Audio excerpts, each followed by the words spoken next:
Bets on esports, bets on streamers, impressive bonus system. Welcome bonus up to $600. Cashback, artifacts, regular promotions, daily giveaways. Try yourself as a bookmaker. Great lines. EGB.com, more than just a bookmaker. Skin.land is the site where you can sell your skin within 2 minutes and receive money on your card, crypto, or other payment methods. It's very easy. Look, put email address, set trade link, and bonus for you.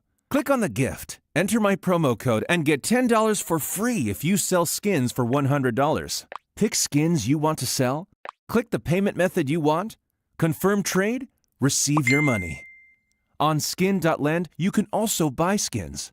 Why Skin.land? The prices are much better than in Steam. You can check it yourself. Link in the description.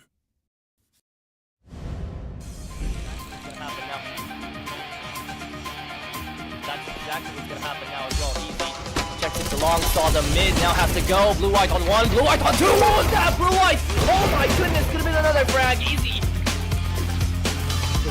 Pushing in through here aggressively, on the line once more. Lampada thinks there's going to be one, checks into the left side and now takes them all. Oh, Lampada on the spray transfer gets scored. He hasn't had to break for games right now, so he has to pull through for his team.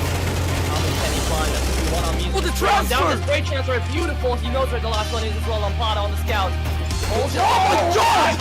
What Lampada? What was that? What is that? What just happened? Hello, ladies and gentlemen, and welcome to the first best of 3 game of today. It's going to be Navi Jr. versus Young Ninjas, and honestly, I am gonna be very, very interested in this game because this has to be one of the best matchups we've had so far in the tournament. I mean, both of these teams, this could have just as well been the grand finals.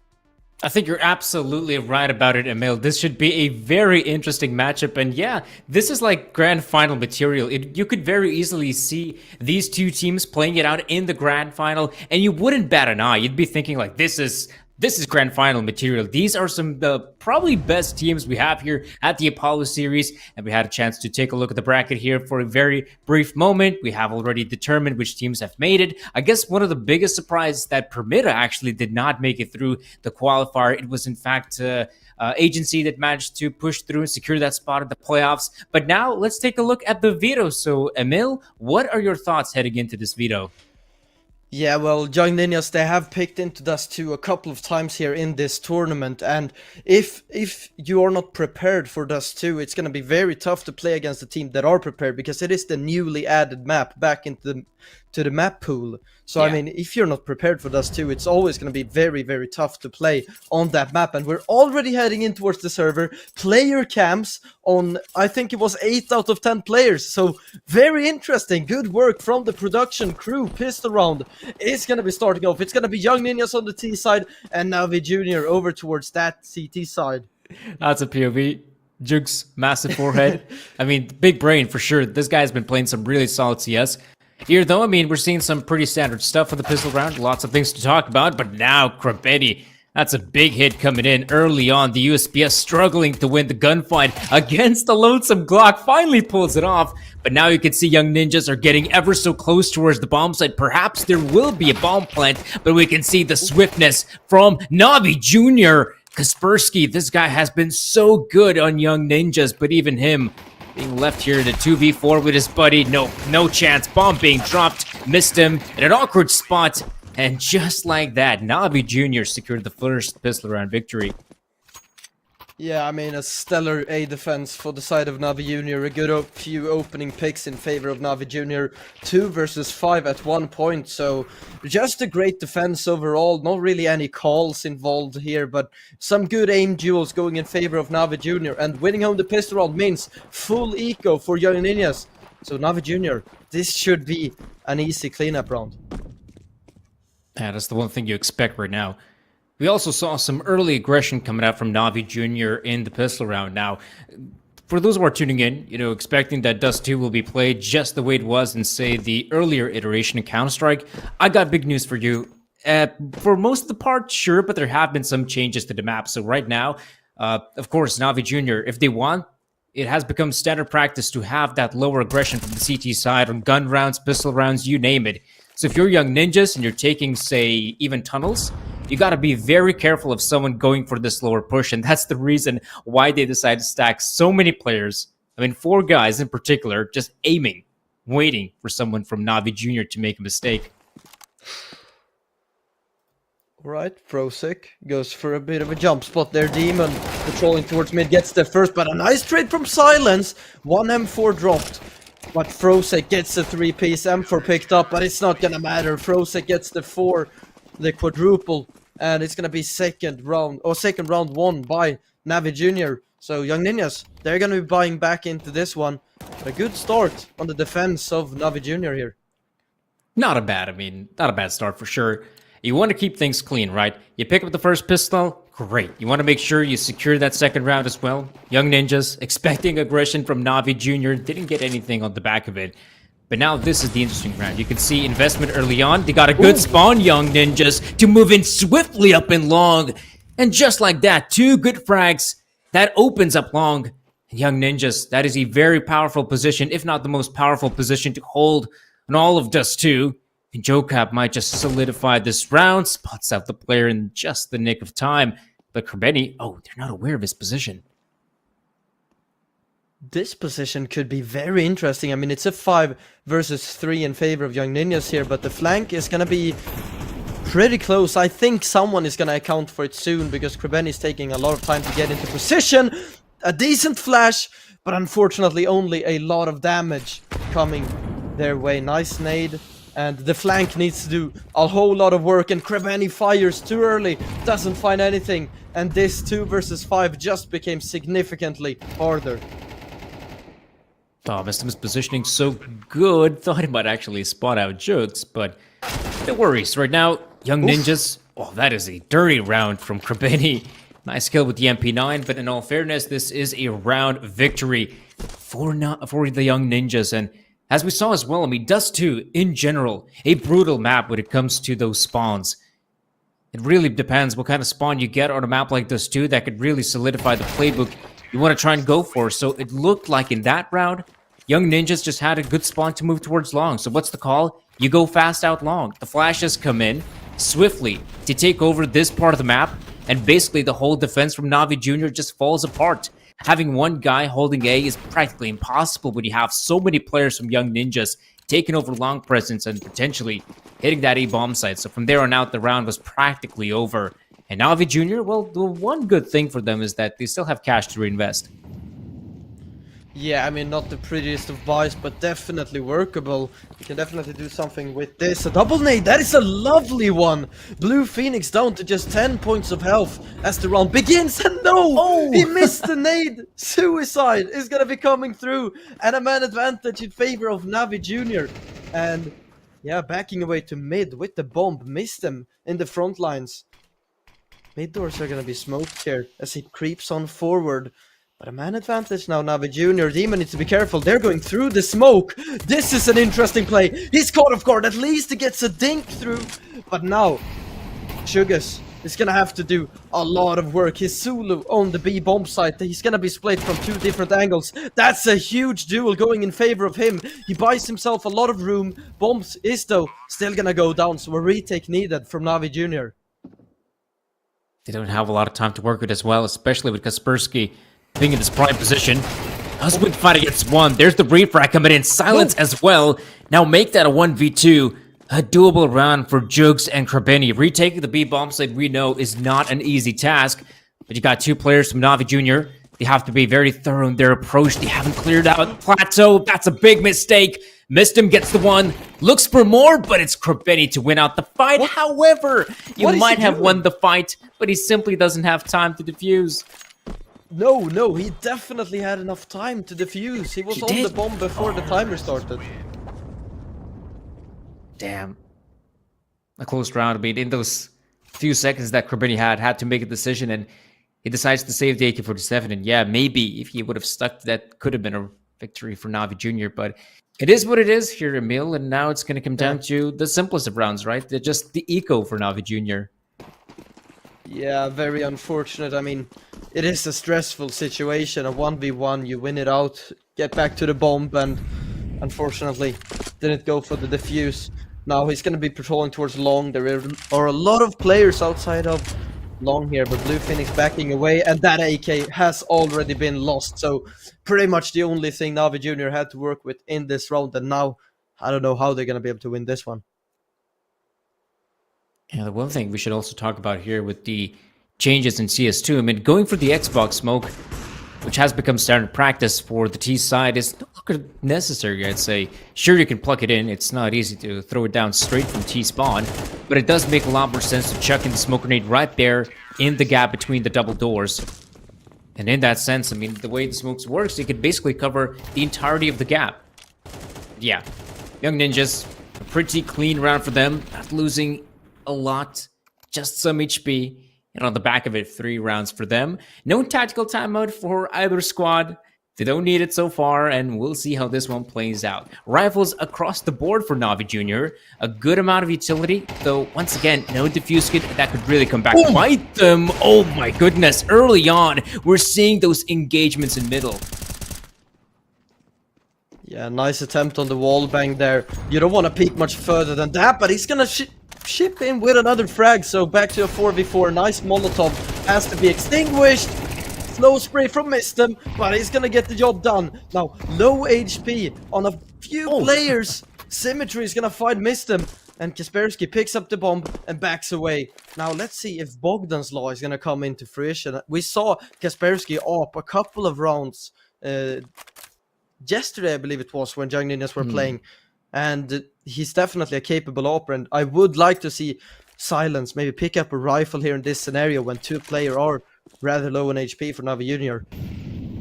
Oh, but look at Jug's position. Forget Bogdan's Law. You got Jugs in a prime position who should be able... That he is, yeah. Don't worry about it. He gets the frag there on Kaspersky, and you can see the round is basically falling apart for Young Ninjas. Silence, position compromised. And yeah, Navi Jr. secured the victory in round number 6. Or actually, pardon me, round number 7. But look at this as well. I mean, this is Dust 2. This is the sort of meta right now we should be expecting a lot more often in the new version of Dust 2. These mid-fights, right? You got Navi Jr. who can make their way out of double doors just because it's no longer a death trap as it was in the earlier versions of Counter-Strike. Ts don't have that straight-up vision down the double doors as they might have in the previous versions. And now they can go for those engagements and challenge the Ts, but first fight will happen in long, and it's a good one for Jokob. The spray is perfect. And well, Young Ninjas on the back of such start, pick your play. I mean, you can go B, you can go A. You got the manpower to go wherever you want. Yeah, absolutely. And I like the Young Ninjas, what they're doing here. They're slowing the round down. They know they have a 2-man advantage to work with, and they want to have Navi Jr. second guess themselves here. Demon, I mean, you can just see he has to hold down so many positions, both mid and the B bomb site. Symmetry is going to be positioning himself towards short, and he could definitely be able to get a few fights from short towards long if he wants to do so. But I mean, those long smokes are going to be probably round winning. I mean, I'm guessing Navi Jr. are just going to be trying to save here. They don't have a lot of money for the upcoming round, so it's going to be crucial that they save these weapons if they want to have some sort of a investment in the upcoming round. Yeah, for sure. Here you can see as well, I mean, A control, inevitable at this point. So Navi Jr., I mean, for them, it would have been much better to save both guns. Symmetry goes down, however, to Jokob. And that powerful entry up and long. Demon, you know, he's still thinking about it. Oh, maybe he could actually spot out the feet, but the gap is tight. And no feet will be spotted so far, so Twitch chat, not able to see any feet, will be disappointed. However, Navi Jr. could still be in a position to save the sniper rifle. And you know what? You know, having that big green makes a lot of sense on a map like this too. Yeah. I mean, an interesting point here as well for Navi Jr. Do you know what the average play rate is? It's 16.8. I mean, you've got 2 15-year-olds playing for the side of Navi Jr. That is actually crazy. I mean, how young players they've been able to find. Oh yeah, and that's the thing as well. Look at Jokob as well. Look at the webcam. He's just thinking. And he's like, he doesn't even Not- need his second hand, you know? He could just use his right hand for aiming, and he doesn't even need movement. I don't think that is Jokab. That has to be someone else on the player cam. I think it's their coach. Oh, look at this as well. Change up from Navi Jr. Just as I said, the lower tunnels push has become pretty mad on Dust 2. And missed him. Spots out the player. Loses the fight, though. That's a bit surprising. But if you're young ninjas, you should be aware of what's happening. But look, the bomb's been dropped. And Jokab has to move in. Gets the frag on 1, the second as well. The Deagle now in the hands of Lonesome Frozik. And yeah, he can't pull this off. He has to back away. But young ninjas, I think they'll win it by the skin of their teeth. Damn, this is not the round you expect to lose, but it got dangerously close. Yeah, I mean, sure, Young Ninjas, they have 3 players staying alive, but that could have been way worse. Jokab's double kill here in towards tunnels are crucial to win that round. I mean, if he waits for the smoke to bloom in towards the entrance towards tunnel, I mean, Navi Jr. can just control the bomb. They have an op. They have 2 rifles to pick up. That could have easily have been a Navi Jr. round, unless Jokab got that double kill. Yeah, for sure. And looks like in a round like this, round number 9, we do have a bit of a technical issue, I suppose, as Silence has left the server. And let's hope that he'll be back for this one as soon as we can to continue on this very exciting matchup. And yeah, consider this as well. Young Ninjas picking the map of Dust 2. I think for me, the Apollo Series Phase 2, I think this is my first Dust 2 I get to see, in fact, because a lot of teams felt like they might actually, you know, float Dust 2 as that third and final map at the best of 3, but none of them really did. It ended up getting vetoed out as basically the second to last map, and it's good to see actually some Dust 2 action, and, you know, teams that perhaps didn't want to play Overpass in the olden days now can have a good showing on a map like this too. And if you are an aim-heavy team, and I think it's fair to call Young Ninjas a pretty aim-heavy team, you should be loving a map like this too, right? Definitely. And I mean, me personally, I've been able to cast quite a lot of Dust 2 games, but I've had a couple of Young Ninjas games as well to cast throughout the Apollo series, and it seems to be quite common for them to pick this map. And yeah, I get what you're saying about Young Ninjas being an aim-heavy team. They have so many strong aimers. Maybe the calling sometimes isn't on point, but generally speaking, most of the times they're able to sort out a few problems just by aiming, or out-aiming their opponents. Yeah, they've been really good in that department, and looks like our tech issues are persisting, so it has become a bit difficult as 2 players of the Young Ninja squad have decided to depart us, but let's hope this is getting fixed here as soon as possible. But this is a good opportunity as any, folks, to talk about our sponsors who have brought you the Apollo Series Phase 2, our $10,000 tournament. And it is, of course, Skin.land. Buy and sell CS2, Dota 2, Rust skins instantly, securely, and on Skin.land. And be sure to get a $10 bonus with code APOLLO. And our other sponsor for the event is, of course, EGB.com. So be sure to type in !EGB in the chat, and you can get the link and follow it to get a $600 bonus on your first deposit with code APOLLO. And of course, guys, if you are planning to do some betting on the side, be sure to do so with accordance with your local governance, and be sure to have some of that extra cash flow if you are considering to get into some betting. And right now, yeah, looks like this is going to be a bit of a lengthy tech issue heading into this one, and it's a bit shame because, you know, I think you'll agree with this one, Emil, as well, that Dust 2, it does feel like a map which also relies heavily on momentum, right? Yeah, definitely. I mean, it's a map like Ancient, right? I think Ancient is one of the most momentum-based map as well. And I mean, it's hard to really say if Dust 2 is a CT or T-sided map. I think it's up to every single individual or teams, you know, what they prefer to play on. But generally speaking, if you win, let's say 5 rounds in a row on your T side, you are afterwards going to have an easier time winning more T rounds than if you played your defensive side. So I mean, yeah, definitely a momentum based map for sure. Yeah, definitely, like I said earlier, spawn-based CS as well. So you really got to have that confidence to move up in some of these positions. So For example, here you can see the spawns are pretty decent, for example, for Young Ninjas to potentially hit that A long area of the map. And it's pretty simple. I mean, you got to chuck in those 2 flashbangs, throw a smoke in the corner, and then just push out, right? For Young Ninjas to respond, they basically just have to get some frags, really, in that scenario. Yeah. Just from there on out, it becomes all to your aimers. What can they accomplish? And for Navi Jr., I mean, to take over long control, it has become also like standard practice to chuck in the 2 flashbangs. You have one player who's going in for the gunfight. He might actually chuck in a Molotov in those double doors in-house, and that would really slow down the push from Young Ninjas. But if he doesn't get in position quickly enough, then he has to rely, for example, his teammates to chuck into flashbangs and once again go in for those gunfights. And Young Ninjas, I mean, so far they've been doing really good in terms of fragging here on Dust 2T side. Yeah, definitely. And one thing that I've been thinking about for the side of Young Ninjas is Kaspersky. I mean, a young, newly added player towards Young Ninjas. He has been putting up solid ratings across his HLTV career in Young Ninjas. And I mean, it feels like he really wants to pick up the op a lot of times, generally speaking, in Young Ninjas games. And I mean, silence is supposed to be the primary offer. So it's a little bit interesting to look at the fact that maybe Kaspersky wants to be an offer, but needs to be the secondary one, considering the fact that they already have a main offer. Yeah. Yeah, I definitely noticed this as well, that sometimes when the going gets tough, it feels like Kaspersky is the guy to whip out a sniper rifle if necessary, if they want to try and go for a double op setup.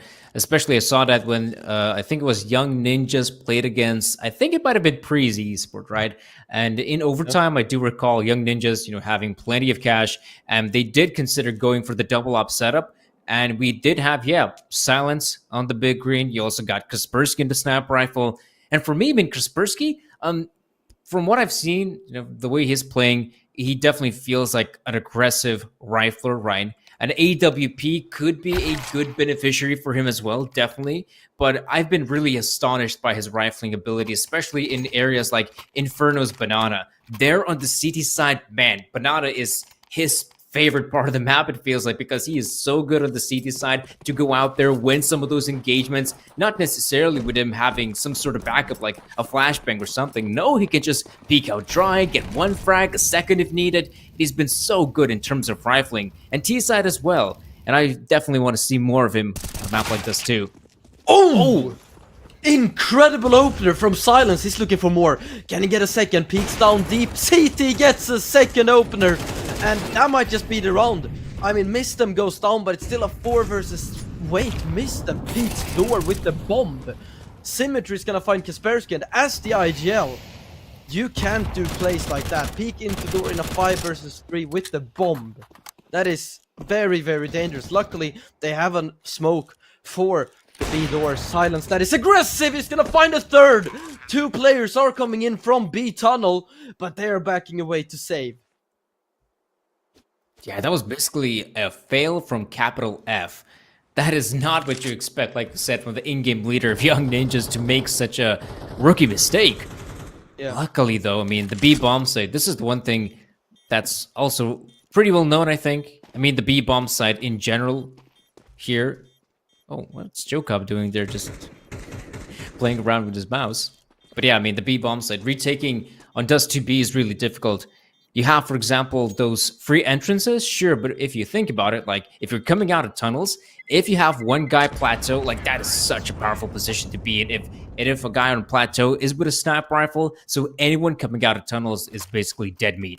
And then you have something like window. Sure, you come out, you have the high ground, but there are so many angles to check coming out from that position, not to mention double doors as well.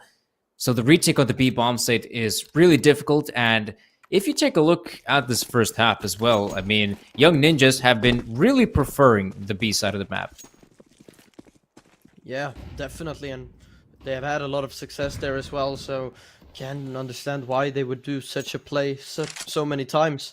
Now, Navi Jr. are taking some tunnel control here outside of the B bomb site, so they know it's gonna be an A play, because mid is clear as well. Symmetry pushing up mid.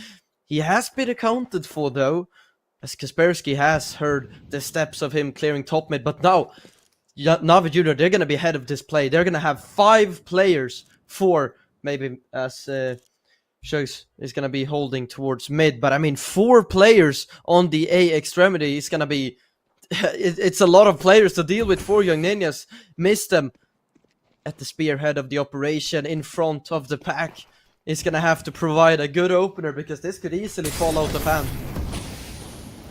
It's time to move into side symmetry in a pretty good position, though the flashbangs bring it in. There's a good response from the CTs, but damn, missed him is up close. Missed oh him! my gosh! Missed him! That is insane! How has he pulled that off? He pushes out there by his lonesome and denies anyone from Navi Jr. to have a successful round, and damn, that is domination at its finest. Just look at Mistem go. Boom. 1-2, easy pickings. That is an incredible spray from Mistem. I mean, holy, and I talked about it. I talked about him needing to have a round, otherwise it could create problems. And Symmetry almost saw a pixel there of a player boosting the Opera of Silence. And Krabeni clearing long, and Jokab wins out the duel. Silence has found the opposition Opera as well. Demon needs this frag, and slow spray, but he gets the job done still. 4 versus 3 favoring Young Ninjas. Silence creeping in. Oh, he misses the shot, misses the quick shot as well, and he's gonna be taken down. But now they know where both of the remaining players are. They have 2 smokes to cross in towards the A site. So now's the decision. Do you want to go for this? Now you definitely go for this. 2 versus 2. Demon is playing in Gandalf. I don't think they clear this. Actually, Mistem is so aware of someone being on site. Yeah, I mean, they have a Molotov for it if Blue Phoenix wants to use it. Because Mistem, yeah, good work from Young Ninjas. But Demon wins the duel, and he's gonna get the second one as well. Yeah, as you can see, Demon not afraid of the flames. Pushes out just in the nick of time. And even though, sure, this moment, perhaps not the best here, not a great highlight for Demon. But what he did on the A-bomb side mattered oh so much for Navi Jr. because now on the back of it, they can get themselves another round. And they will be more than happy about it. Perhaps if they get the 5th one, then for sure, they could call it a day on the first half on Dust 2. But right now, Young Ninja's doing some fine work, especially with those long takes. Now, this is perhaps the first round in which they don't really have a good spawn to move in quickly on long. So they have to default it. So taking some of that mid control, definitely a possibility. It is standard practice. And if you are going for the mid control, there has to be a smoke deployed in CT spawn. But before that, Kaspersky peeking out, tries to win the fight against Frozik. But now, the smoke has to come in. Krabeni flashes himself in. That is a dangerous move. But he's gonna get out of there alive. Good mid-door smoke to give himself more cover. Shagus has to be careful here. I mean, that is a dangerous jiggle peek. And I mean, Silence is having a good time on the op currently, so you don't want to be peeking into him. Now 2 players left defending the B bomb site. Bomb is dropped outside of B for Young Ninjas. And with 50 seconds left, they have time to make a rotation if they want to. But I mean, definitely feels like this is going to be some sort of a B split. 2 players towards mid, 2 players towards tunnel. Ooh, missed top shot from Silence. That could have been the opener. And now, smoke coming through the doors. A re-smoke in middle. Jokab is going to be the only one lurking through mid. Young Ninjas loses the opening duel. Shugs is going to be there as well. Jokab on the lurk gets a frag, but it's not going to be enough. He needs to get them all. And that's going to be 7-5. Still in favor of Young Ninjas, but at least Navi Jr. were able to get 2 rounds at the very end to make this a bit better of a half. Yeah, now Navi Jr. picking up those 5 rounds, at least make it more competitive to end things in the first half. But admittedly, Young Ninjas, with 7 rounds at the T side, they will be very happy about their approach. Admittedly, these long takes have been godlike from them. Not much of a response from Navi Jr., and it felt like every single time Young Ninjas decided to go out long, they had it for the taken. And yeah, it did feel like as well, the B-bombs at hold was a little bit weak there from Navi Jr., but now it's time for them to kick things off with the T side, Young Ninjas on the CT side. Yeah, important pistol to win here for Navi Jr. as well. Otherwise, you are gonna be down a few rounds. Frozik gets the opener onto Mistem.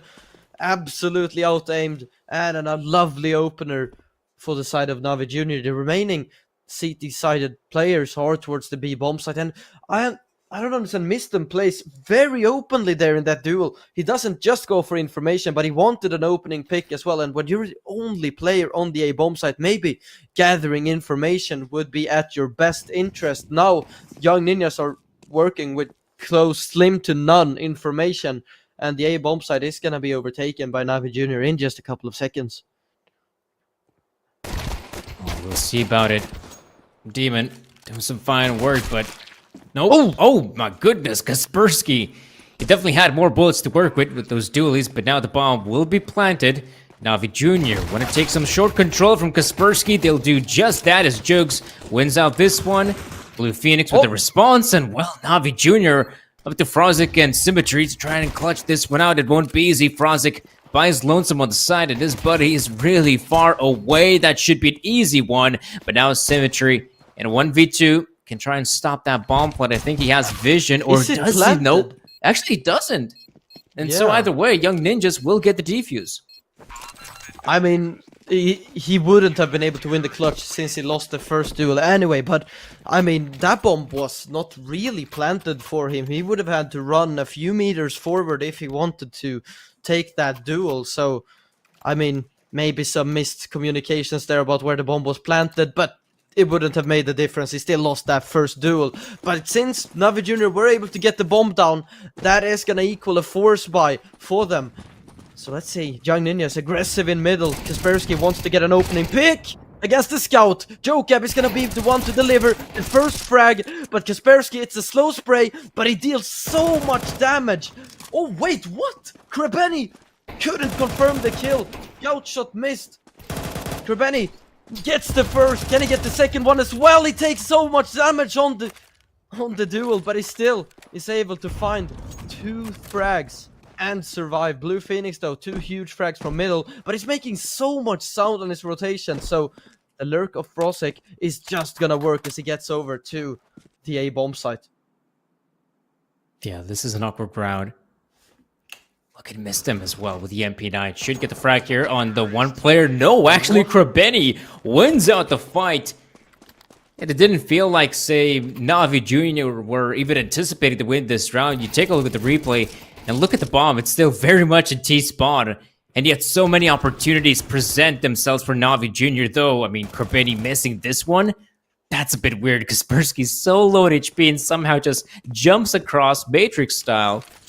Right now, Navi Jr. with such an impressive victory, they have a chance to even up the scoreline. Young Ninjas, they go for the force buy, but imagine if they fail here, then it's down to another eco.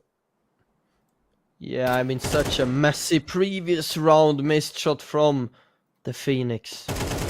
He's gonna be positioning himself towards doors, misses another, but hits the third opportunity he's given. Demon needs to be careful here. Jokab gets both! No way! AK picked up for 2. Actually, only 1 AK picked up. They weren't able to retrieve the second one, but it's still a 2-man advantage, though not a lot of good weaponry to work with. But Silence gets into a decent position if Krebeni is going to be aggressing forward here. He's going to not be expecting 2 players to be on site here. Make that 4. So many have rotated from Young Ninjas. Oh, okay. How is he aware? Jokab is putting up one hell of a round.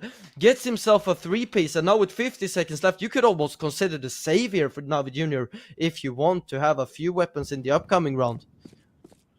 Yeah, but if they go for the save here, I mean, money is still in a very awkward position, so Navi Jr. looks like they still want to go for it. The problem is, though, they picked the wrong side. They picked the side which has at least 3 defenders, and the rotations will be swift. So Frozik has to clear out the angle, but no, the player is yet to reveal himself. Actually, Frozik wins out that fight. 1 more player remains the bomb site. That's Jukes with the pickup. Make it a 2v2. Suddenly, this has become a very doable round. Bomb has been retrieved, so a bomb plan is imminent. How do they lose the bomb site? Missed his whole magazine on the P250 there from the back. And this round almost started to swing in favor of Navi Jr., but Kaspersky with a sick 1 dig onto Frosek, but there is no kit onto this retake, so Shugs is gonna have himself a better time in the 1v2. Bomb is gonna be stuck now. They surely know he's towards long. And the duel is taken, and Kaspersky is gonna win it out. So the 4, actually, not even that much of a force buy. I mean, sure, a few upgraded pistols and Kevlar, but Silence just had a USP, so we would get the op out. So, I mean, huge stuff from Navi Jr. in this round. Damn, I mean, this has been a very impressive round. If you think about it as well, Navi Juniors, it felt like this round is basically over for them. And he had Jokes alongside Frozik make this one very competitive, a 2v2 at the very last seconds of that round. So great response, but now we can see Force 5 once again from Navi Jr. And so far, so good. We can have a great opportunity for Navi Jr. to continue with the push, but the smoke has been broken. A fine response from Young Ninjas. However, Navi Jr. will have to lick their wounds and look elsewhere. And Kerbeni, oh yeah, he sees the legs. That's a good one, though. Loses his life to Missed him, but Navi Jr. now he gotta, I think, slow things down perhaps, but no, they're just gonna keep on the pace. They're gonna keep on pushing. I mean, the A defense from Young Ninjas, it's so messy in these rounds. And Blue Phoenix is going to be getting into the Gandalf position. Shugs has a Molotov if they want to flush him out, but it's used towards short. They don't expect him to be here. Nice nade from Mistem. And Blue Phoenix's position is going to confirm the round. And that is finally 2 rounds won consecutively. And it is going to put Navi Jr. on the full eco. Yeah, no more force buys from Navi Jr., though initially they were looking pretty solid for the T side. And now it's going to come down to just, yeah, those simple Glocks. Perhaps, maybe they can get a frag or two, but you're not expecting much out of Navi Jr. Whereas Young Ninjas, well, basically sailing with a victory, it does feel like here on map number 1 of the best of 3. And remember, folks, this is the map pick of Young Ninjas, so I guess it's no surprise that they're actually winning. But admittedly, we have been seeing a great showing from Navi Jr. as well, you know, getting some insane frags, some good individual performances, though so far it hasn't been enough on the CT side, and sadly, we are running out of rounds on T side. Yeah, I mean, it feels like Navi or Young Ninjas could easily run away with the game soon, unless they make something crazy happen. Blue Phoenix gets the double opener, tries to back away. Nice nade, gives himself more space, more room to work with. Jokab gets a double, and look at Jokab's face cam. I think that is definitely the coach on his cam, because Jokab otherwise doesn't have either of his hands on his keyboard. I mean, this is full-on telekinesis mode from Jokab. Yeah. Unfortunately, it's not going to be much more than that. Only 1 frag found for Navi Jr. and Young Ninjas. They're going to be 2 rounds away from closing out their map pick of Dust 2. Yeah, they are getting there closer and closer to eventual victory, Young Ninjas. Just a few more rounds for them, and, well, that basically means a mistake from Navi Jr., and this could be the end of the game. At least here at map 1, of course. Now then, like I mentioned earlier, that early Molotov is so good for the CTs to deploy a flashbang. Uh-oh, but it's very awkward. Blue Phoenix still wins the fight against Demon. And you don't want to push with a smoker like that. This will be devastating for Navi Jr. and a second nade to boot. They're yet to see each other, and yet so much damage has been done. It is perfect utility. Oh, silence! I mean, sure, it was a nice play. Could have worked out if he hit the shot, but I mean, in a 5v3, just play the advantage, to be honest. Joker playing very passive position onto the bomb site. Realizes that they could definitely be going through short. He has a fair few pieces of utility to work with. That Molotov might, yeah, Symmetry has been tagged by it. I believe Kaspersky has heard it as well, so they know at least someone is in towards short. Now this has to be the full-on push now. Not a lot of time for Navi Jr. We see the drop down from Symmetry, but he does lose the fight. There's the response from Kerbeni and Frozik. Maybe this will be enough to take over the side. A good response once again. Maybe this will become a doable round, but look at Kaspersky, prime position, flash, and he does not get the frag. Kaspersky, Unorthodox, wins the fight though. Now it's up to Lonesome Frozik at the 1v2, wins the fight against 1, but the nade is big. But Kaspersky waiting for his opportunity for Frozik to make a mistake as he swings out. He knows that Frozik has to get up close, but he makes the jump, and Frozik is way too quick on the trigger, and that is how Navi Jr. finally pick up a round on T side.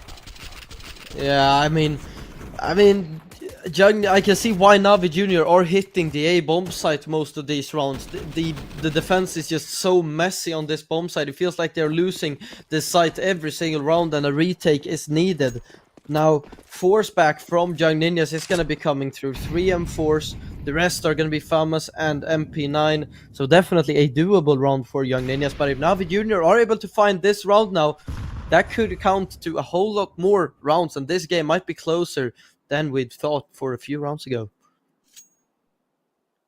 Yeah, we'll see how this one pans out. Young Ninjas close on securing that victory, but before that, there are still more gun rounds to be had as Navi Jr. making this a very interesting game. As, I mean, we talked about it as well in the pregame. This is like grand final material. This could very easily be in the grand final, and you wouldn't bat an eye that we have these two great teams, but they did some fine work in their groups. Perhaps for Young Ninjas, it's a bit dissatisfying to face against a squad like Navi Jr., but take a look what's happening here. Navi Jr. already losing 2 players. This gunfight in middle can change the pace of this one. Jukes loses the fight against the MP9 Demon with the response, but now in a 2v2, they have to push fast. Look at Silence taking a big hit. Yeah, big tag indeed. Blue Phoenix is pushing mid, but I mean, this flank is gonna be so far away. It's not the right call. Silence with 10 HP needs to hold the A bomb site. This nade could do it. And it's gonna do it. 2 nade kills in total, from 1 from each side. In this round, Blue Phoenix wants to peek before the smoke is gonna bloom, and he gets the frag onto Symmetry. So puts Young Ninjas in the more favorable position.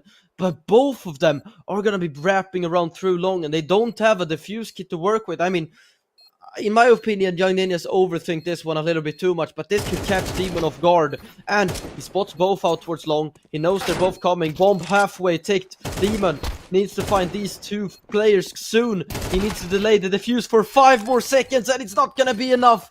Missed them, gets the frag. And Young Ninjas, they're going to get themselves to map point.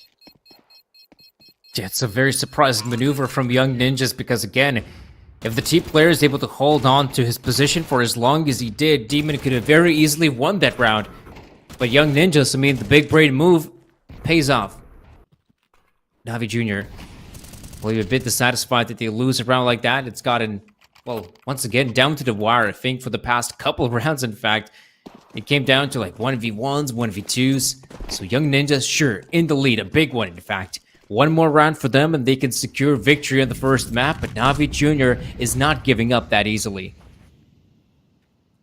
Yeah, no, the force back from the T side of Navi Jr. is going to be coming through. It's not the most perfect of buys, but at least it's something. But only 1 AK, the rest of them, Galil, Max 10 for Krebeni. It's hard to use this. Silence is going to be posted in towards short. This is such a good position to play with the op against this amount of play. Let's see, flash through. Oh, a huge miss from Silence, but he gets at least 1 and a second. Can he get more? No. The wallbang is coming through. Jokeb finds Krebeni. Is this the beginning of the end? Is the question. 2 versus 4. Jokeb gets a second. And that's gonna be the game. Map number 1 is confirmed. 13-7. Young Ninjas are gonna be bringing home their map pick in their favor.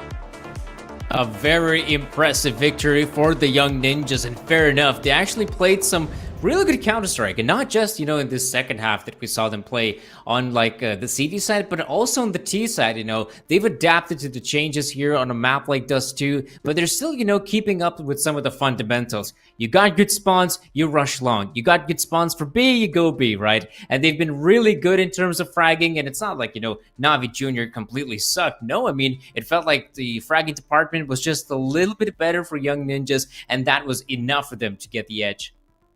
Yeah, absolutely. I mean, it's a nice attempt from them, but I mean, I feel like Young Ninjas, they just win so many retakes on the A bomb site, right? I mean, the retaking on that bomb site was absolutely perfect from Young Ninjas, and I'm very impressed they won it in that fashion as well. I mean, Navi Jr. could have easily have walked away with at least 10 or even 11 rounds for this game.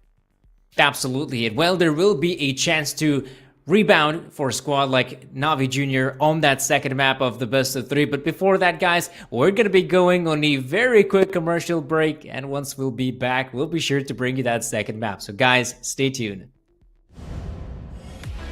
Bets on esports, bets on streamers, impressive bonus system. Welcome bonus up to $600, cashback, artifacts, regular promotions, daily giveaways. Try yourself as a bookmaker. Great lines. EGB.com, more than just a bookmaker. Skin.land is the site where you can sell your skin within 2 minutes and receive money on your card, crypto, or other payment methods. It's very easy. Look, put email address, set trade link, and bonus for you. Click on the gift, enter my promo code, and get $10 for free if you sell skins for $100. Pick skins you want to sell, click the payment method you want, confirm trade, receive your money. On Skin.land, you can also buy skins. Why Skin.land? The prices are much better than in Steam. You can check it yourself. Link in the description.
bets on esports, bets on streamers, impressive bonus system. Welcome bonus up to $600, cashback, artifacts, regular promotions, daily giveaways. Try yourself as a bookmaker. Great lines. EGB.com, more than just a bookmaker. Skin.land is the site where you can sell your skin within 2 minutes and receive money on your card, crypto, or other payment methods. It's very easy. Look, put email address, set trade link, and bonus for you. Click on the gift, enter my promo code, and get $10 for free if you sell skins for $100. Pick skins you want to sell, click the payment method you want, confirm trade, receive your money. On Skin.land, you can also buy skins. Why Skin.land? The prices are much better than in Steam. You can check it yourself. Link in the description.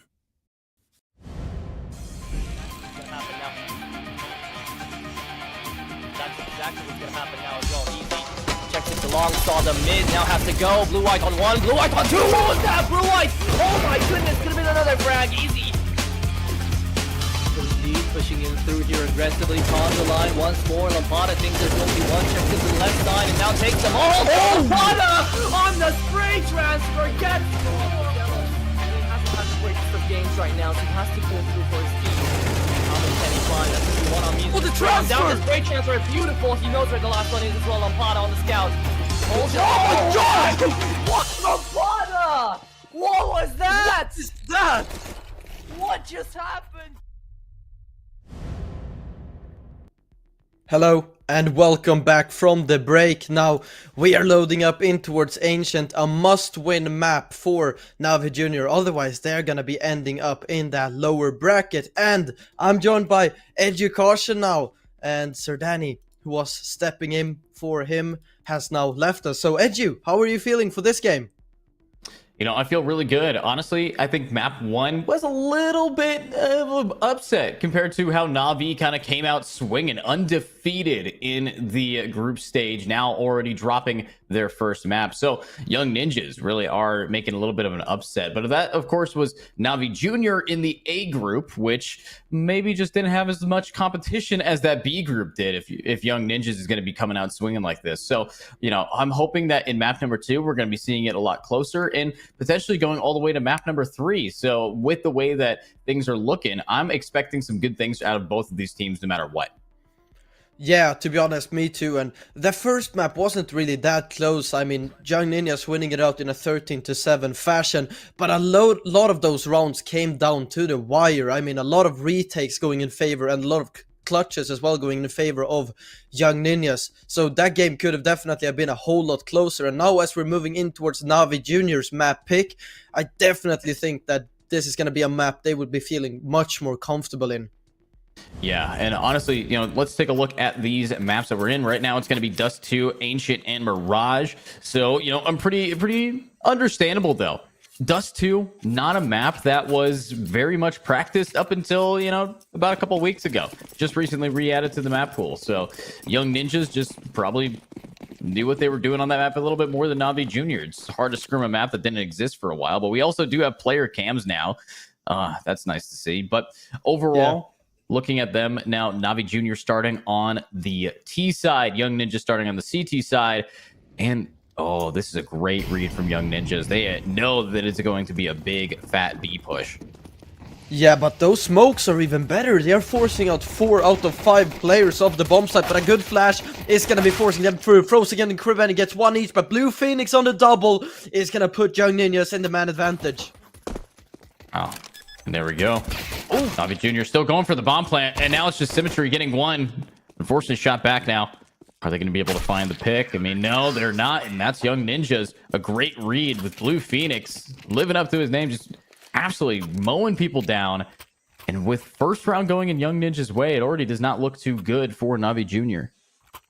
Yeah, I mean, that definitely doesn't bode well at all. And going for 5 players towards B, not even one guy patrolling A or mid, is a crazy call. And I do think that is preparation. I mean, it's not common to see 5 players. I mean, 4 can happen, but 5 on one bomb site, that is a mad call. And it works out beautifully for Young Ninjas. And a lovely nade before missed him. Is gonna grant them a double opener. The MP9 is there to scoop up those eco frags and silence. Maybe he's gonna get the third here. And ooh, the knife is gonna come through. Kaspersky is gonna give us the first knife kill. Oh, actually the second I have witnessed throughout the Apollo Series Phase 2. Wow. I mean, you know, second round, it's kind of where you want to see those knife kills because it's where you're going to be up against, you know, people that aren't really armed yet. So good job for that. But now Navi Jr. up quite a bit right here, in a great position to really lock things down for this team. And I think if they have these rifles in hands, they might be able to change the outcome of this game pretty handily now. Ooh, aggressive for Kaspersky. Krebeni 3 HP as he win that duel, but two players still residing towards the B bomb site. Symmetry in spearhead of the operation is gonna find the first. There is a second in cave. He has been dealt with, and surely this is a save. Yeah, surely. I mean, you are going to see Silence, though. Maybe try to do some more impact there. Krebeni is going to fall down, but Silence is going to keep it up. Frozik finds him. Ooh. And loses to it. Oh, the reaction there, getting long distance diffed by an MP9. And Silence, wait, didn't take any damage? Silence gets to walk away with full armor and an AK? No way. Yeah, they're not gonna be hunting for him. I mean, it's too expensive to hunt now. That's only having crazy. 3 players still alive, so good impact from Silence at the end, getting 2 good frags to limit the economy for Navi Jr. He keeps an AK to the upcoming round, and he's gonna be able to drop someone a gun, so definitely a buyback from Young Ninjas here. Wow. I mean, unexpected from me, to be honest. I did not think that Silence was going to be able to walk away with such a weapon upgrade. I mean, shout-outs to the whiff shot we saw there, but, you know, at the end of the day, getting 2 picks, an AK in hand, now we're seeing rifles round bot. Young Ninjas looking like they want to just take this game right on back from Na'Vi with some style. Mistim does have an MP9, but the rest of this team is fully bought. You look at both of them, looks like we're at even footing for the first time. Round 4 is heating up. Yeah, did you see Jokab's player cam there? I mean, he's smoking on the vape in the cam as he plays. But I mean, it's not him either. I mean, I think the player cam is wrong for Jokab. We saw it in the previous map as well. It's the coach on his cam. So if he doesn't have any hands on his keyboard while playing, that is the reason. Oh, okay. I thought that you have to be, you know, smoking a vape if you want to be smoking a sight. You got to be puffing clouds if you want to be forming up a nice, good strat there. But is Navi Jr. going for a save or just waiting for someone to hit their pen again? What are they? Yeah, round has been called off, I'm guessing. Yeah, wait, they're missing someone. Right? Yeah, someone's AFK. Yeah. No? Yeah, definitely. I mean, in the Apollo series here, I don't think they're able to reset the rounds mid-round because we always get to wait to the rounds out and then reset it after. I mean, the defensive side wins the round, of course, since they win on time. Yeah. And it looks like for Benny, tired of Demon talking all that mad. They're shooting each other. Great aim practice, by the way. This is better. Oh, Frozik, nice nade. Kills Kerbeni. Yeah, but we're definitely going to be seeing... I like that we get an AI round prediction. Yes, AI, you are right. It is... It's definitely going to be the CT's AI. But yeah, honestly, let's get a round reset here for this team. Should be fine to keep moving. Yeah, I mean, since he hasn't left the server, I mean... There we go. Yeah, I'm guessing the game is gonna go live now, but I mean, when the player is not leaving the server and is AFK in spawn or something and a technical pause is called, usually that means, I mean, the worst thing that can be is a broken screen or a broken monitor or something, you know, that it needs to be replaced because that can take a while. Tech can take a while. That's why I always have a replacement Amazon Basics, okay? I got myself at like a 3-cent mouse, all right? If anytime I need it, yeah. And for some reason, I pop off with one of those old school just mice. You ever play on the same system you played with when you were a kid? It makes you play better. I don't know why. I mean, I'm not that old school. I'm just 17 years old. So, but I mean, the Xbox 360, I've been playing a lot. You know. 17 with the Xbox 360. I mean, that console's as old as you are. Yeah, I mean, released released 1 year before I was born. Yeah, so it's older than you. Wow, that's a statement. Alright, Silence. That's a lovely frag onto Symmetry. Demon, though, still controlling ramp. If you go more aggressive than this, Demon might be able to catch you off guard, but he gets flashed and... Oh, Missed him, doesn't peek early enough, but he pre-fires the corner, finds Demon, low HP on Frosic. He needs to be careful, Missed him, gets the second. Bomb is dropped outside of the B ramp, and Persky pushing towards mid. Maybe a little bit too aggressive. Krabeni is gonna catch him off guard, and now back into a 2v2 we go. And there we go. Nice shot there from Jiggers, able to take out Missed him. But now Silence whiffing a shot. Uh-oh, 8 HP, 1v2. Has to back it out and get out of here as soon as possible. You look at great forehead there from Jiggers. Now just going close up. Wanting to maybe find some exits here. 30 seconds remaining. The bomb's going to get planted, but Silence should not be going for this. yeah, no, definitely not. I mean, he tries to be ahead of the play if Navi Jr. decides to make a rotation, but Silence gets absolutely out-read. I mean, they still go into the AWP, where the AWP was last seen then, of course, but Silence rotated off very early, tries to be ahead of the play, but unfortunately gets out-read, and he's just gonna save the AWP, so... I mean, he's gonna be just as happy with that, I guess, because 8 HP 1v2 is never gonna be an easy clutch. Yeah, 8 HP, not ideal, but overall, the way that we do see Young Ninjas taking this game is they've been able to save pretty efficiently, especially Silence. This is the second time he's saving a pretty large weapon here, does have head armor and even a defuse kit, so not too bad. But you look on over, Young Ninjas, with this, they have allowed Navi Jr. to get tied up. Krabeni making a lot of footsteps, and if only he knew, knew. Could have gotten Silence there, but...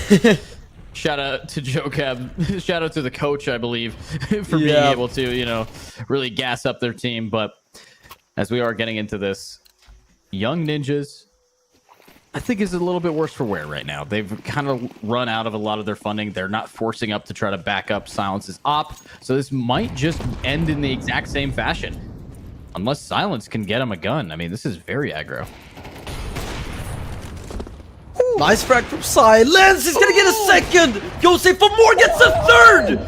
Oh my god, Silence. He's gonna go for more. Surely he can't get a fourth. Oh my god. Silence wants to end this one with an ace. Peeks into mid. And he gets the ace. Okay, Silence. Okay. All right, your team doesn't need a buy. You're going to do everything for them. That's going to be now 3 AKs in the hands of Young Ninjas. Huge play. And Navi Jr. letting Silence treat him like that. The op breaking them every single kill. And it's like Silence knew. He just was locked in. Knew where everyone was. 500 damage round. Beautifully played. And that is Navi Jr. back to scrap meat. They got 1 AK. Good luck. Yeah, I mean, Silence. What a round. And you almost get a little bit nervous now for Navi Jr. But Krabeni tries to get an opening pick, but he's gonna be peeking into mid. If he finds this frag, maybe they could do something. Nice opener. Kaspersky has taken a lot of damage, but he's gonna be caught off guard from Jokab, and that's a lovely trade from Demon. Wow. Lovely from Demon, but what's the plan? You got Kaspersky wanting to go up against Symmetry here. The fact of the matter, Navi Jr., they've gotten some guns, and Silence's op is just that good. But no, it's whiffed. And that's going to be Symmetry and Frosic opening it up, and now it's a 1v3. Kaspersky, great angle to try to get behind him. I don't know if they're going to anticipate this, as long as he makes no noise dropping down, which he didn't. Walking nice and slow. Demon spots him, and it's a clean headshot right in the noggin. Brains on the wall. But who's going to get the last two? Kaspersky can't do it. I mean, nice shot on the first, and I mean, I didn't see any chance for him to win that 1v2 either, but when he picks up the defuse kit and the Molotov, there definitely was a chance that he could have been able to make that happen. But unfortunately, this second miss here from Silence, that costs them the round, and it's not an easy shot to hit. He hits the first shot, peeks into Donut, they're already holding for him, but if he hits that second shot, that definitely could have been a Young Ninjas round, but now they're gonna have to force up their last bit of money for this one. Mid push coming through from Young Ninjas. They're taking a bit of damage to the utility, but nothing significant, and mid control gathered for Young Ninjas. Yeah. And then just need to start getting a little bit more kills here. Obviously, though, Symmetry does have that op found on the body of Silence, but Silence gets to buy a new one. So what's the plan here for Na'Vi? They're just taking it slow. Bomb leading towards A. You do have decent rotates from Napper Ninjas, but Silence taking his sweet time here. About to try to 1v1 this Opper. Symmetry knows where Silence is. They actually spotted him when they were jumping around, so they realized, wait a minute, it's not peeking to A. There's more than one. But that only gives them a minute. They have a minute now. They have to rotate around here to try to maybe find some opening. You got 2 in mid. Great flashbang. Great spray down. That's going to be a huge piece of utility from Krebeni. Shout out to the util usage. And Frozik's going to just take that momentum right into Donut. Yeah, I mean, the flash is everything there. Nice trade coming through in Silence on the A extremity with the op. Are we going to see another huge round, or will this be a 4th round for Na'Vi Junior? A nice smoke, and that smoke might just secure the round for them. Krebeni just is able to cross through Donut and should be a save here. And Demon is going to find Silence, so op removed from the equation. Missed him. The IGL, the captain of Young Ninjas, needs to hold on to the M4 because they don't have any money going into round number 8. Wow. So what's the plan now? Obviously, it's 3-3. You do have Mistim wanting to maybe get a save. Jugas and Krebeni are both still low, but they know that there's an op down. There's a chance that they can go double op here if they really wanted to, but I think they're just going to leave it on the ground. They'll get an op, 2 ops at least. It's almost guaranteed you're going to lose one of them. That's going right back in the hands of Silence, and you're going to want to try to really just push them back. So Young Ninjas losing their lead yet again. This is a very close game, at least in the first half, and I like what we've seen. I mean, the fact of the matter, Na'Vi is playing their hearts out. Great team synergy. And then you have Young Ninjas, who has Silence absolutely popping off. Look at the amount of kills Silence has. Yeah, I mean, definitely. 12-4. Silence has as many kills as his team put together. That's crazy. I mean, 7 rounds in, that is quite a few rounds. 7 rounds, 12 kills too. Yeah, I mean, that's crazy. Doesn't it feel like Ancient is kind of becoming Inferno? Do you remember the game we casted yesterday against Copenhagen Wolves versus Agency Clan? It felt like we had a save on the CT side almost every round, and so far this map, we've had a few saves for Young Ninjas as well. Yeah, I mean, we've seen a lot of the same, and I think that definitely could be a little bit of a loss factor here for them, but, you know, overall, the way that this game's going... Oh, well, that's rough. Those nades were right on target. Center mass. Frozik just opening us up with a triple kill thanks to the nade and the double spray, but this could be it. Kaspersky now wanting to push up, but look at Blue Phoenix. Couldn't get it, and there we go. USPS versus 5. Easy clutch for Kaspersky here. Mac 10 for Krebeni could be scooping him up here, but a Symmetry AWP is gonna finish off the round for Na'Vi Junior, and they're starting to get a few rounds. I mean, 5 rounds on your attacking side is definitely decent, and now the question is, how many more can you get? How much better of a half can you make this? Ooh. That's a slim shot. Slim shot. I mean, just nice and clean with the way these guys have been playing. But let's focus up here. If you're Young Ninjas, that was a save round. Now you get a buy. You are seeing util in the hand, getting thrown all over the place. This time, though, they're not getting nade stacked in mid, and they are unlucky timing there. Krebeni was ready for it, unexpected, but huge. And that's the bomb now down with Na'Vi Junior taking an early lead. But now look at Silence. There we go. This is the fragger for this team. Huge trade-off, but Frozik. Oh, just chasing the shadow there. Very unfortunate. Yeah, I mean, it's a very slow frag from Kaspersky there, and unfortunately he tries to shoot at his shadow. And Demon now looks to maybe gather some cave control, but same position being played. Oh, aggression from Kaspersky! Lovely stuff if he gets a second. And now this round just became infinitely harder for Na'Vi Junior to win out. This duel is everything. Shugs is gonna give Na'Vi Junior a chance back here, and no one is playing towards B. He has forced every single player over. So Symmetry, He could go into the bomb site, though I don't think he will be doing so. This duel is huge, and Kaspersky is gonna find him. Now, Symmetry has time to get the bomb down and get himself into a pretty good post-plant position if he wants to. I mean, with the AWP in this kind of a scenario, a 1v3 is definitely on the cards now. It could happen. Wow, this could be it. You do have Symmetry now bombed down. Does he clear But ramp? he's getting flanked. It's too late. Yeah. Very unfortunate there for Kaspersky, but it happens. Now, it's just Young Ninja is able to take it back, and you look over. How did Kaspersky get 4 players? You know, just everybody kept trying their 1v1s against him, and he just kept winning it out. I mean, this room, a real kill room for him. Yeah, I mean, never challenge Kaspersky. He is one of the, I would say, one of the best young talents I have seen now currently in the scene. He is so very good in this team. Sure, there are a lot more talents out as well, but from a player that isn't really that recognized in the scene, I think this guy might be one for the future. Yeah. I mean, honestly, now Kaspersky's gameplay there definitely forcing Na'Vi to call attack pause for one reason. That is a solid 35 seconds for your coach to say, stop peeking one by a time. Don't do that. It's a bad idea.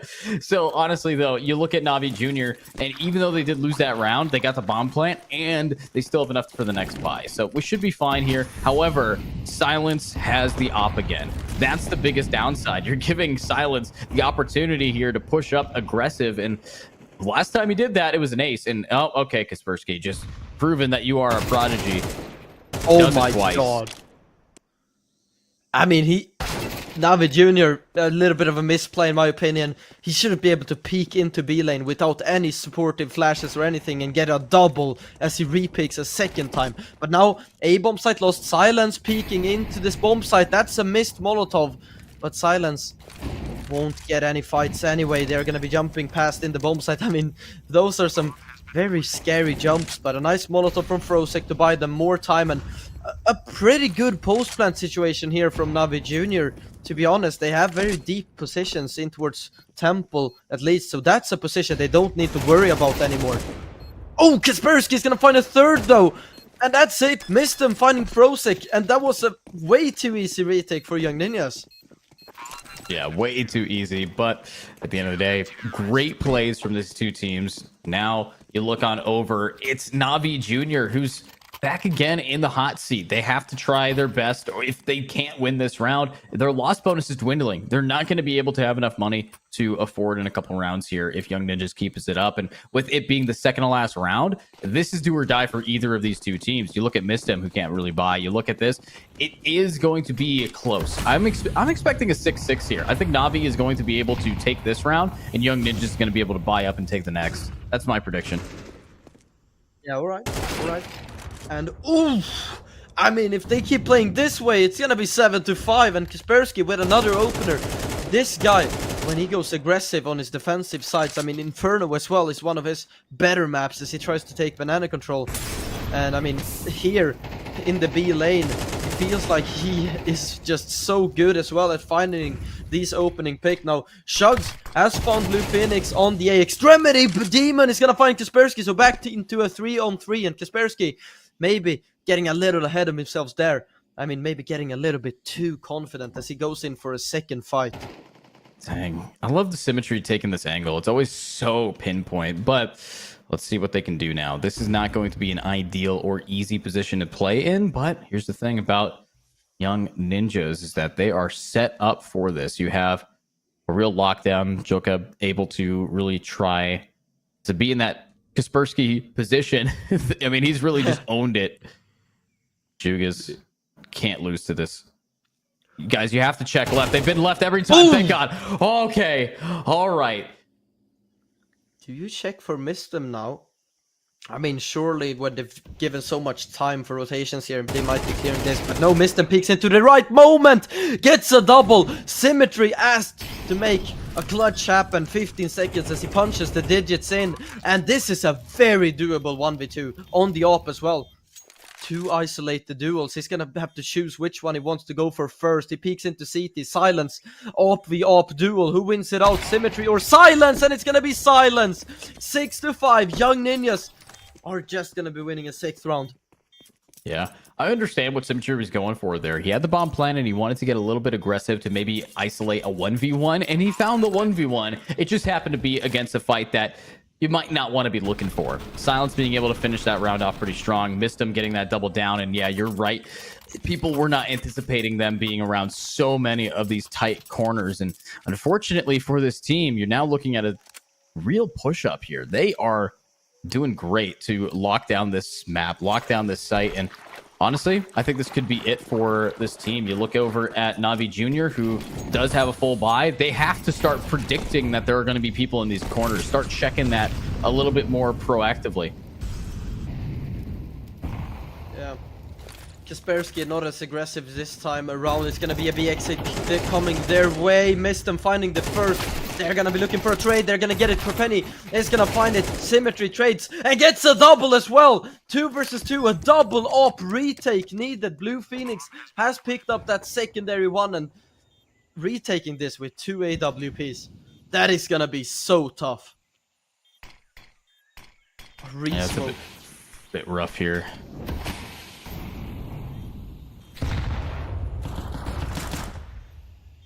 Ooh, decent shots. All right, double op. But here's the thing. You say retaking with 2 ops is going to be hard. Silence is known for being aggressive with the op. And Blue Phoenix should be able to make some noise with this 5-7, but no. Only good for one. And here's one. No. Oh my God, so close. Flick was nearly perfect. 6-6. Your prediction was right. Wow. And there we go. 6-6. So Na'Vi will take that, but you look at this round, you look at this half. This is some just amazing gameplay coming out from both of these two teams. They have, honestly, they don't look stressed at all moving into this game. I don't really see that from them. So what's the strat? What's the plan? What's the way that they're going to be able to really bounce this back? And I would think it comes down to who's going to be winning the pistol round and who's going to be able to start an early round lead to try to get this pushed up. Because one thing is known for sure. When you're a team, especially later into a game where you don't get second half to work on, you need to try to get that early advantage just for the mentality boost. You need to try to keep your team up and healthy here. Yeah, definitely. Let's see, Pistol, Kaspersky leading the charge with the bomb on his back as well. They're going to be creeping through mid. Frosik, I don't know if he just went for a pre-fire or if he spotted anyone, but he moved back onto the A-bomb sites. 2 players here. They now know it's going to be an A-play. Rotations are being made from Young Ninjas, and these 2 players needs to do a lot of work. They need to get at least 2 frags, to be honest. Oh, Frosik! No way. No way. Frosik just so clean with that. This is good from Na'Vi. Wow. Huge from Na'Vi. What a way to set that up. Yeah, I mean, Frosik on the 4K. Those double openers were everything for them. I mean, lovely stuff as he lines up 2 players, and 7-6 now as Na'Vi Jr. are going to be in favor of this game. And on the HUD there, it's just the wrong players on the wrong side, or the wrong teams on the wrong sides. Wow. Pretty scary stuff here. You look on over.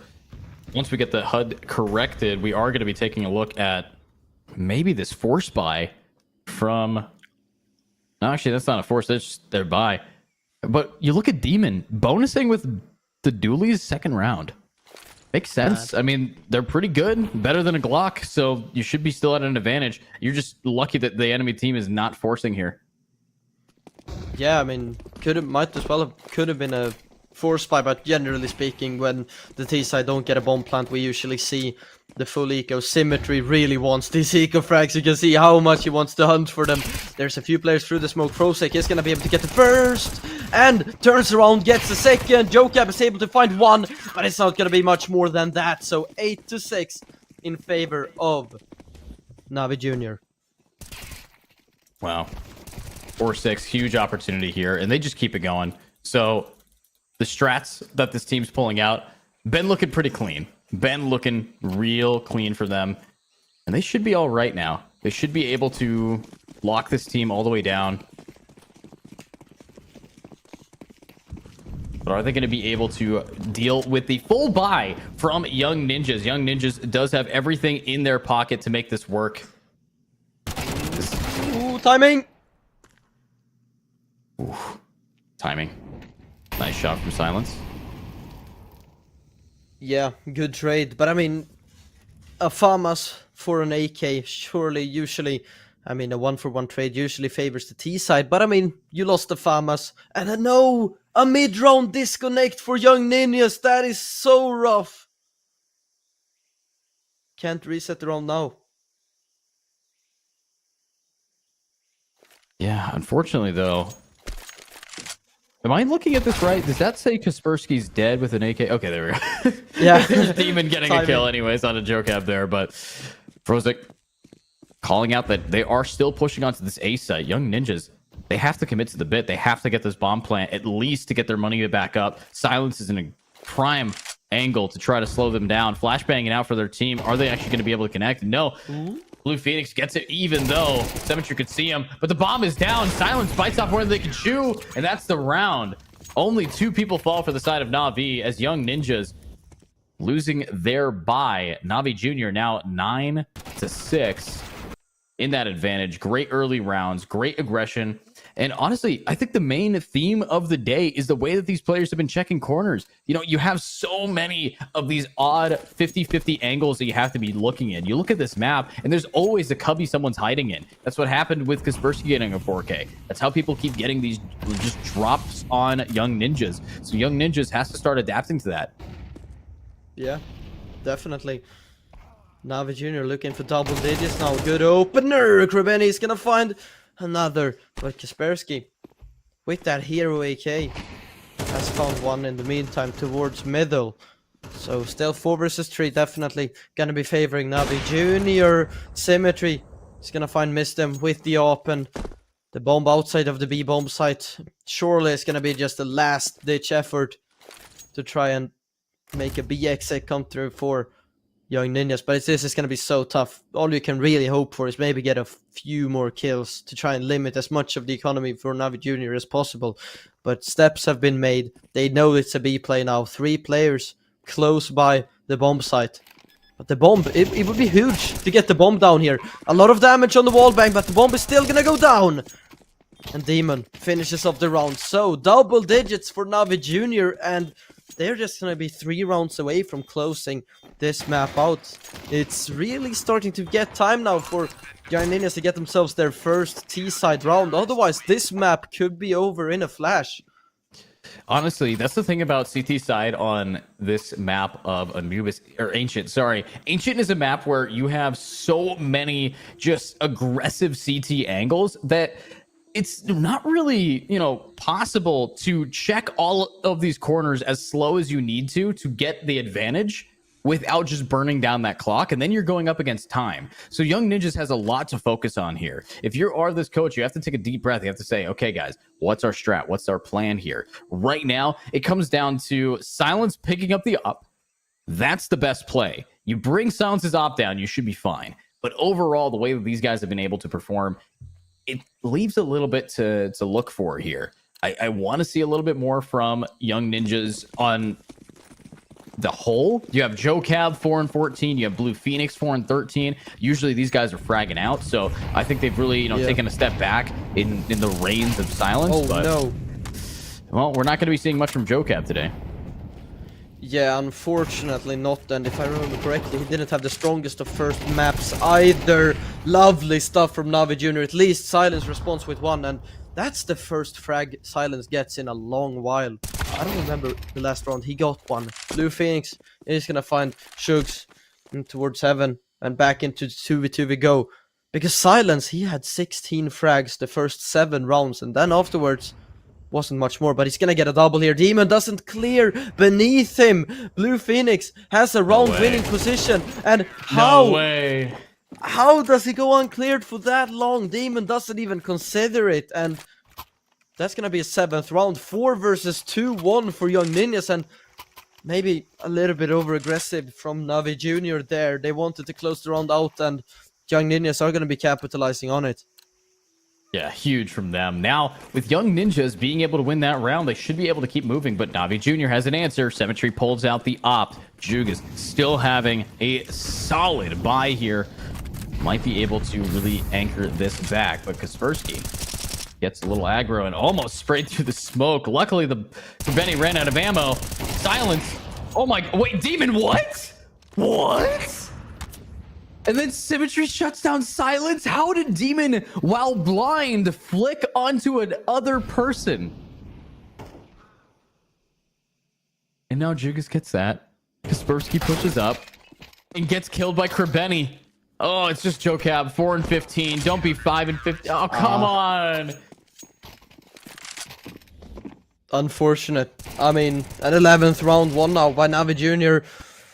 I don't recall what the loss bonus was for this one, but I mean, I'm sure that Young Ninjas had some decent loss bonus at least. I mean, it's not a lot of money to go on, but you can definitely make a buyout of this one.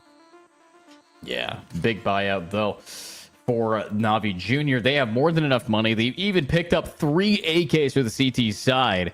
I mean, this is some scary stuff. I haven't seen a game this tense, all right, since Counter-Strike Global Offensive, all right? This has been a while since I actually got to see it. In CS2, recently, I've seen a lot of, powerful fights, but the fact is, Navi Jr. needs map 2. They need Ancient if they want to make us go to Mirage. Mirage being the primary decider for most of the tournament. It feels like that anyways. You look over at Young Ninjas, though, they're forcing. They have 3 AKs. Silence isn't going to be able to buy much. Mistum isn't going to be able to buy much. I mean, I'm thinking maybe some Mac 10s to try to join them.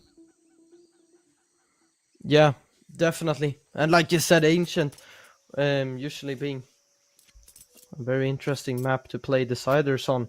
11-7 now. Round number 19. Force investment coming through for the side of Young Ninjas, and their last chance, to be honest. If they lose this round, I don't know how you dig yourself out of that hole. Here we go.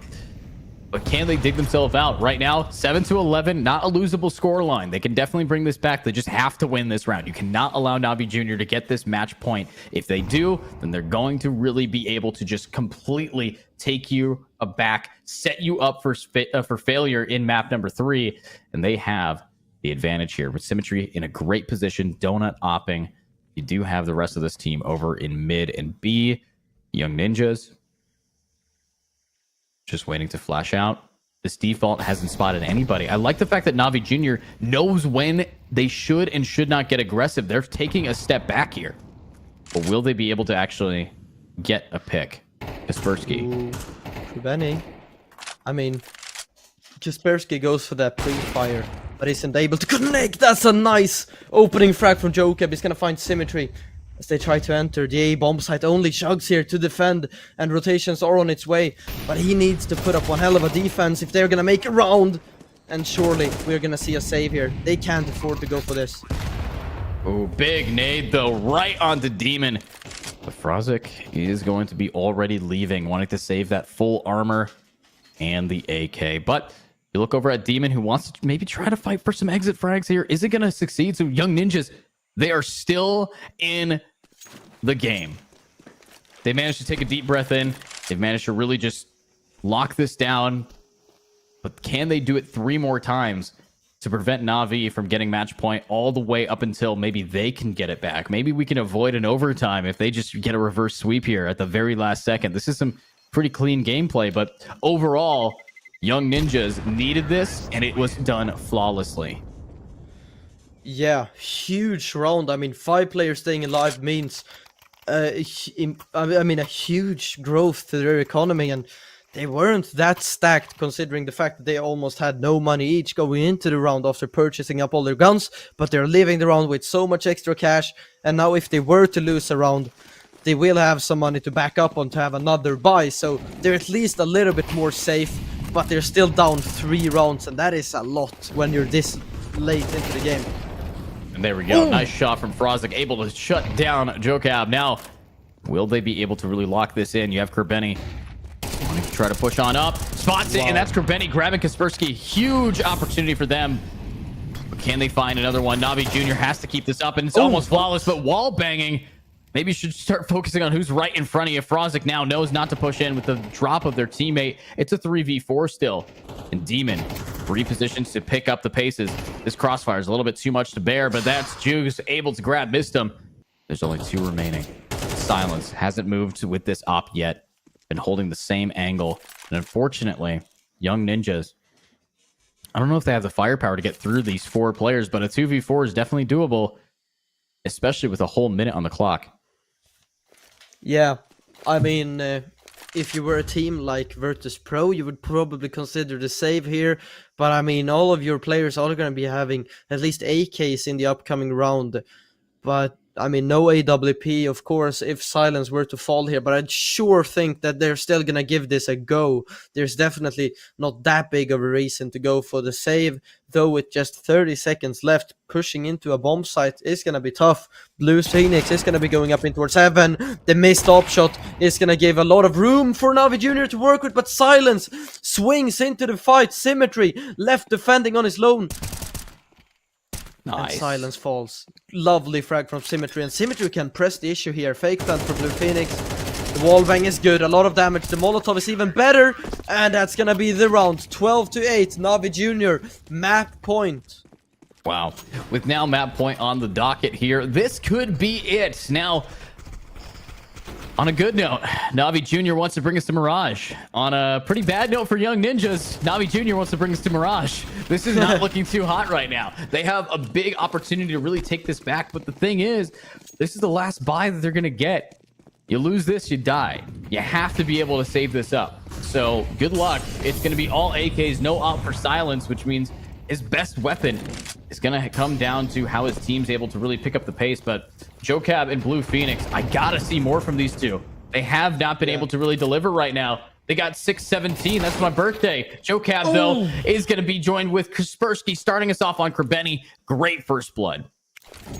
Yeah, I mean, Blue Phoenix and JoeCab, definitely 2 players that you would expect much more from. I mean, those 2 have been very reliable, and JoeCab as well, one of the, I mean, also a very big prospect in the scene. Kaspersky finds a second opener, and this guy, I mean, for 15 and 14 is not the greatest of stat line, but I mean, he has had so much impact in a lot of these rounds, and a double opener this time around is going to be huge. Symmetry, though, this is dangerous.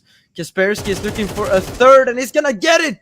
A third for Kaspersky, and surely a 9th round for Young Ninjas. I feel like Shugs and Frosek is just gonna be saving towards the B bomb site. Yeah, just saving, but you look over at this, and this is looking pretty all right now. You know, saving 2 AKs, not too shabby. Bomb will get planted over on the A side, but you look over at Kaspersky, who's kind of on the hunt, the prowl right here. Are they going to even anticipate? They're going back up against him. They're walking backwards into this player. Luckily, Frozik is clearing things for them anyways, but I think they just barely miss each other. So we are not going to be able to see them fall down. This is a great angle, great opportunity here. But at the end of the day, it's now time to shine with Navi Jr. wanting to really just finish out this map.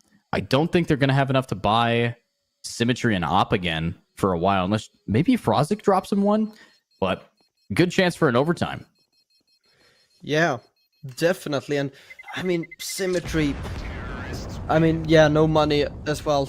Lowest loss bonus you could have, unfortunately. But I mean, Kaspersky, I mean, he gets 4 in that round. He's literally doing it all for Young Ninjas in this round. And I mean, you could have almost made a case to go for the force buy in the previous if they managed to save 2 weapons. But now you're going to have to take a second guess here. And it's going to be the eco for Navi Jr. So, Young Ninjas, a good chance to get yourself onto double digits. Or if Shugs is going to be able to do something huge here with the AK, that is definitely on the cards as well.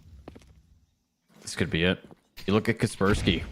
This player, I mean, has really highlighted their skills, trying to climb back up to the pedestal that we put Silence on earlier from that ace. But now the shots are fired. JoeCab is here. That's 1. That's 2. Kaspersky backing you up, and JoeCab. Oh, it's a massacre. Only 1 left. It's Krabeni. Can Krabeni get anything? Probably not. Just a P250. sitting in mid as his team was mowed down in B main. This might just be it. But, Wow. oh, silence. So clean. And yeah, honestly, just great round here. But Na'Vi was going for a save, so full buy. Yeah. And also, we've talked a lot about Silence. I mean, sure, he has had a great game, but then you look at Frosic as well, also at 21 and 12. Let's see. Buyback from Navi Jr. though. It's not really the most perfect of buy, but Jugs is gonna find a double opener as he spins around. My. The 180 coming through as he dodges the flashes. And now 5v3 needed for Young Ninjas if they want to win this round. This could be it. This could be sending us into map number 3 unless Mistem, Silence and Kaspersky could do something here. 2 players in Donut, both forced off the angle from that Molotov. A double cave setup. If you peek into this, surely you're gonna die. I mean, good opener, but the trade is there. Demon finds Mistem and Silence. He has had a very good game. He has done so much for his team. He has tried his damnedest to make something happen of an Ancient. But now, he's gonna have to win a 1v4, and he can't do it. Wow. And that is going to be Na'Vi Jr. securing map number 2, which means welcome, ladies and gentlemen, to the first playoff match, overtime as well. Mirage coming up next. So honestly, what we watched from map number 2 was a completely different game. But I will say, map 1 being Dust 2, you can't really expect the same standard play as like a map like Ancient. Ancient has been in the map pool for quite some time, and it's a favorite for a lot of these, academy to even pro rosters. They like this map for its consistency, especially on that CT side, and Na'Vi knew how to play it well. But Emil, what's next? Yeah, I mean, next things coming is Mirage, of course, and now in a 1-to-1 fashion, Mirage is going to be needed if you want to go and progress here in towards the playoffs final as well. And if you are going to lose Mirage now, you are going to end up in that lower bracket. So, Mirage on its way, but first a short 10-minute break, and when we break back from that break, we are going to be joining in towards Mirage. Bets on esports, bets on streamers, impressive bonus system. Welcome bonus up to $600, cashback, artifacts, regular promotions, daily giveaways. Try yourself as a bookmaker. Great lines. EGB.com, more than just a bookmaker. Skin.land is the site where you can sell your skin within 2 minutes and receive money on your card, crypto, or other payment methods. It's very easy. Look, put email address, set trade link, and bonus for you. Click on the gift, enter my promo code, and get $10 for free if you sell skins for $100. Pick skins you want to sell, click the payment method you want, confirm trade, receive your money. On Skin.land, you can also buy skins. Why Skin.land? The prices are much better than in Steam. You can check it yourself. Link in the description.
Bets on esports, bets on streamers, impressive bonus system. Welcome bonus up to $600, cashback, artifacts, regular promotions, daily giveaways. Try yourself as a bookmaker. Great lines. EGB.com, more than just a bookmaker. Skin.land is the site where you can sell your skin within 2 minutes and receive money on your card, crypto, or other payment methods. It's very easy. Look, put email address, set trade link, and bonus for you. Click on the gift, enter my promo code, and get $10 for free if you sell skins for $100. Pick skins you want to sell, click the payment method you want, confirm trade, receive your money. On Skin.land, you can also buy skins. Why Skin.land? The prices are much better than in Steam. You can check it yourself. Link in the description.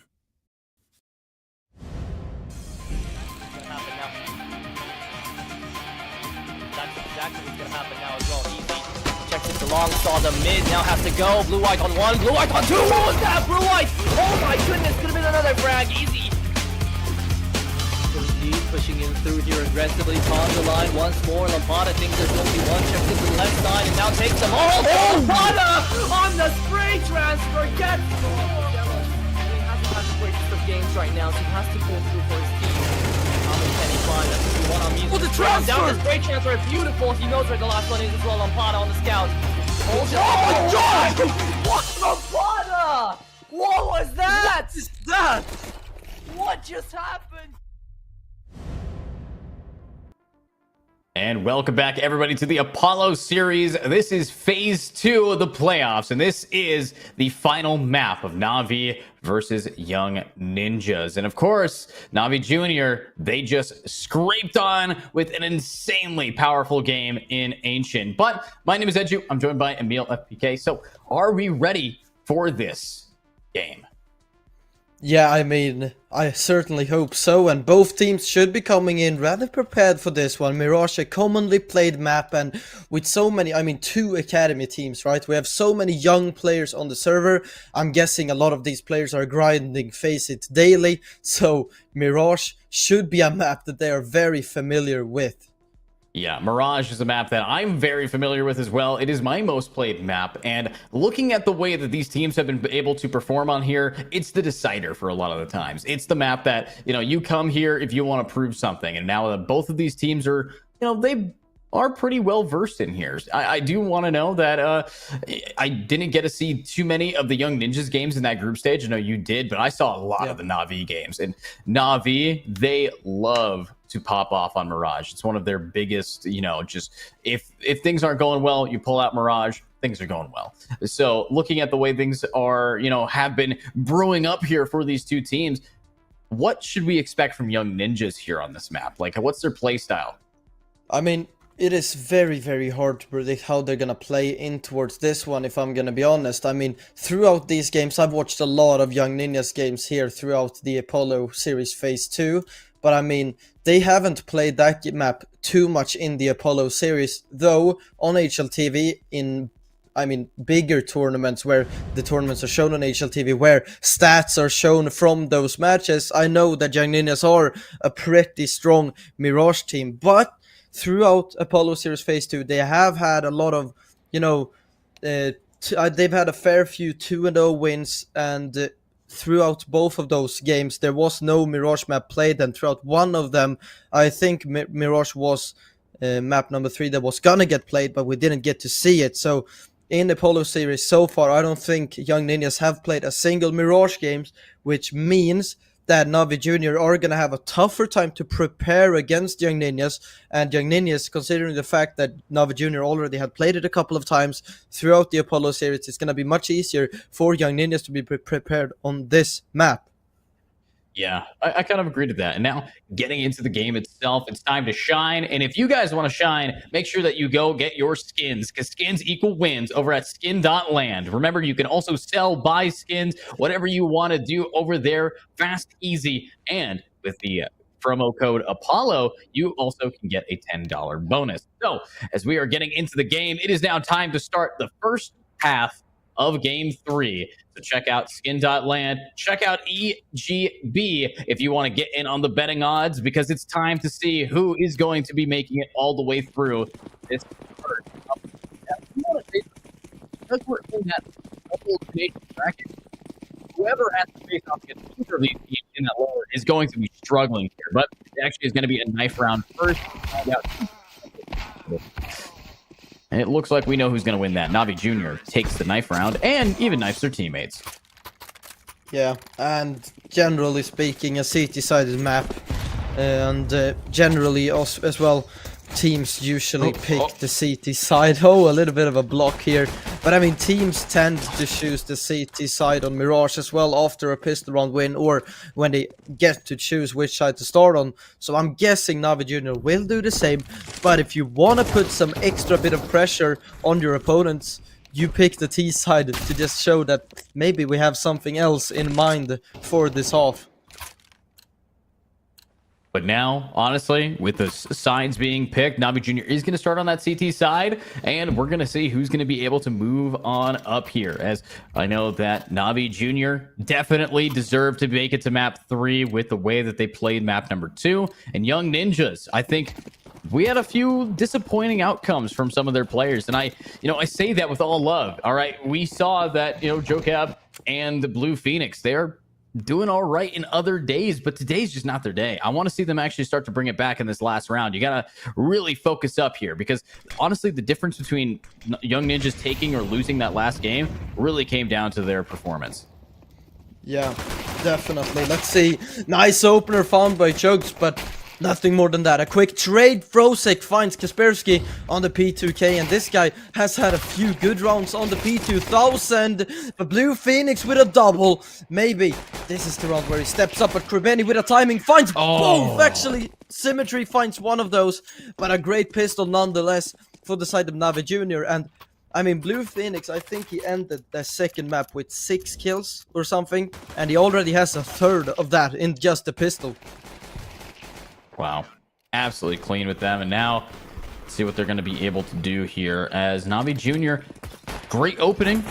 Decent buy. Last time we saw them go for a light buy where Demon only brought the dualies out. Now they're actually going to be committing a little bit more of their funds forward here with M4A1Ss across the board. You do see some MP9s, and this is a interesting strat. We have everybody kind of sitting down in underpass, just waiting for maybe a push up into mid. Yeah, waiting for over-aggression from the side of Navi Jr., but they're playing with discipline here. No one even peeking out towards mid, and that is they know they're playing against a full eco, right? You don't want to take any unnecessary duels. Frosek finding that opening frag, and Symmetry Looks like he wants to take a fight here. There are a couple of players on the other side. Jokab peeks around the corner. Jokab finds Frosik. Symmetry is able to trade it out. Krebeni from the backlines finds one only before the trade comes through. So even though Silence might not get anything else done here, it's still a very solid round for the side of Young Ninjas, finding 2 kills in the full eco.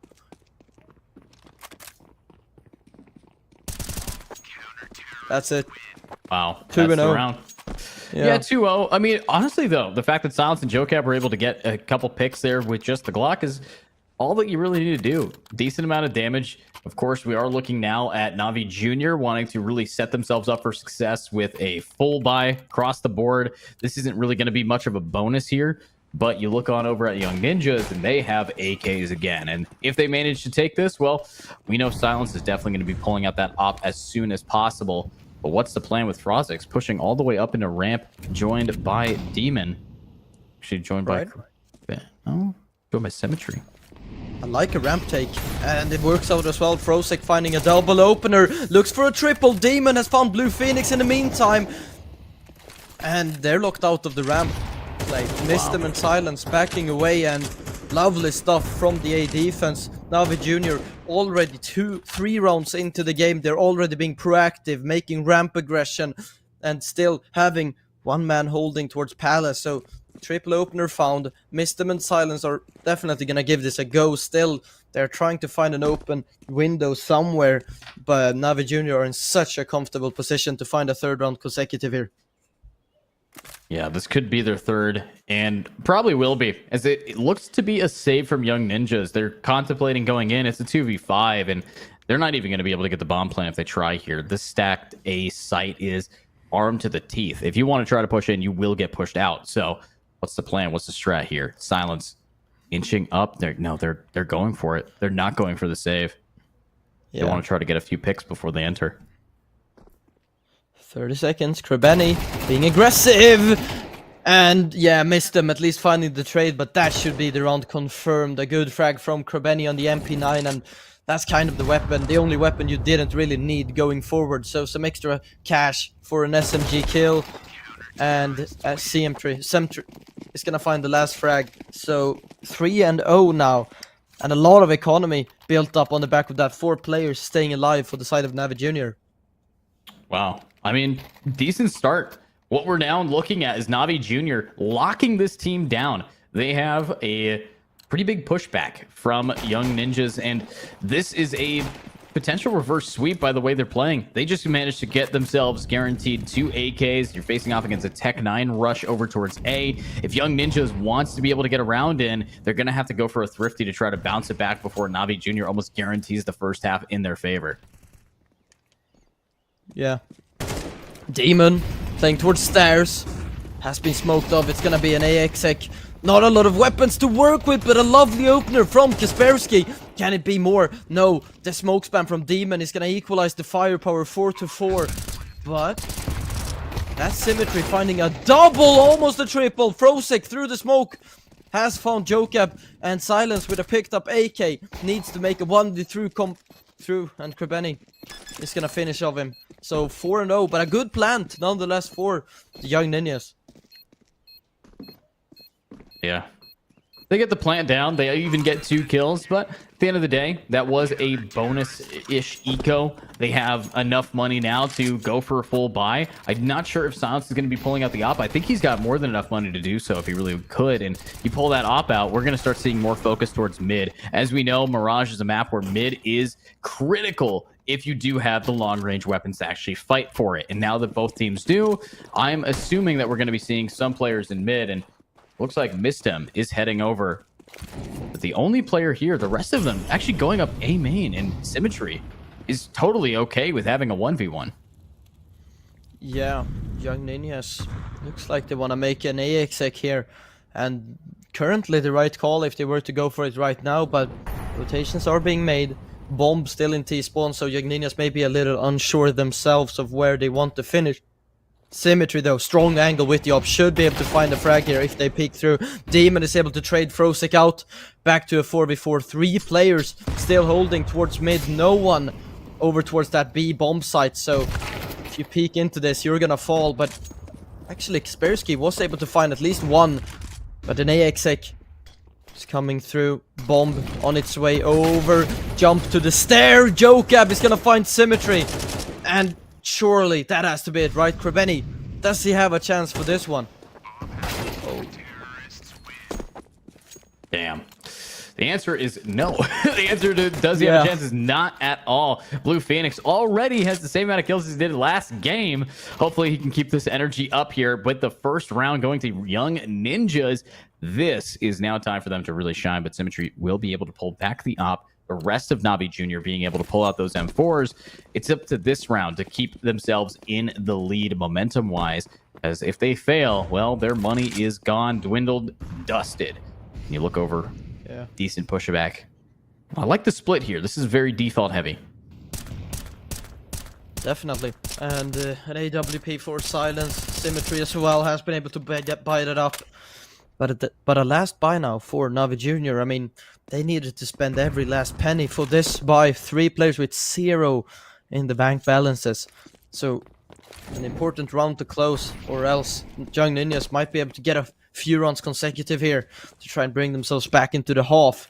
And Symmetry heading over towards the B bomb site. Navi Jr. They don't expect yet another A execute. It feels like Young Ninjas have been going here almost every single round, and they're gonna do it again. Only one player on the bomb site to defend.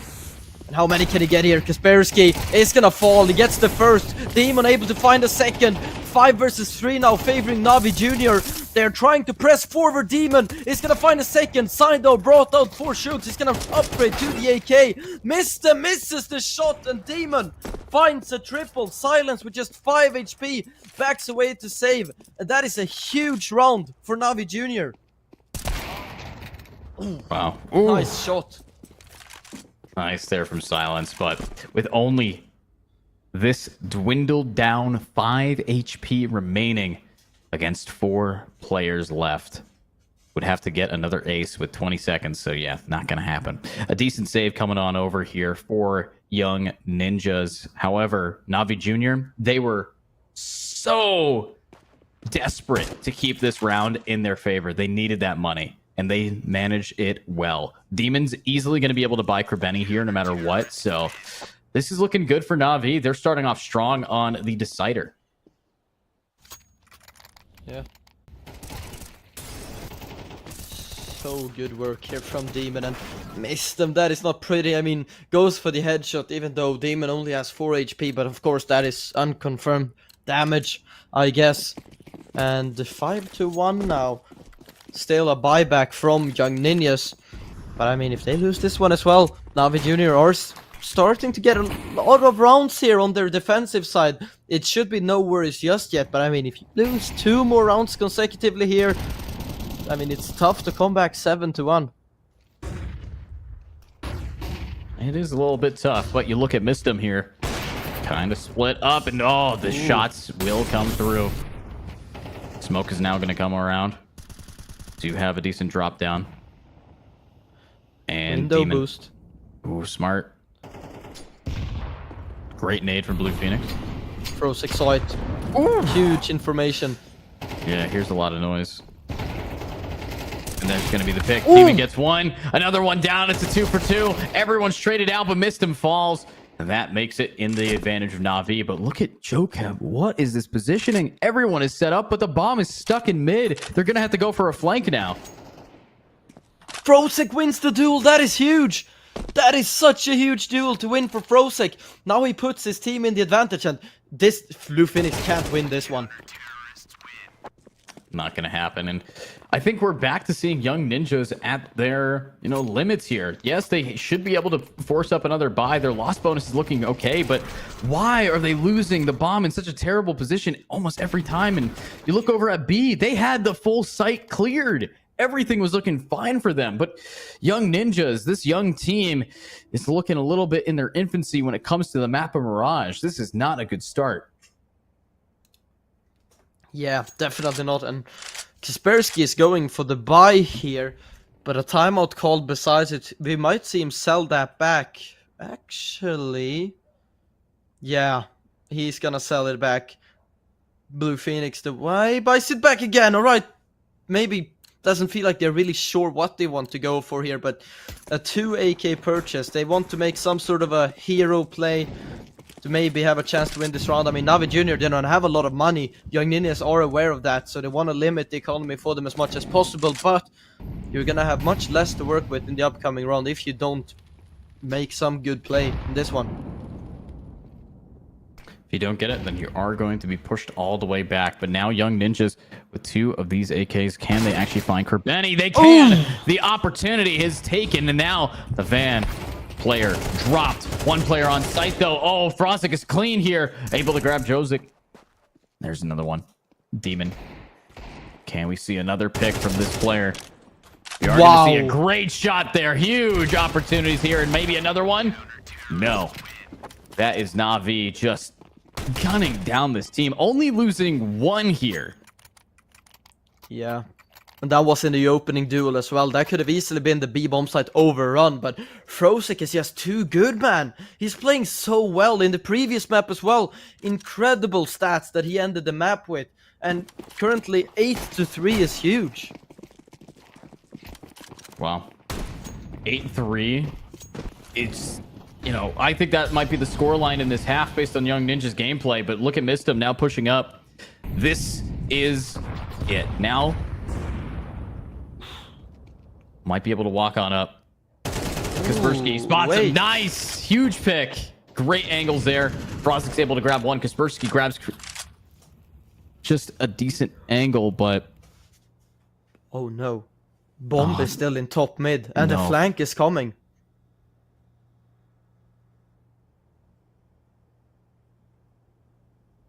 Frosik is in the round winning position, to be honest. He's gonna be holding the bomb now, I guess, until someone tries to pick it up, and he's gonna be able to burn so much time here. He knows they can't make a play without picking up the bomb, so he should have a freebie as they try to pick up the bomb. But I mean, he can buy so much time here as well.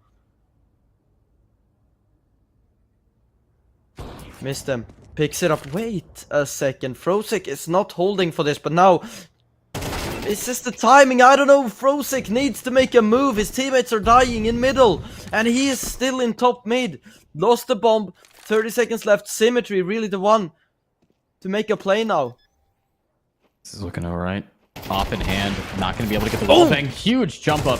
Able to grab one, but the flank from Frosik finally coming through. I'm surprised it took Frosik so long to actually get that execution going. But now, in a 1v3, has to just focus on the save. But wait a minute. Where is Blue? No, Kaspersky. Kaspersky's right behind him. And he has no idea. This is doomsday. Yeah. Well, that's going to be Young Ninjas getting their second round in this half. Not too shabby there. And with the replay coming up, we know that right now, it really has come down to some great aim shots from Na'Vi. But at the end of the day, they're back on their toes. They have another buy that isn't really that clean. They can't even afford an op for Symmetry, and they are forced up all the way to their teeth here to try to afford all this util. So I'm kind of concerned for them. Young Ninjas does have a full buy, and Silence does have that op again. Yeah, but I mean, Navi Jr., they still have 7 rounds, right? It's already a good haul for them, but you would like to have, you know, every single round now is gonna count. Every single one you can pick up here at the end is gonna have such a huge amount of impact coming into the second half, and that is a lovely nade onto Mistum. The boost though, is it gonna work out? Symmetry though finds a frag through the smoke. Demon is gonna give them the man advantage, but Frosik overextends, but the trade is coming through from Demon. Bomb picked up in top mid. It looks like Blue Phoenix lurking out on the B bomb site. Every single player on Navi Jr. is on the A bomb site, and Blue Phoenix with a round winning position now. Chugs, he's gonna be going through B apps. I mean, I like this from Chugs. This is definitely gonna be a huge precision to have in the retake, because they are going to be holding Kitchen with a pretty strong angle. I mean, how do you clear this against Silence? That Apartments play from Chugs is going to have to do most of the work, in my opinion, here. It's not. Silence really needs to try to lock it down, but again, this flank, you know, you talk about a perfect position, you push out of apps like this, you might be able to drop one, but yeah, that's going to work, and there we go. Blue Phoenix is able to get the trade, but at the end of the day, no kit. He has to be good for 3, and Just enough time. He's just got enough time. Yeah, he's fine. No concern. I think they got more than enough time. I say they have at least 3 seconds afterwards. Yeah, they had more than enough time there. But you look on over, Navi Jr., what is the score? 8-2 now? Just beautifully played. So with the way that everything's going now, Young Ninjas, I don't even know if they can get another round in this map. But honestly, they need to start executing B as a team. They've found that B has been the best spot for them. They've gotten a decent amount of bomb plants, or if they have, they've gotten full control over that site, but the bomb is already stuck down mid. So they got to start focusing up and keeping that bomb in an ideal position. That's what this default's all about. Demon mid aggression not gonna work this time. Lovely flash from Mistem, but an even better trade from Krebeni to bring back the 4 versus 4 Chugs. Playing towards Palace here. Oh, it's gonna fall. Only 13 points of damage dealt, and this is gonna be tough now for Navi Jr. to bring back. They need to find a frag, and they need to find it very soon. That's a lovely nade on from Jokab. Blue Phoenix found Frosic, and Symmetry needs to save here, but he is so eager to take a fight. Ah, that is crazy. That is crazy from Symmetry. He knows Silence is holding that, and now they're gonna have nothing to work with in the last round. Absolutely clean here. And now, with it being the last round, yeah, you're right. Navi Jr. doesn't have a lot to work with. But the thing is, they like getting aggro when they're down on their luck. They're probably going to try to do some crazy play over by ramp or mid. And if they do, they have to worry about Silence. Now, op in hand, does have the bomb. Wants to now push these players all the way back. And look at Frosic getting up close. Might be able to get the drop down on a Kaspersky, but... No way! What? Gets both of them. He is so good, man.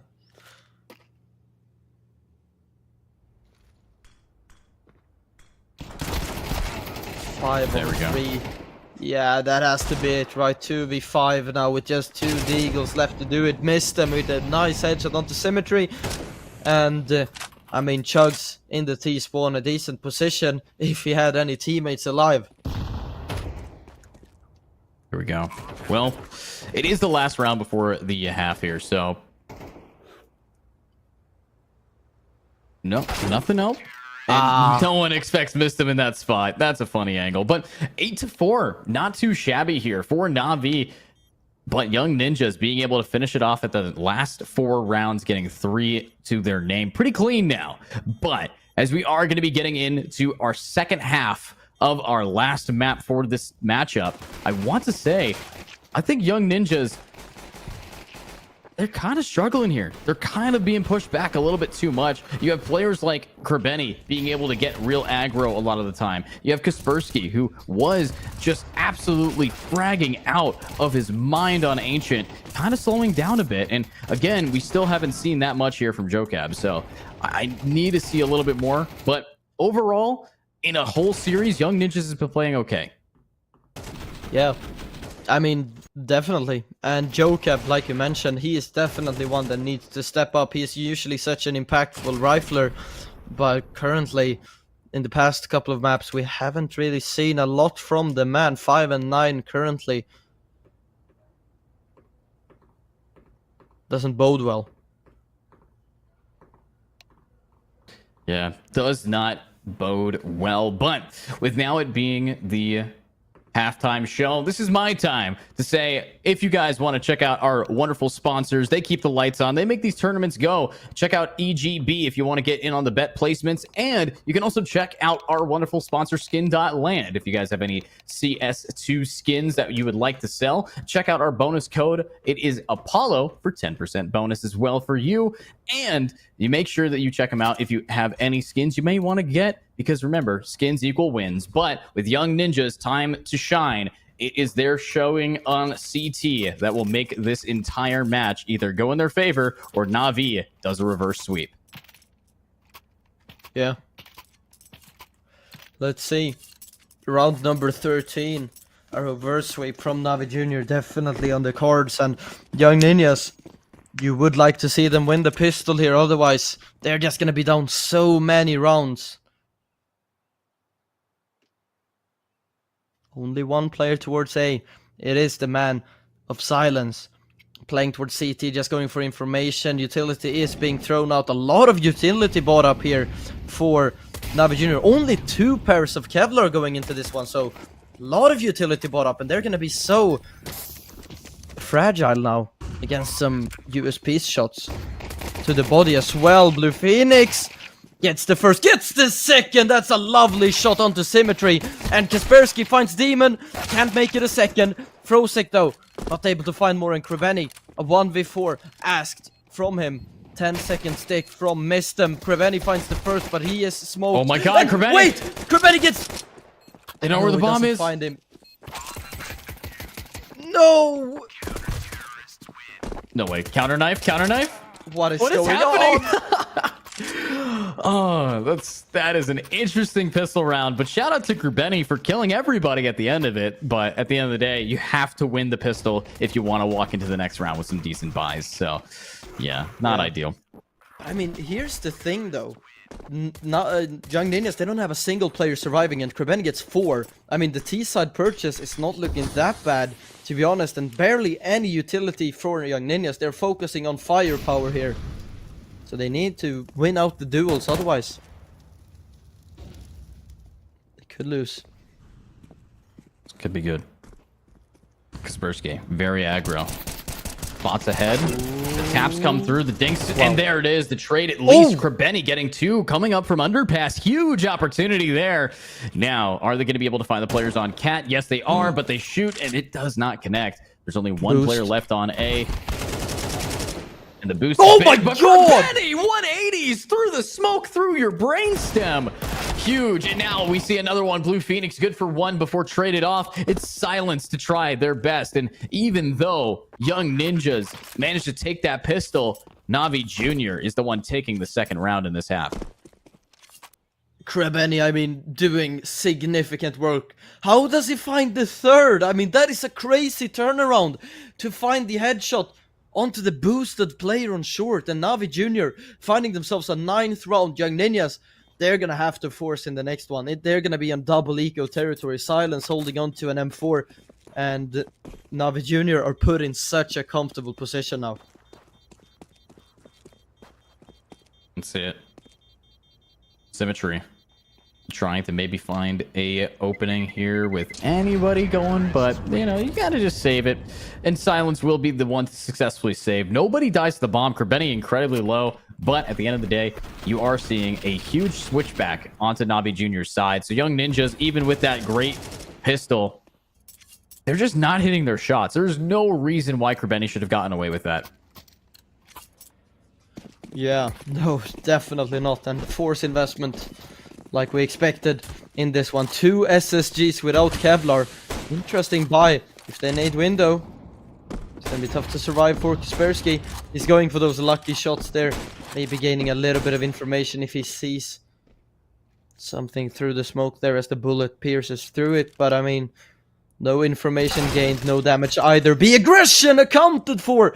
That's the M4 as well. Silence is gonna lose it deep in towards B. Scout has been spotted, and losing that M4 in the opening engagement is not gonna bode well for Young Ninjas.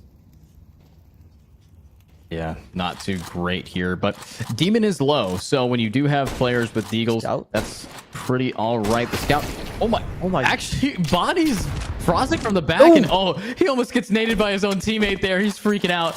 Oh, that's so unfortunate, but hey, it's okay. But they now want to push so on up. low. Oh, wait. Nice. Wait! Oh my god, these scouts are cooking right now, but there is going to be the trade-off here, leaving us now with a decent pushback for them, but... Mistem? He can do this. I mean, if they don't clear sight, they're so low on HP. He can find so many frags here.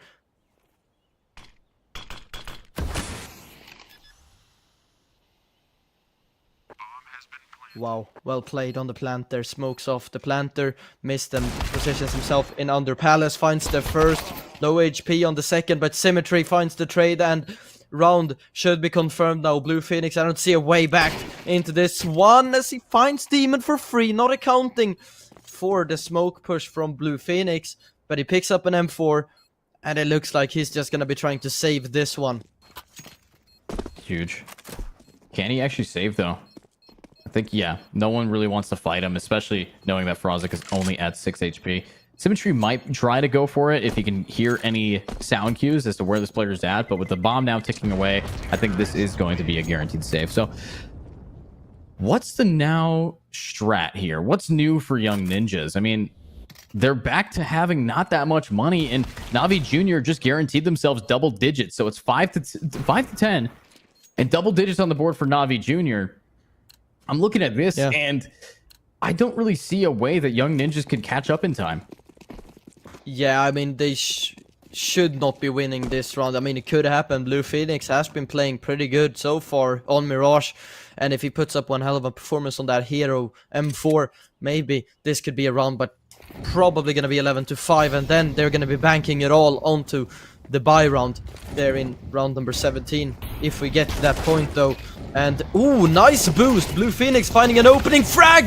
Jokab able to find one on the USB as well, but the wallbang is good. Krabetti finds two, and Crisis should be averted.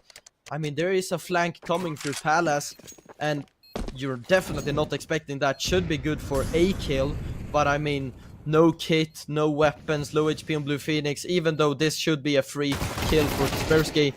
Oh, no way! No free kills. Just, why does Krabetti get away with these 180s? What? Oh my god. What? Krabetti, I don't know what's going on here. Check this guy's PC. Look at the smile on his face right now. That guy, he's like, he makes it look easy. He does. What a way to turn this round around. So, yeah, Young Ninjas. I mean, when you're facing off against Krabetti, who is just immortal, I mean, Lady Luck is on this guy's side. I don't know. Young Ninjas, they're going to be running into a big issue. But, hey, Silence pulling out the op. Yeah. Might be something big here. It's been a while to try to save up for this gun, so hopefully they're going to be able to do something with it.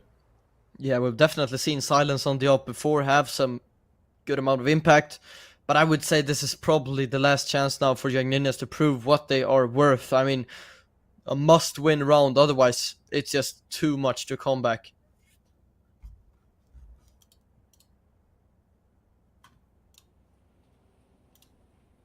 So now, with a little bit of a tech pause, this is just to figure out what's going on, really. This is an ideal tech pause, to be honest, for either team. The amount of extra time they get to just take a deep breath and say, okay, what's our strat here? I think Navi Jr., especially now that I'm seeing Symmetry pulling out the op as well, this could be interesting. We have two oppers going up against each other. Maybe we could see that opper go Palace and just get those very clean angles, but not gonna lie, with the way that we've seen Young Ninjas try to take space over by ramp, it has not been very successful here. So I'm hoping that we can see a little bit more, but I don't think we're going to get this map to overtime. And I think Young Ninjas is just trying to fight this out because remember, whoever loses this, it's a double elimination bracket, will fall down and have to face off against some of the teams that they were beating in the group stage. So I don't think either of these two teams is too concerned about going into lowers. It's just having to stay in lowers at the very beginning and having to battle your way through so many other talent to get into the playoffs again or get into that finals again. Oh, okay. Yeah. Kaspersky. Nice. Yeah, he finds that fragging ramp. How did he find Symmetry? And Silence has found Krabetti in the meantime. Maybe Young Ninjas have more to show us for this game. Jugs is gonna try to move forward in Palace. Only missed them on the A extremity to hold down it. Ooh, the Phoenix has been spotted, so they know one player is towards ladder and window smoked off. Bomb is still left behind. I don't know who is really gonna pick this one up. I think they forgot about it. Kaspersky though, he's gonna fall, and this could create complications now. Now, Young Ninjas, you can't lose this 5v3. This is a must-win round. Must win. Honestly, it's favoring them. Frozik currently pushing up right against Silence's op as his team has that bomb going towards A. If Silence can get this pick, this is practically the nail in the coffin for this round. Here we go. Should be. Demon. Nice. Oh no, almost kills his teammate. Luckily, they still survive. Blue Phoenix in the angle to try to open this up. The bomb. Now getting tapped away. No way. Through the smoke, through the wall. And that's 20 seconds. Demon doesn't have it. He has to just isolate those ones, and he can't get it. Na'Vi losing around here means a huge opportunity for Young Ninjas to bring it back, as I don't think Na'Vi has a buy. Yeah, no, me neither. I mean, Krebeni probably going for an hero AK here. Maybe Symmetry could go for something similar. But I mean, yeah, no, it's just gonna be the hero AK for Krebeni to try and limit the economy as much as possible for Young Ninjas, considering the fact that they don't have that much money to work with. But this is a start now for Young Ninjas to make a comeback story. Mid-aggression on its way. Jokab. It's gonna be at the top of middle now, behind the smoke. But they are expecting this. I mean, 3 players are holding for that exact play, but Jokab backing away. And Chugs with a deagle looks for a duel.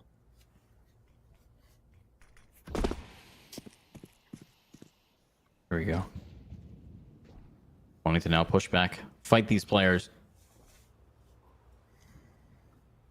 Do have an angle here for Jukes. Everybody here's got some decent pistols. I'm more concerned about Demon. No armor glass cannon with the hero rifle. Gonna be interesting to see what they can do.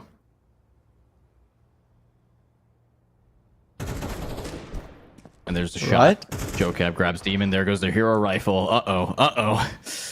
They're pushing up mid, though. And yeah, up against Kaspersky. Young Ninja's almost guaranteed to take this round now. Pro sick. Ah, that is not a pretty spray, and Kaspersky gets a double.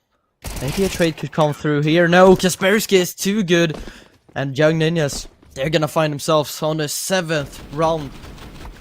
And a must-win, another one of those must-win rounds. But now, making a flawless round in favor of Young Ninjas means their economy has now grown a little bit. So if they were to lose this one, they at least have a bit of cash to fall back on to buy back into the game. But a technical issue, Krebeni has left the game, and hopefully we will be back soon. And yeah, he's already re-joined the server, so hopefully the game is gonna be on in just a few seconds. So with this going on now, tech pause coming through. Na'Vi Jr.'s loss bonus is still not that great. We are going to be seeing them full buy up now. I like the fact that we were able to see them get maybe 1 kill there, but Young Ninjas, 7-11. This is the same deficit they were in last time. Unfortunately, Na'Vi Jr. was able to secure the 12th round now. So, getting here, pushing this up. Kind of concerned. Krebeni making some noise, but I think with them splitting off so much to try to go for this default, they're really just isolating 1v2s, and that's not good. Oh no, what? Wait, Krebeni gets silenced? Krebeni! Okay, Krebeni, there are smokes there. You should... Do these guys just see through every single smoke? It seems that way. Krebeni, I don't know, the wall bang on silence as he misses the op shot, and finding the second one under Palace as well. Great work from Krebeni, a huge double opener, and Jokab is just trying to save, and you can see so much emotion from the coach of Young Ninjas here on the player cam. He's waving to us. Here we go. Jokab. What's the strat? What's the plan? Demon's gonna try to go for it. They got more than enough time. Is that the coach for Young Ninjas? Did he break a keyboard on his head? What is that? That could definitely be a keyboard. I don't know. What is that? He looks so bored. I mean, look at him. Wow. I don't think that's boredom. I think that's fear, to be honest. This is not good. Yeah.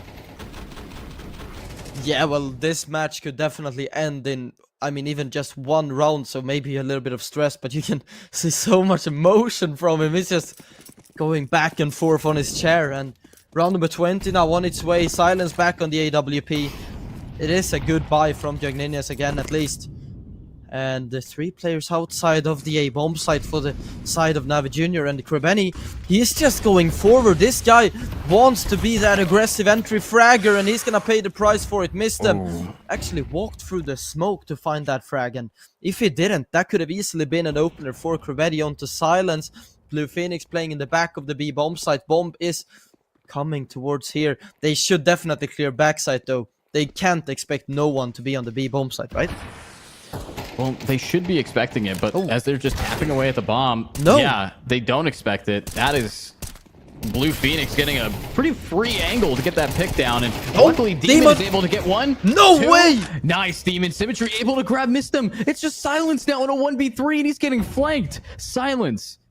I don't think you're going to survive what's about to come your way. Yeah, that's the game. That's the round. And that's Navi Jr. taking the first match in the playoffs.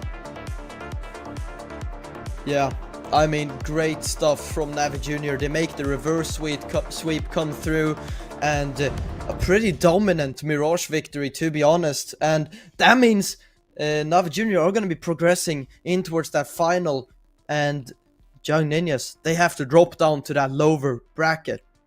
Yeah, they have to fight the winner of Nexus Gaming versus Agency Clan, and of course, Ents Academy versus Monty Gen. We have to figure out who they're going to be fighting, as the next match of the day is Prezi Esport versus Copenhagen Wolves over in that lower bracket round. So, of course, with this being the end of the upper bracket, I do want to say thank you, everybody, for watching. We do have one more match, and Emil, thank you for joining me today. It's been always a pleasure to cast with you. Thank you. And with that being said, what we are going to be doing is sending it to a short break. We will be back with some more gameplay. And when we do come back, place your odds. It's Prezi Esports versus Copenhagen Wolves. Bets on esports, bets on streamers, impressive bonus system. Welcome bonus up to $600, cashback, artifacts, regular promotions, daily giveaways. Try yourself as a bookmaker. Great lines. EGB.com, more than just a bookmaker.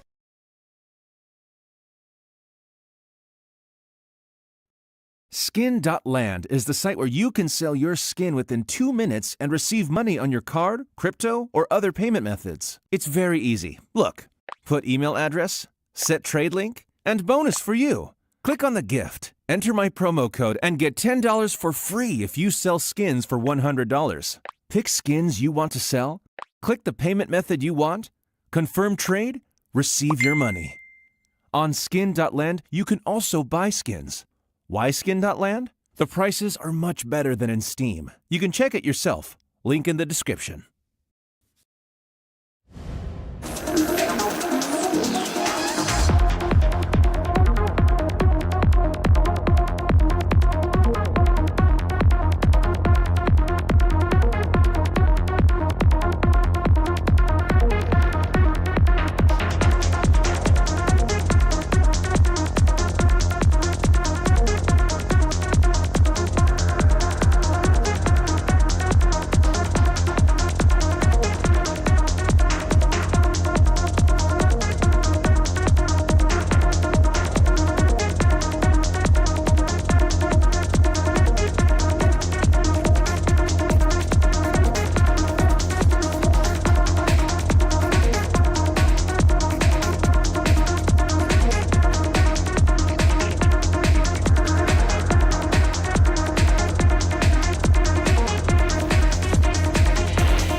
Bets on esports, bets on streamers, impressive bonus system. Welcome bonus up to $600, cashback, artifacts, regular promotions, daily giveaways. Try yourself as a bookmaker.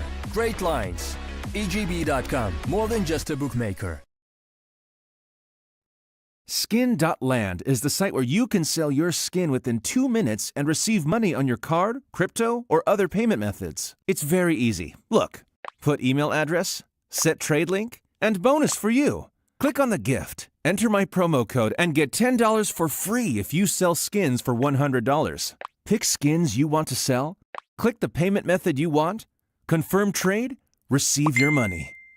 On Skin.land, you can also buy skins. Why Skin.land? The prices are much better than in Steam. You can check it yourself. Link in the description.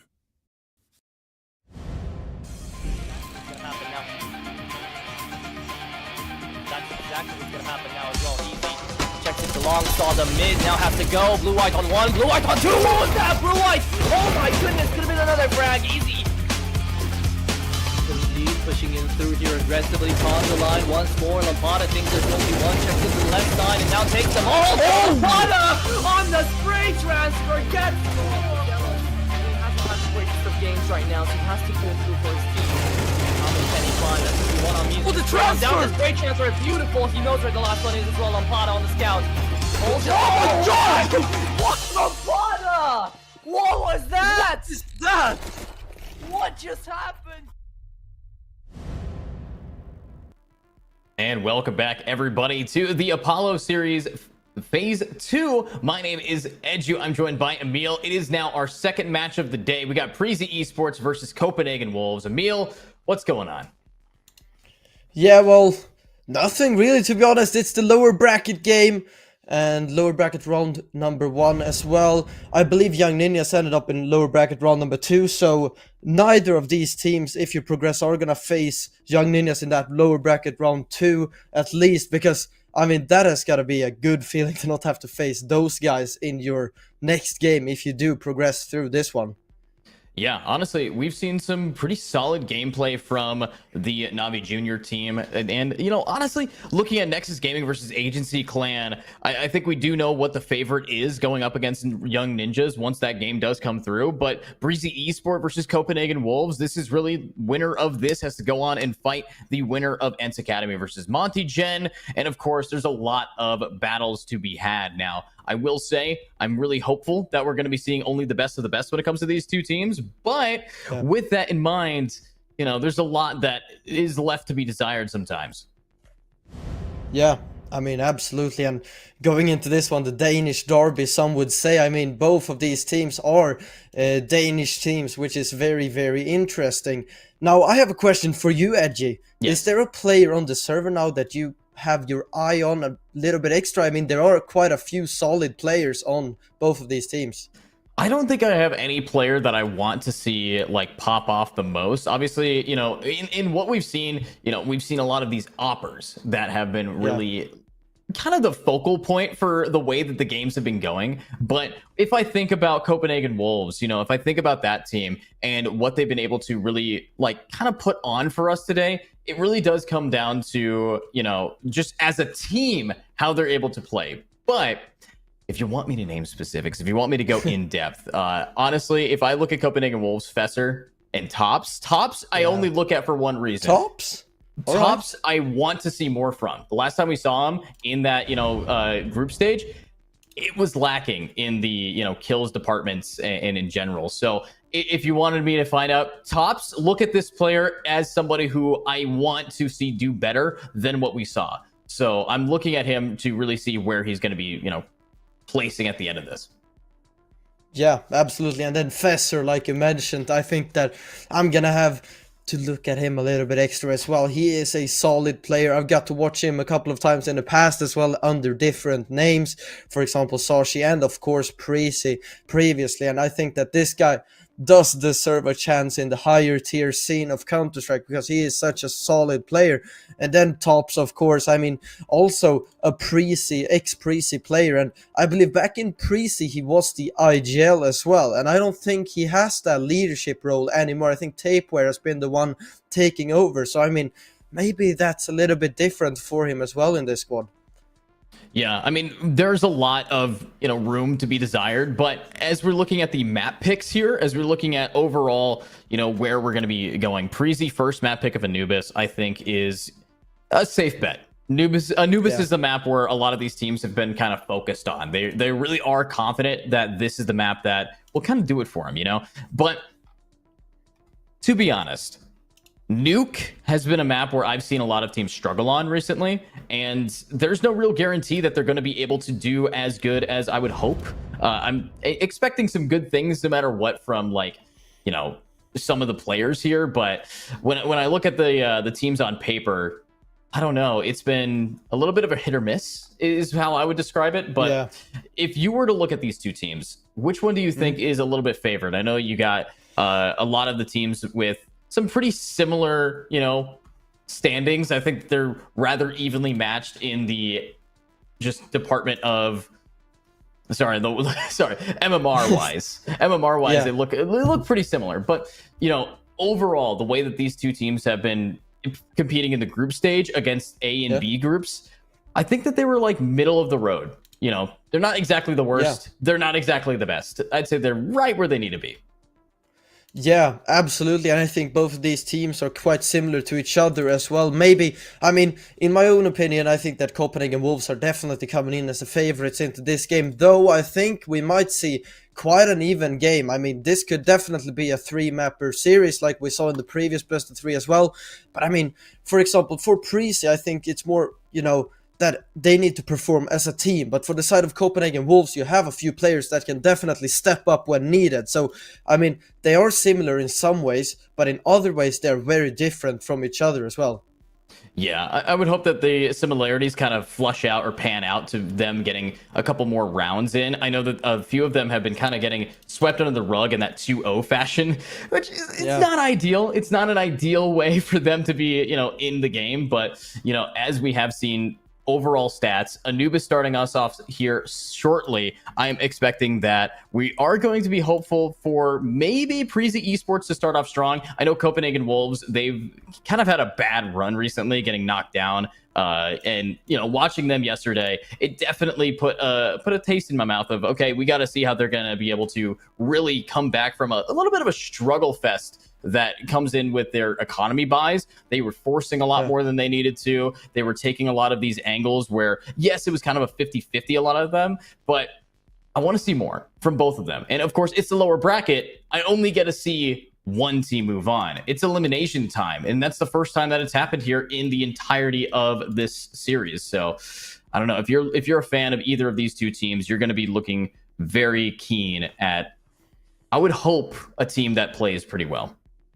Yeah, I mean, definitely. And it's a must-win game, right? If you lose this, you're out. So both of these teams are definitely going to have a lot of pressure on them when they're coming into this game. And I think that it is going to come down to a lot to who's mostly prepared as well. I mean, Anubis, the first game that we're going to be seeing, I hope to see that both of these teams are going to be prepared for the map itself. I know that Copenhagen Wolves have played it a few times. The last time I watched them play, I think Fesser dropped 20 kills in the first half or something like that. And wow. I mean, sure, they played it very, very well when I saw them last time, but that was kind of like a one-man show, right? So we're going to need to see them play as a team, just like Prezi have been doing throughout the tournament. Now, they haven't had the greatest of results, but they are still also a brand new roster as well. All 5 players have been recently added onto the roster after Prezi kind of fell apart. You know, they had a really solid roster before, but then everyone kind of got benched, you know, and then they had to bring in 5 brand new players into the roster, and all of these 5 players are quite new to the pro scene as well, if I think. I don't really know any of these names from the past for the side of Prezi. Yeah, honestly, I'm not really quite sure. You know, you look at the Prezi roster here, Equip, Skies, Griller, Becky, Virus, these are all relatively unknowns. You know, these are players that are being brought back on, and, you know, they've made it pretty far. So for being a brand new roster, they've been actually doing okay. You know, if I look at their overall standings out of the, you know, rounds that we've seen, they get minus 25, 77 to 102 win rate. So not ideal, but, you know, they did better than Reason Gaming. They did better than Permitted Esports. That's pretty solid. And they've also done better than Agency Clan. Agency kind of making it through just because someone else did worse than they did. But at the end of the day, I think that we've seen some pretty solid gameplay from both of these teams. So let's jump right into it. It's time for Anubis. It's time to actually see what we're going to be waffling about, what we're going to be having fun with. Copenhagen Wolves starting off on the CT side, while Prezi Esports starts us off on the T's.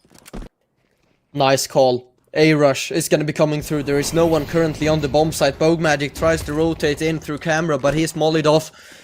And the bomb site is lost, so Prezi Esports with a good call to find the completely open bomb site. Now, Fesser is on a very quick flank. Equip is going to fall to Shane. And, I mean, they're really aware of him being this close. Virus is going to peek back. Has been spotted. A flash coming through. Virus is going to find the first frag. Low HP on Tapeware. But he's going to find him in the very end. He finds the second. Can he get more? No. The trade is going to come through. Becky finds one of his own. Tops and Shane left in a 2 versus 2. But it's going to be Prezi Esports closing it out. Yeah, wow, Prezi starting off pretty good. So the relative unknowns starting off with a nice triple kill thanks to the dualies.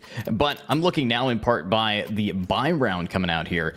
We are seeing some rifles already, the AKs online. Tapeware, decent shots, but at the end of the day, you're going to have to connect a little bit more. Copenhagen Wolves, they are not opting for a force here. They are going to be going for a save. I'm assuming they're going to be stacking the A site with this weapon buy, and it kind of makes sense. You don't want to be too aggressive here and trying to, like, you know, take angles. You got to stack bodies if you're going to want to fight with these very limited firepower guns, and Griller is in an ideal position to punish. Yeah, Griller. Oh, he gets 2, even the third, but 2 frags from Tapeware. Both of these weapons recoverable now. Fesser could definitely save that Galil, but I would like to see Tapeware go in for a couple of more frags if possible, because that MAC-10 is going to be pretty useless in the upcoming round. Yeah, MAC-10 is not going to be ideal, but they do already, you know, manage to get a couple kills. I think they're going to just go for it. They're already on a save. I don't see why they would try to save a MAC-10 no armor, because next round they're guaranteed a buy. This was a full save.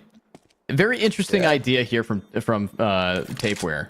I think Tapeware might just run around and try to get some exits, but no one's going to be pushing up that angle, so yeah, unfortunate. Yeah, I mean, he's trying to contain through CT if someone was to save through CT, but unfortunately, Prezi Esport, they played carefully. They're gonna save just right outside the B bomb site. They don't want to lose any more players, understandable. And Tapeware, I mean, there's a decision if he wants to throw the MAC-10 away and buy an M4, but honestly, I would rather see him just operate with the MAC-10 here. Yeah, I think they are going to be just going for it. Tapeware is probably going to get aggressive, knowing Tapeware's positioning. This is going to be interesting, but we do have an op in the hands of Bogue and full rifles in the hands of the T's, so it's interesting to see what they're going to be able to pull off with it. Tapeware, generous man. I think he dropped the AWP and then used the MAC-10 himself, so like to see that. Okay. Goodbye. I guess that's why they saved it, because then they were able to maybe bonus with it. So yeah, actually pretty smart. Let's see. Tapeware controlling towards connector. No one on the other side. Griller finds an opener on the A bomb site. They're going for one more. Fesser can't find the double. Skaze finds the trade onto Griller. 4 versus 3 advantage Prezi Esport, and bomb picked up. It's a B stack from Copenhagen Wolves. The bomb is making its way over towards the A bomb site as we speak, and I think this is just gonna be a save. Doesn't really look like Copenhagen Wolves wants to give this a go.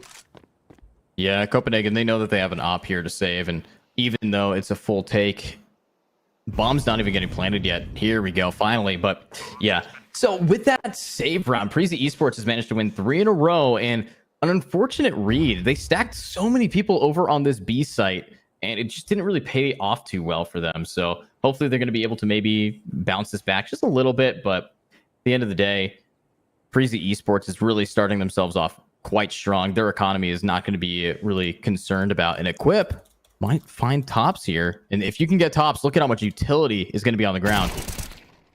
Okay, good tops. Yeah, Tapeware looks to upgrade, and he will do so. Finds the AK, backs away with it. So Copenhagen Wolves are definitely going to be back with another good buy, but still a very good start here for Prezi on their T side, finding a 3rd round consecutively. Copenhagen Wolves should definitely be able to have rifles on every single player into this buy. Good openers onto the A bomb site here. And yeah, pretty solid. yeah, I mean, a great trade from Skaze to find that second defender of Vassar. And oh wait, Shane on 70 HP. Did we have a knife in the bag potentially? I think, yeah, a misclick there, right click knife right into Shane's back. I mean, Copenhagen Wolves are already down enough, and now that's definitely going to kind of throw the mental. I know there's a lot of teams that I've seen. I have actually seen some younger teams, some rookier teams, just straight up team kill if they mess up like that. But let's see if they are going to, you know, take a deep breath, be able to balance it out. Shane, ooh, incredibly low here. Fesser still finds one. Might be able to find Huge 2, but work. no. Oh, it's too clean. So tough to get into this bomb site again as well now for Copenhagen. Wait, are they already saving? No, they're trying to wrap around. They don't want to go through camera, but all 3 players coming in from the same angle is going to be tough, but they get peeked in.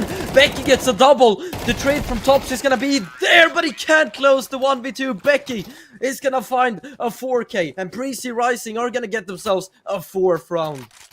Wow, that's just so unfortunate. Copenhagen Wolves, they would kind of put a lot on there. Now attack pods coming out from them.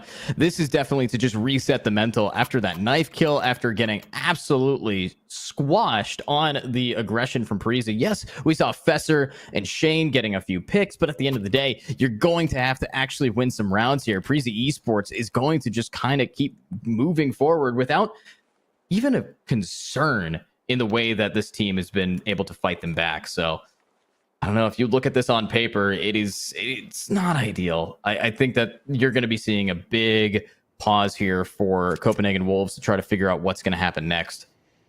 Yeah, take pause even. And I mean, there's definitely enough money to go for another buy here. But I mean, still, you're already down 4-0. It is Prezi's map pick, and but the thing is here, Copenhagen Wolves, they got to choose which side they wanted to start on. They choose the harder side to start on, and they can't really get things done currently, so they are gonna have to get a few more rounds here at least if they want to make a competitive half.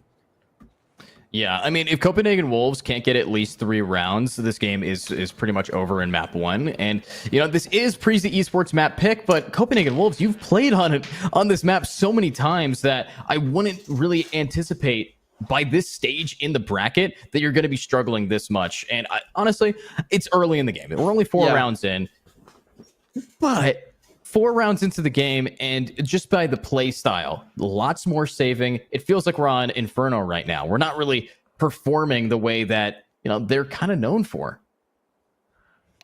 Yeah, you're right. A lot of writing in chat usually indicates a good sign, and yeah, game is on. Technical timeout is called off. Freeze time over in about 5 seconds as we get on with round number 5. It's gonna be a buyback from Copenhagen Wolves. They had enough money to go for an op. Tops could easily have dropped one over if he wanted to, but it seems like they are gonna only be using rifles all across the board. So, alright, usually I would like to see an op on Ancient or on Anubis, but Bogue Magic wasn't given it. Yeah, not really seeing much there. Could be a problem for this team moving forward, but, you know, one thing I will say is you look at the amount of utility that the CTs have to work with. They are really forcing all the way down to the skin of their teeth here, trying to maybe find an opening. But with the way that Prezi Esports been playing, they are just kind of mastering the ability to default here.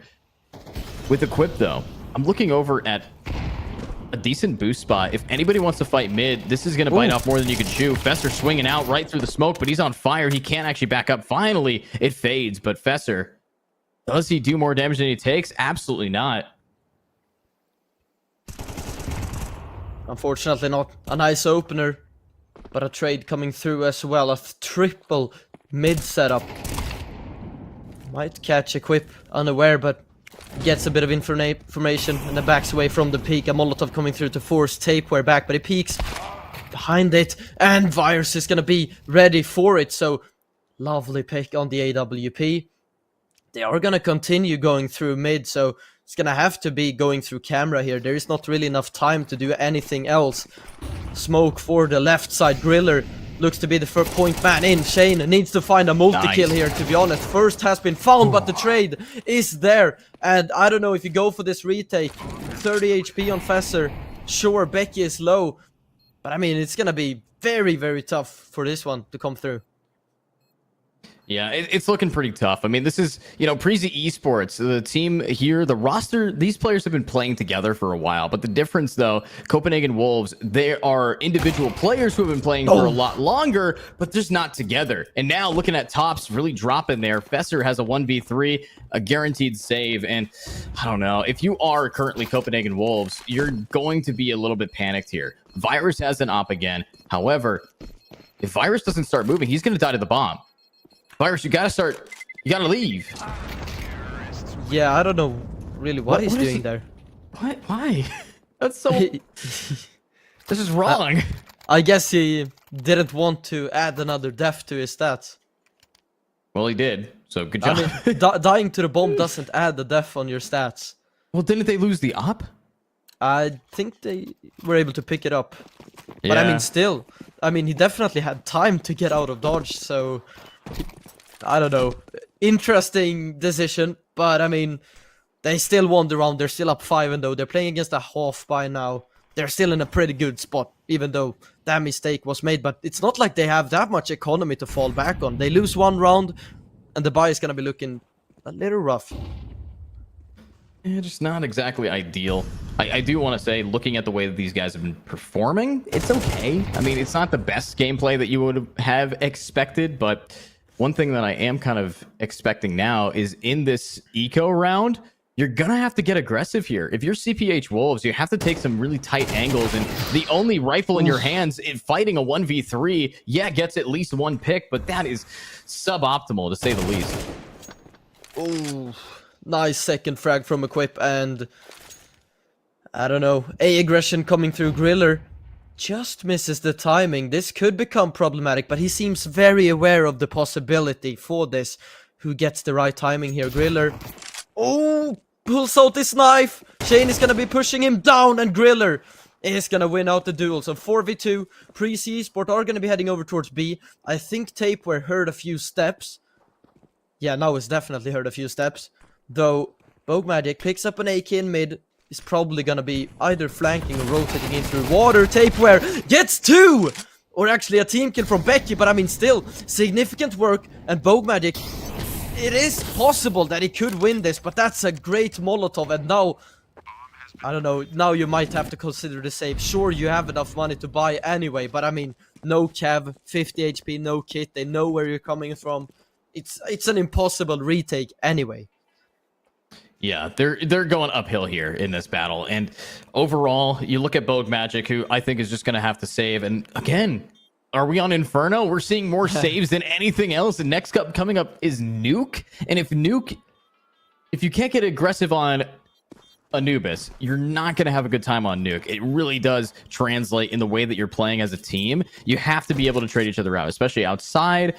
But I'm getting ahead of myself. We're not on Nuke right now, but we are on a 6-round in a row streak for Pre-C Esports. And Copenhagen Wolves, you know, they fought pretty hard to get to the lower bracket. They fought the final matchup, a 2-0, to make sure that they were able to beat off and get away into here, just for them to get a rough start against Pre-C in this first best of 3 for the lowers. And Emil, I'm looking at this. I'm looking at Copenhagen Wolves. They're calling a timeout. They have enough to buy. They even saved the AK from last round thanks to Fesser, or thanks to Bogue. But I don't know. I think it really comes down to they have to start taking these fights and actually winning their 1v1s, or maybe even just getting a spray down. You have to be able to be good for 2 if you want to stop Pre-C Esports streak. Yeah, definitely. I mean, we have seen a couple of opening frags going in favor of Copenhagen Wolves, but the thing is, like you said, no multi-kills are coming through. They're instantly there to trade their teammates out. We have seen a couple of, 3v3s post-plants, and Pre-C are always going to be favored in those kind of scenarios, and they have been able to win those rounds out. So someone needs to put up a multi-kill, a double entry to open up the round with, to potentially get your first round. Now you're working 6-0 down, potentially more if you can't get things rolling soon. Bogue Magic on his big green, on his weapon of choice. And a B stack for Copenhagen Wolves. So they try to switch something up. They play 3 players on the B extremity. Skaze just pushes through the smoke. That is crazy. And that's what I said was needed. A double opener found. Bogue Magic is gonna catch Becky as well. And this might be the start for Copenhagen Wolves as Bogue Magic finds the second. Wow. Oh my god. Bogue is just so clean with it. Not really caring at all. Just being very consistent in the way that they're playing. And now you look at this. It's just Virus. The last player standing. This is what Copenhagen Wolves needed. And Bogue, finally, we needed somebody to get those multi-kills. And that is who is going to shine. It's the Oppers here. And yeah, Tapeware, another double kill down. As long as it can be good for 2, good for 3 each player, they're going to be good enough to keep this moving. But now that we see Pre-C Esports losing their spree, it's a timeout. It's going to be a quick call here to maybe figure out what's going to happen next. And, I think that's smart. I don't see the downside between them just taking a deep breath before moving into this next round. Yeah, no, definitely calling that one in time. Losing 1 round, potentially more. But then before that happens, you call a timeout and even a take pause afterwards. I mean, feels like we've had quite a few of these today, which is unfortunate, but they haven't been longer than just a minute or 2. So we have been lucky on that part, at least. But another buy now coming through from Pre-C Esport. This is going to be all of their money invested into round number 8, so they need to make something happen here. Otherwise, Copenhagen Wolves, this could be 2 in 1. I mean, this could definitely be 2 rounds consecutive for more for Copenhagen Wolves if they're able to close out this buy round. Yeah, and you look over, 6 rounds in a row, they barely have enough to buy twice now. You look at Becky Griller, they're at $50 remaining. The dollar sign's not in their favor, but let's see if Fesser can get those early doubles. The nades are coming through, but the run and gun equip with the MAC-10, the power, the potency. Beautifully played, and they're going to keep it up. Now they want to keep that energy moving into mid. Nice flashes. And they get it again. Oh my, they're shutting down Copenhagen, but Bogue, clean flick. doesn't get a second, and this is a guaranteed site plant. This round is just played to perfection from Prezi. I mean, beautiful counter-strike. They even have an A stack. There's not a lot of times you're gonna see one player in mid and two players on the A extremity. So, I mean, those flashes are close to perfect. I mean, the first flash in middle, sure, Fesser almost had gotten his full vision back, but they still found him in the opener. And then when they take the second fight in camera, there comes in a second flash to flash him off the angle, and you get a freebie going into the A bomb site. And then, I mean, Bogmatic, he gets one kill, could have maybe been two, but the trade is there, and a nice round from Prezi, and they're gonna be saving in here again, but more HP this time around at least. Yeah, I mean, luckily no one dies to the bomb this time. Shout out to that, but lots of damage taken here. Now, you do look at Copenhagen Wolves, who should be able to still afford. We don't have an op in the hands of Bogue Magic, though, and that was one of the critical, factors to making this team staying as lively as they have. So, overall, they should be a little stressed here. Should be able to maybe bounce back with some kind of opportunity, but wait, Bogue does have the op. They actually trade out and they sell to get the op back in his hands, but is it going to work out? Virus, uncharacteristic whiff, and Fesser gets a double. Copenhagen Wolves starts off strong. Yeah, I mean, should be hitting that shot, but I mean, pressure's getting to him. Maybe a little, misses the shot, and a lovely double opener from Fesser, which is needed for this team if they're gonna find a few more defensive rounds. Now 7 is already enough for Prezi's T side. It's just how many more can you get? And you said it before, I mean, they need at least 3 rounds on their defensive side, and I have to agree with you. Now, this certainly looks to be the shapes of a second round for Copenhagen Wolves. Also, depending on the flank here from Shane coming through the backlines, they're never gonna be expecting this. Depending on maybe if Griller turns his back now, but I don't think he will do so. But, I mean, the flank is not really needed here. Yeah, not too ideal. Yeah. There's the round. Unfortunate. I did expect a little bit more from them, but, things happen. But now that we are getting into Prezi Esport, kind of taken aback. They do get one more bye. They are slowly building up a loss bonus, which will kind of help them out in this half. We're at round 10, so there's only 3 to go. And now... Attack pause. This is the fourth one used from both of these teams. I mean, it felt like in the last best of 3 series we didn't see a whole lot of them, but now definitely feels like the teams they know what's at stake. I mean, you're out of the tournament if you lose this game. So already in the first half, 4 timeouts used, and I appreciate it. I mean, use them when you actually have them. Use them or lose them. That's the way that any game in Counter-Strike works. Don't be a loser by a diffuser. Don't use them, you lose them. It's the same kind of idea here for these two teams. But overall, with the way that they've been playing, I do want to see a deeper breadth from them. I want them to be able to really get themselves back online, showcase their skills, and really prove that this is a team that you have to be concerned about if you are, planning or not even planning. If you are falling into that lowers, if you're an upper bracket team, are you concerned if you fall into lowers is what I want to be looking at here from Prezi Esports or Copenhagen Wolves. They have to really showcase that they have what it takes to make it all the way through one of those miracle runs. Yeah. Looks to be a play here. 2 players to defend the bomb site. No one in middle, so rotations are going to be very far away depending on when Tops is going to arrive. And opener found by Bogue Magic. Now you might have to just reconsider going into A. The AWP is here. It's always going to be very tough. Griller, is he holding this? No, he definitely isn't. Brings out his weapon, but not in the right amount of time. Equip is actually going to trade, but he's left on so low HP. AVP trained on the angle, and I mean, after spotting the upper there and still going for the exec is ballsy, and unfortunately doesn't work out at all. Yeah, it's a little bit rough there, to say the least, but I will say I like the effort. I like the amount that they really just try to put this team back on their feet with, but right now, Prezi Esports, right after the calling this timeout, they are down to only 2.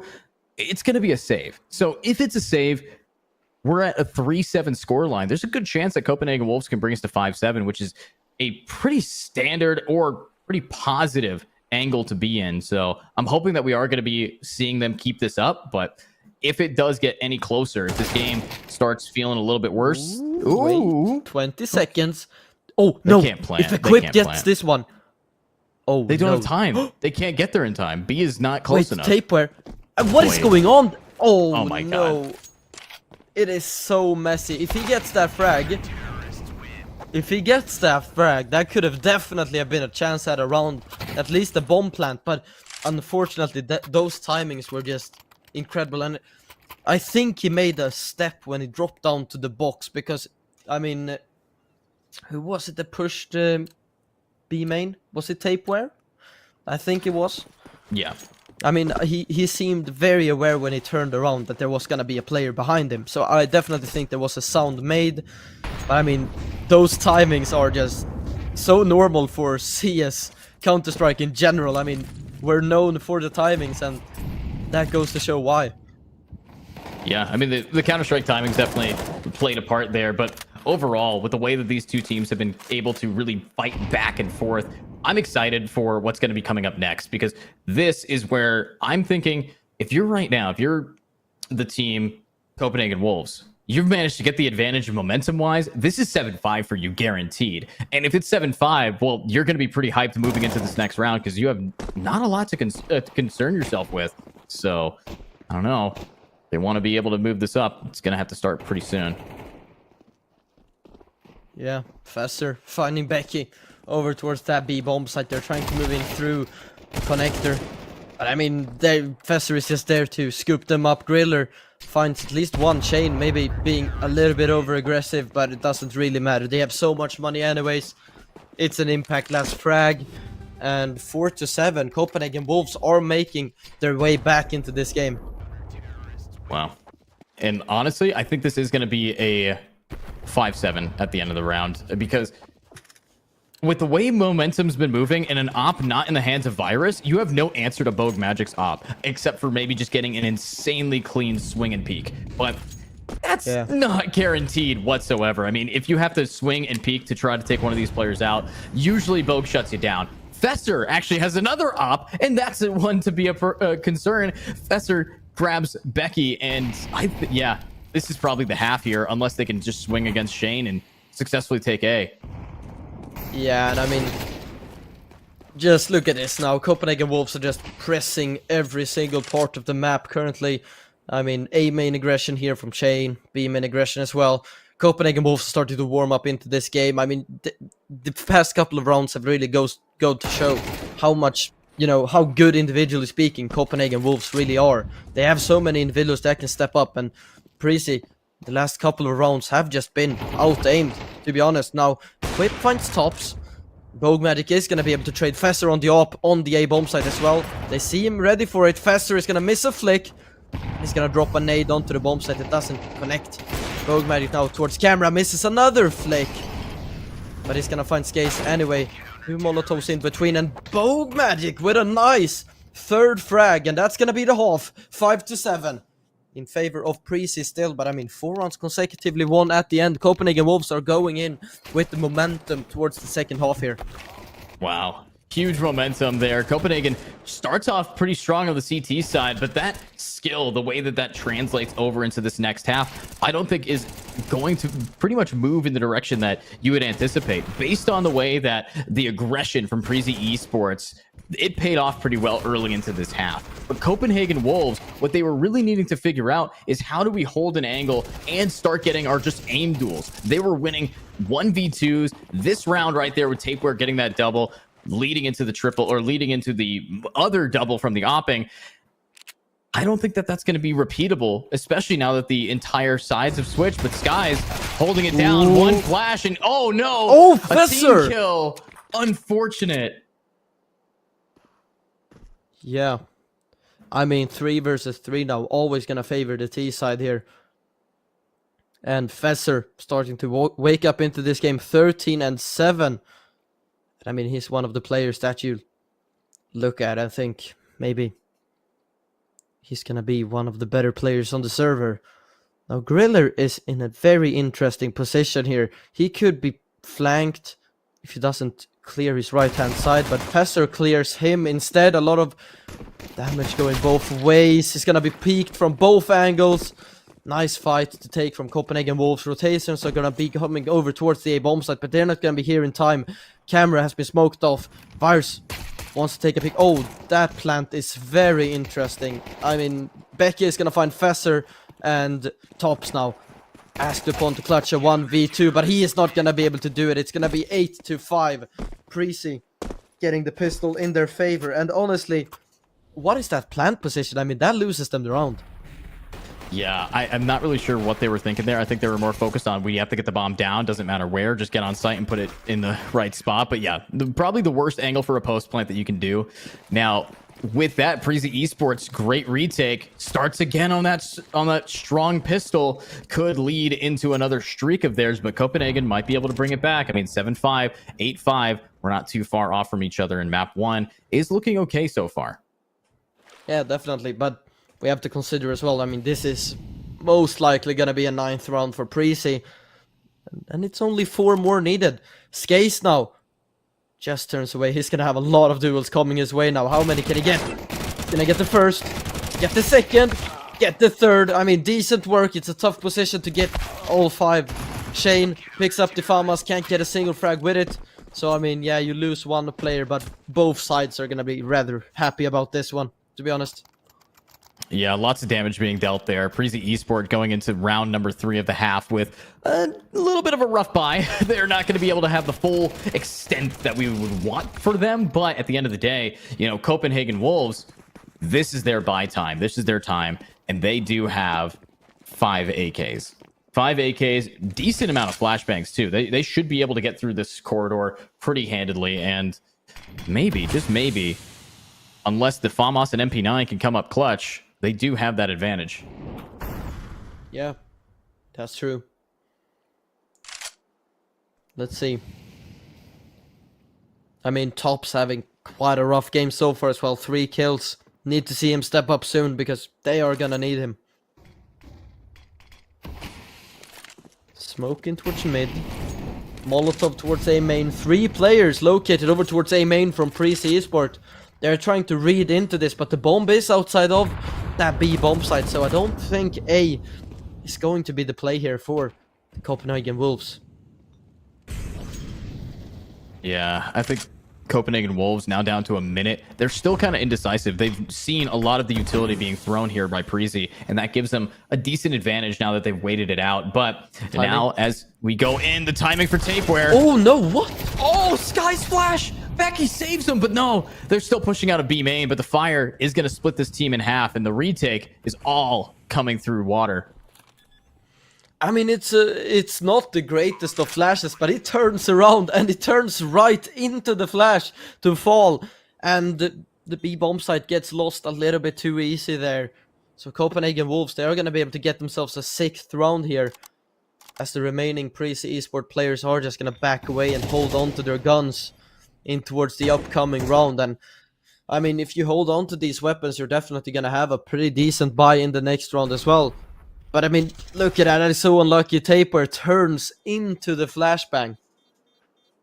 Yeah, that's pretty atypical there, but now as we are looking at, you know, the bomb ticking away, the save coming through, Preezy Esports, I mean, it's kind of expected though. They came into this without the best buys. They walk away without the best buys too, saving the MP9 that kind of held them back and the FAMAS that held them back. This is going to be a tough next round, and you're up against a full buy here.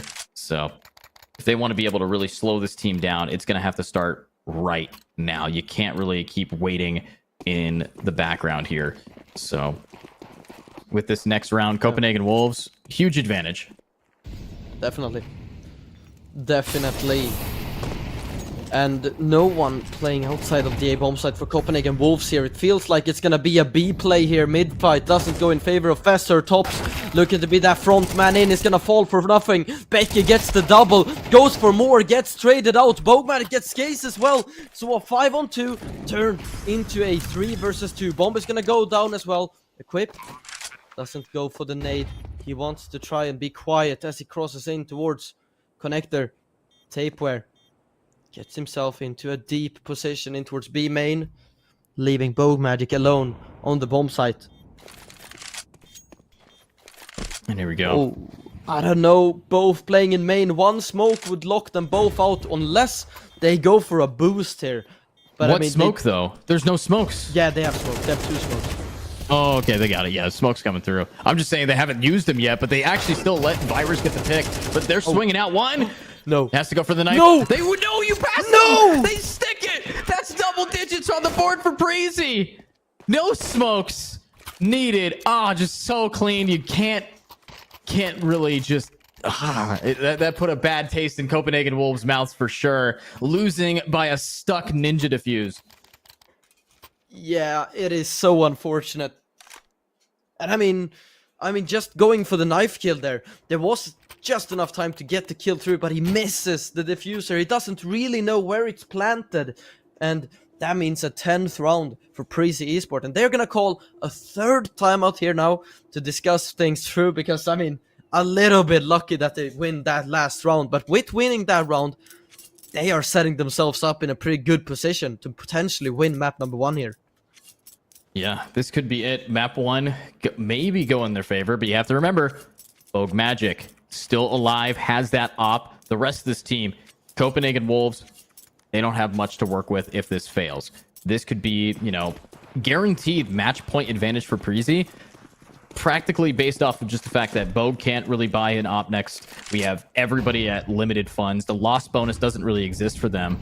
And Prezi Esport, they're just holding this pretty smart. They're not getting too over aggressive in mid after they realize, okay, this is definitely going to be an op round here for a few players on Copenhagen. Now, if CPH can just manage to find that opening, or maybe find out that A is completely empty, they can get a sneak plant and then just have to maybe plant it in a better spot this time, but the post plant will favor them. Yeah. Let's see. Seems like Tapeware, the captain of Copenhagen Wolves, are going to be picking up the bomb. 2 players in towards mid for Prezi.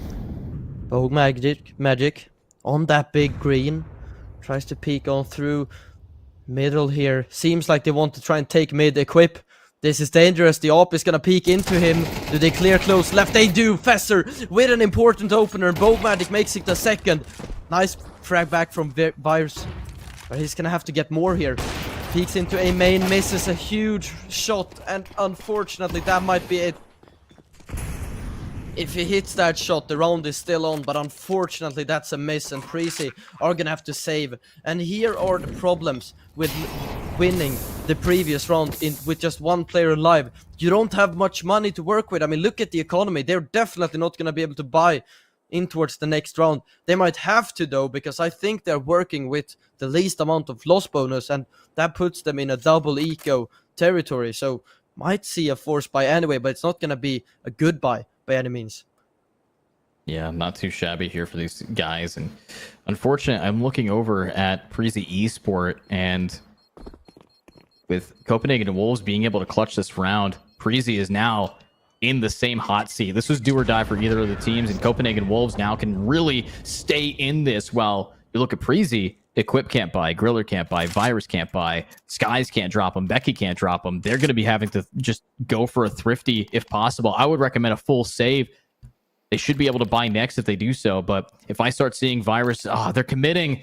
See, this is not wise, because now, yeah, you have a higher chance at winning the round, but if you lose, then you lose the next 3. It really hits you long-term economy-wise. This is like investing into Bitcoin now instead of 10 years ago. It just doesn't make sense. It's an all-in investment, right? I mean, do or die now, pretty much. I mean, sure. They have rounds to lose. They're up 3. Yeah. I mean, it is a very risky investment, but I mean, I guess if they win this round, they are putting Copenhagen Wolves at least pretty low economy, and could easily break it as well if you win a second one consecutive. But I mean, forcing up and then putting 3 on the A bomb site to make an A push, that's an interesting call. Feels like this is kind of an eco round play, but are they just gonna set up 2 players in main? That could work. I mean, if they split towards A now, you would never consider 3 players to be towards main. Oh, yeah, you wouldn't consider it, but joke's on you. What is this? How honestly, how did that guy survive so much? That man ate 8 bullets to the chest, but yeah, with Equip getting killed out with the trade, they might be able to take it back. Where though dies Virus. able to make this a 2v2, and Shane incredibly low. Skies wants to push on in. The flashbang doesn't actually spot anybody. Bogue Magic's up, flicking a hit. One more with the molly now, splitting him off. Griller has to get aggressive here. The time is ticking. Does have a kit though. Mollies himself off, and then Shane saves him from the heavens. Yeah. I don't know. I mean, Prezi, it's a good first couple of frags there from CT spawn, and a lot of damage dealt from the 5-7 of, I don't know who it was. I think it was Becky. And, I mean, the thing is, when they're trying to enter the A bomb site there in the retake from A main, they have a lot of utility. They have a smoke, they have a flash, and a Molotov. I mean, use the smoke. I mean, you know the Opera is still alive. You know he's gonna be holding the line. Mid-rush now. Oh, first opener found, and 4 more to respond with. They're gonna find 3. Wait a second. The Opera needs to stay alive. He can't fall. That might be it then.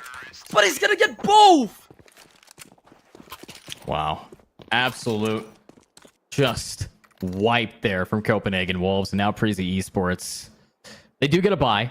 They've managed to just go for that save, but Copenhagen, they should be all right. They do have more than enough money to get this into a tied 10-10 score line, but with a 10-10 score line, does that put pressure on Prezi? They've used up so many tactical timeouts. I mean, you know, a lot of the time, especially that group stage, timeouts were, you know, sometimes just a secondary option.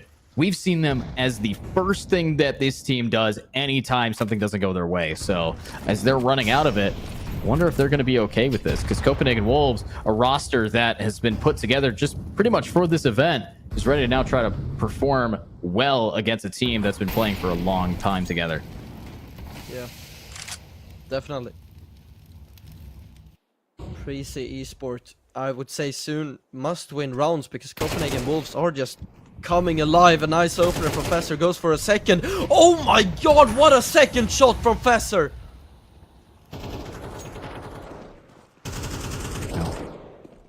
Shots now fired. Bomb is going to be planted. Copenhagen Wolves. Not a fan of this bomb plant spot, but as long as they have some mollies to work with, they should be fine. But they have no utility. The entire team of Prezi is going to be going for a save. If only they knew that they had the advantage here. Professor. He's on the hunt. Here's a footstep. Gets a kill. Griller is gone. He wants to take them all down. 3 frags already found in the round. 2 more possible, but if he goes further than this, I believe he might be taken down.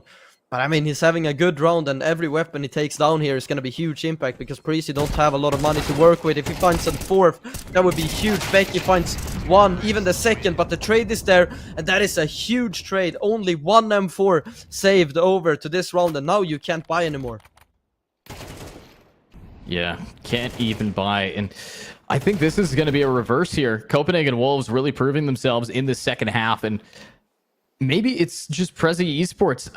I'm still in awe of that buy, that force that they did a couple rounds ago. It really set them back, and now where they should be full of money, they're not even full of players. They're missing Griller, and they're missing the funds. This is not going to be an easy time to try to catch back up to Copenhagen's mentality and momentum, as Copenhagen Wolves, they are favored dramatically here. And even if you can beat them, Bogue is at $10,000 to fall back on.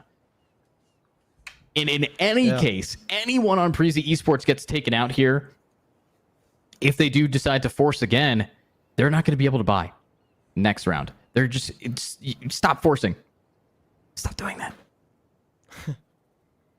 Yeah, I mean, you're right. Griller is back on the server, and certainly feels rough now for Prezi Esport. They've let their lead go.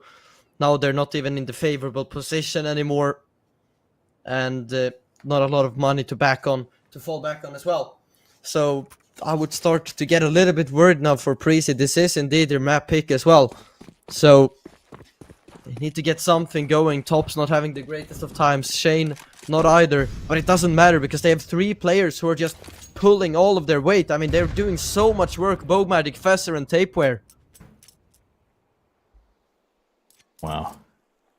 So, with this rough buy, a full stack over on the B site here. Sheriff's in hand. The only player with a rifle is going to be Skies, but I don't think Copenhagen Wolves is even going to commit to B. They're just going to go somewhere else. Here we go.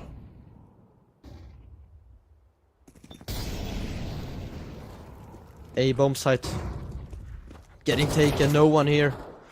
And I mean, Skaze might be able to save the M4 here, but the remaining players I feel like should go for at least a couple of exit frags, though they don't really matter that much. Feels like Copenhagen Wolves are gonna have enough money for most of the game, or most what's left of it as well.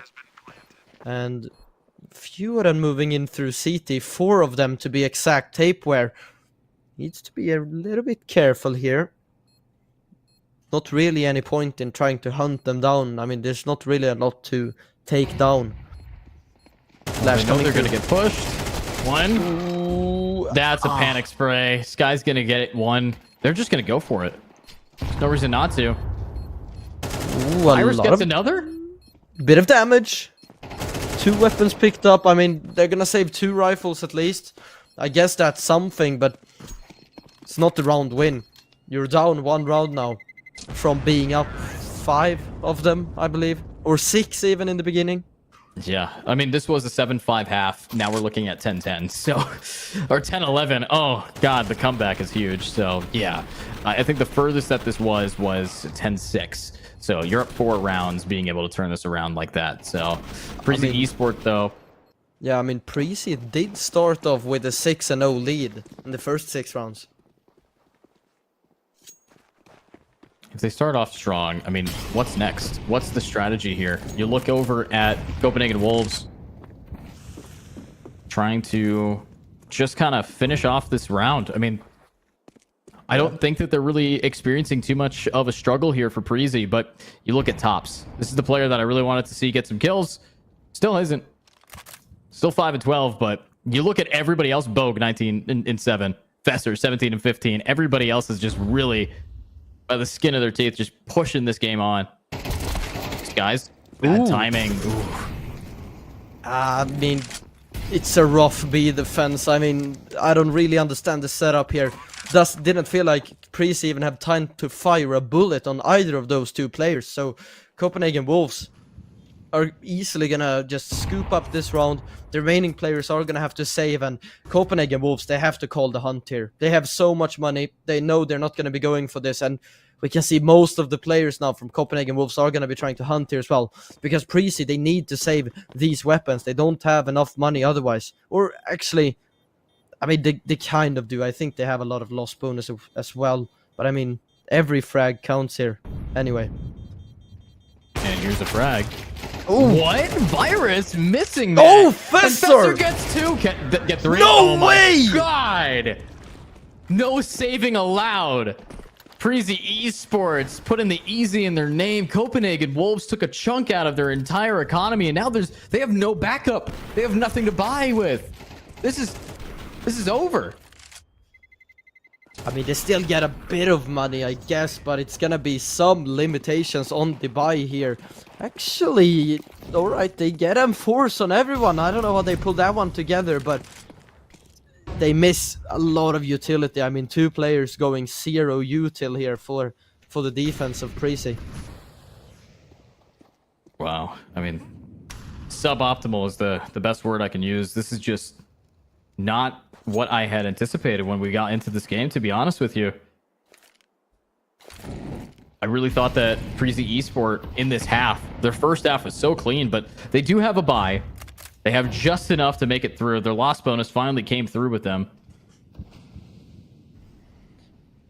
Yeah. Skaze has a player just on the other side of that smoke. This is a big fight. I mean, whoever wins this one is gonna have to dictate the round afterwards. Tapeware going in for it, and he wins it out. Only 1 more player left on the B bomb site, but Virus is there quickly on the rotation as well with the AWP. Nade coming in. Pretty good nade. Good Molotov to force Becky front. Nice flashes. Huge flashes. Fesser and Bogman gets 1 each. Bomb is gonna be planted, and it feels like this is it. Yeah, this could be just GG right here. Not really sure what the plan is next. Griller having to 1v4, gets opt, and that is the drop. There we go. That is victory for Copenhagen Wolves.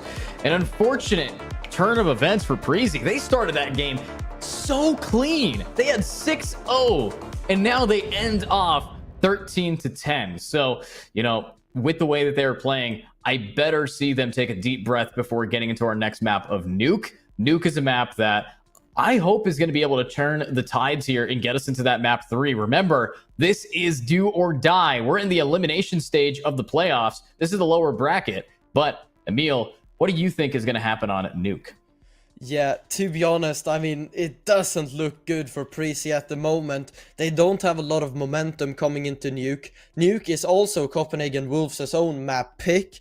So, I mean, right now, in my opinion, it kind of looks like a 2-0. But Preezy had a very good start to this game. If they can start off the same on Nuke, we could definitely see something happen from them. But they're gonna need to continue that same form throughout the whole map and not just in the beginning.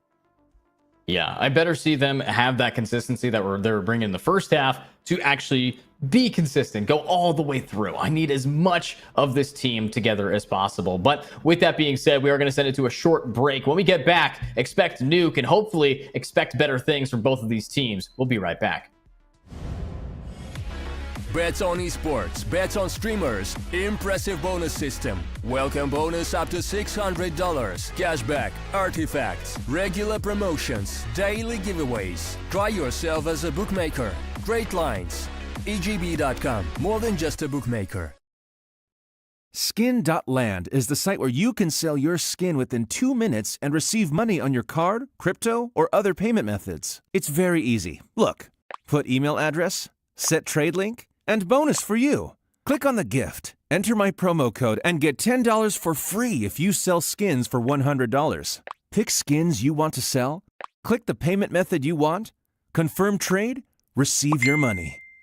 On Skin.land, you can also buy skins. Why Skin.land? The prices are much better than in Steam. You can check it yourself. Link in the description.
Bets on esports, bets on streamers, impressive bonus system. Welcome bonus up to $600, cashback, artifacts, regular promotions, daily giveaways. Try yourself as a bookmaker.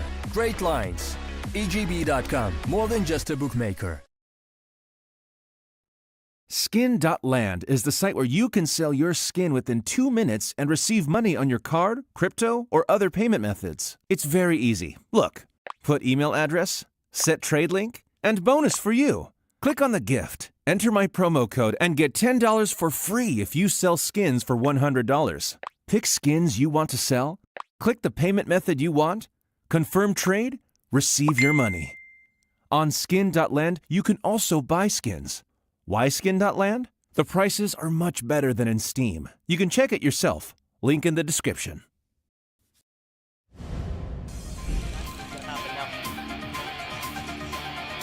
That's exactly what's gonna happen now as well. Easy. Checks it along, saw the mid, now has to go. Blue White on one, Blue White on two. What was that? Blue White! Oh my goodness, could have been another frag. Easy. Lead pushing in through here aggressively. On the line once more. Lampada thinks there's going to be one. Checks to the left side and now takes them all. Oh, Lampada on the spray transfer gets. He hasn't had the greatest of games right now, so he has to go through for his team.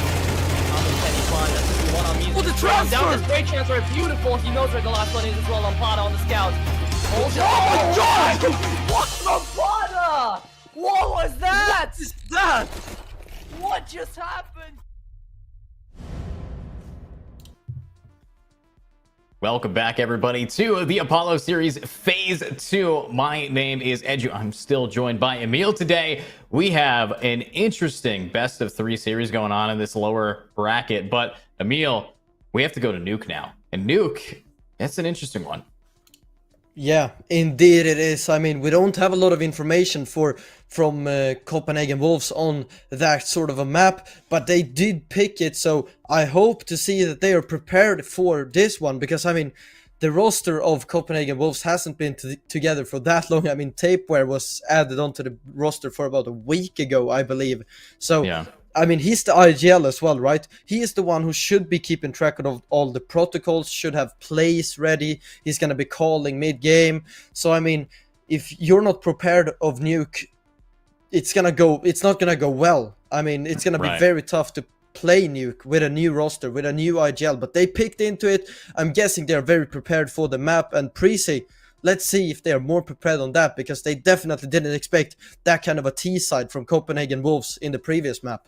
Yeah, I will say, though, it is on paper favoring this team here of the Prezi Esport. They have played this map 15 times with this roster with a 33% win rate, but just because you don't have the best win rate doesn't mean that you don't have the good enough practice. They are a T-sided team. They have a significantly higher T-side win rate, but then you take a look over at Copenhagen Wolves for Prezi. Yeah, so they actually really are strong on T-side for Prezi. But you look over at Copenhagen. They've played this map 6 times here with this roster, 6 times in the past week, really.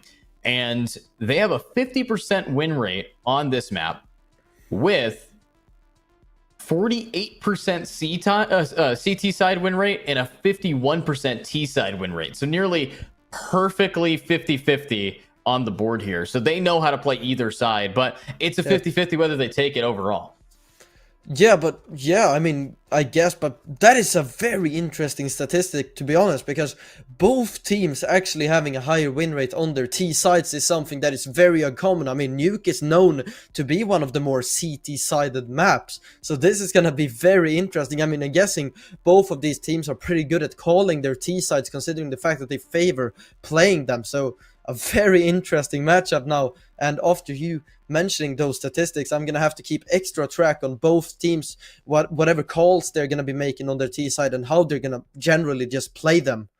Yeah, I will say, I know for a fact that both of these teams are very aggressive outside, and that's when you're going to have players like Virus and Bogue. This is your oppers. They have to come through here if you want to have a decent CT hold, as if you allow these players to get into that under area, if they get into the secret and they can go all the way from the stairwell onto the B site, well, then it's just pretty much over. As the T side, that post plant has been critical, and that's where they really find themselves to be successful on. Obviously, CTs are very favored over on A, where if you have to get through, it's just a rain of bullets from above. But knowing that these teams are going to be going up against each other after what we saw from Anubis, I think that we are in for a treat. I know that Nuke is going to be very interesting, as we've discussed.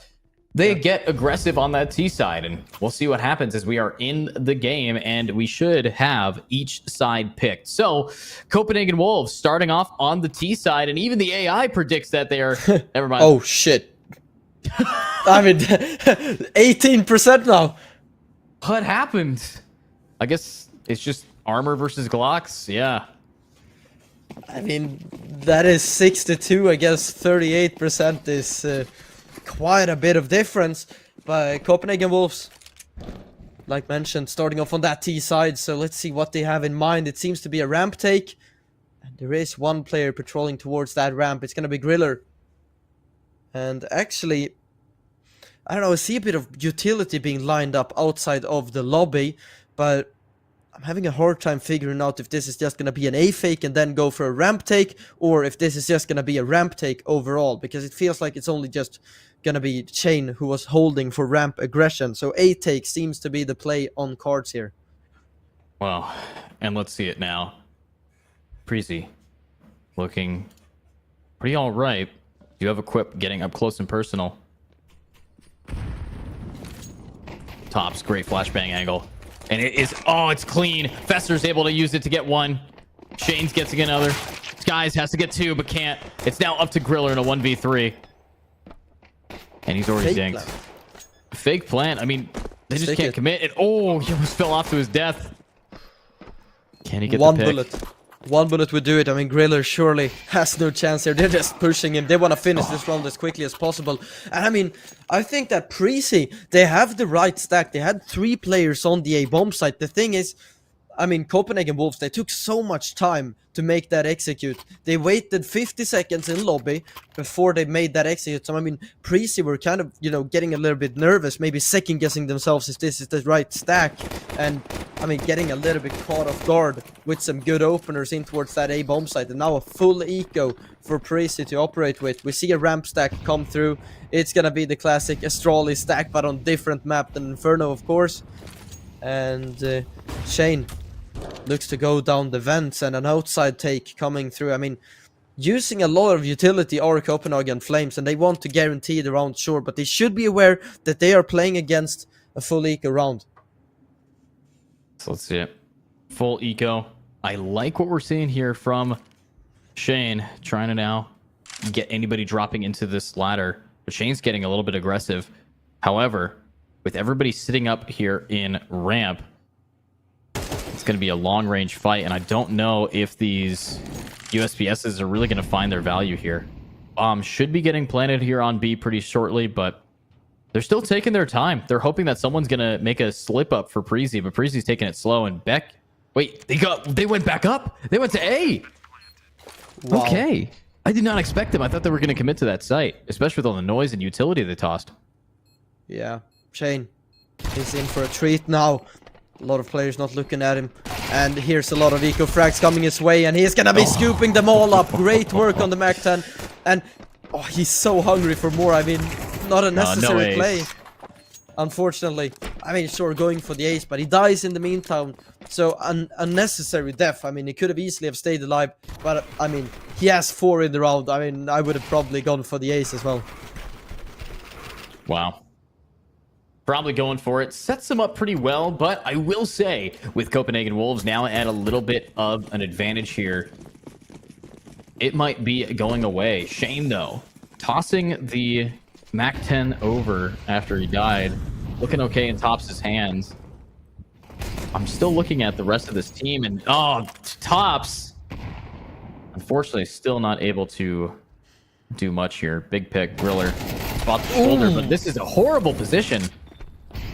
Yeah, I mean, misplaying the jiggle pick there. He needed to get information earlier. I think that he missed the timing, but I mean, an interesting jiggle pick position. I would have liked to see him play a pixel gap instead to just see if someone walks by.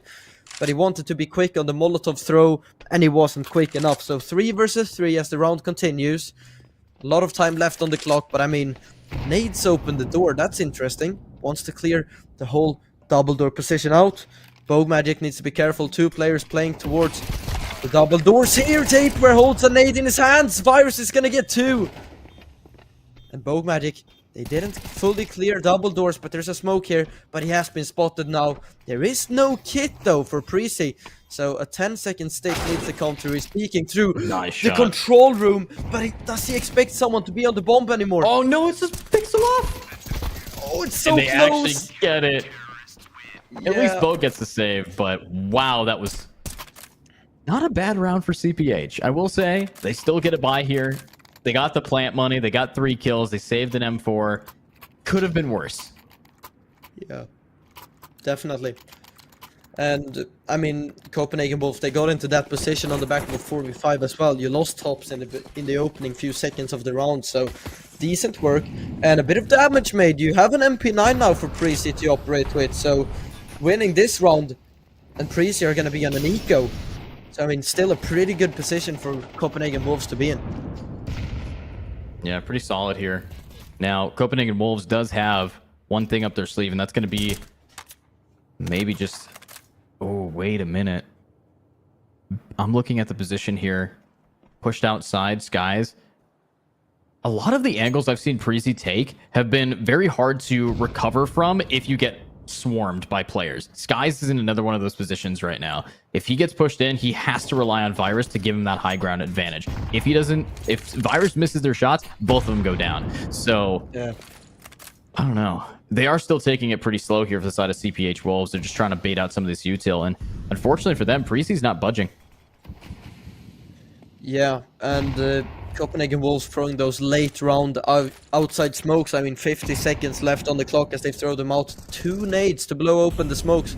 Those 2 have been used up in vain. Fesser is able to find Skaze. 2 players on the bomb site. Equip finds 1. Needs to get traded soon, but Virus is gonna get a second. Shane peeking in towards heaven. Virus finds a second in the round. And advantage Preezy now. Oh my god, what a spray transfer! So clean. Wow. All right. Virus able to clutch it up at the very end there. But Preezy Esports, they needed those 2 rounds and they got them. Now CPH Wolves is back to being broken. Not exactly ideal, to say the least. You're looking at this team and they are quite a bit panicked here. Oh, if Tops gets the 3rd frag here, that would have been such a cool clip to save. I mean, 7 HP on the last one. But I mean, it's still a very nice transfer. Now, Preezy, they're starting to get themselves in a pretty good position. Should be a 3rd round one now. And, I mean, both of these teams, like you said, like you talked about previously, favor the T sides.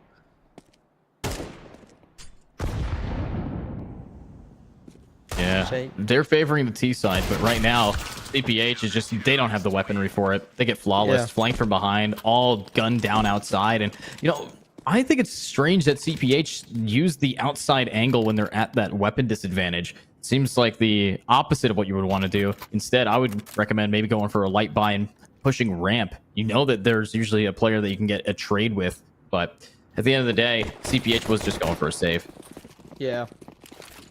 Yeah, definitely. I mean, going outside, they have a few deagles. Sometimes we see a few of those 1 digs all across outside. Unfortunately, though, no frags of that kind coming through in that round. Fesser lurking outside, tries to find an opening pick.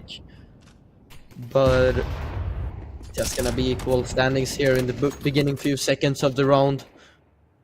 A lot of smokes used from Preezy all across the map. Ramp, Squeaky outside. I mean, using a lot of utility are Preezy in the opening few seconds of the round. Yeah, lots of utility, and that's what Preezy's kind of been doing a lot recently, is they'll just commit earlier and earlier into getting a decent amount of utility investment. But Copenhagen Wolves, they've kind of been doing the same thing. Look at what they have left. They're only at 3 flashbangs, 1 molly, 1 smoke, and an HE to get rid of another smoke. So this is not ideal, and they're using more util. They're tossing a few more out, and there goes the smoke, and there's not even a kill for it. So this late into the game, looks like every team's actually using up all their util. We're gonna go down to a gunfight.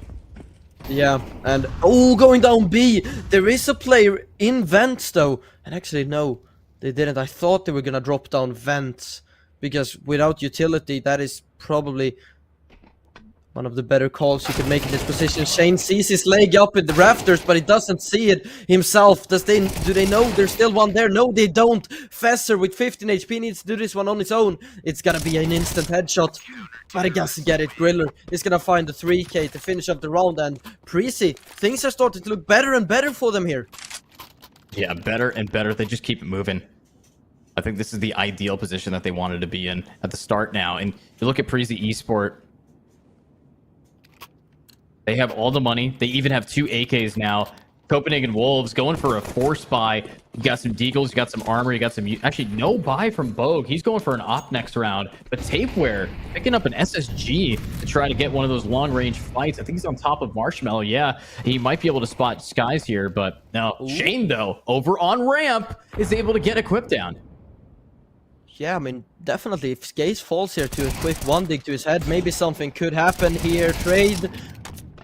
it's a rough dig from Tops. Only connects 1 bullet. And after that, I mean, this round is going to be close to impossible to win. You don't really have that much to work with. Shane is low on HP. Bogmatic doesn't even have Kevlar to his Glock. I mean, should be easy pickups here for Preezy. But can you get a few more frags? I mean, the economy for Preezy is not really perfect.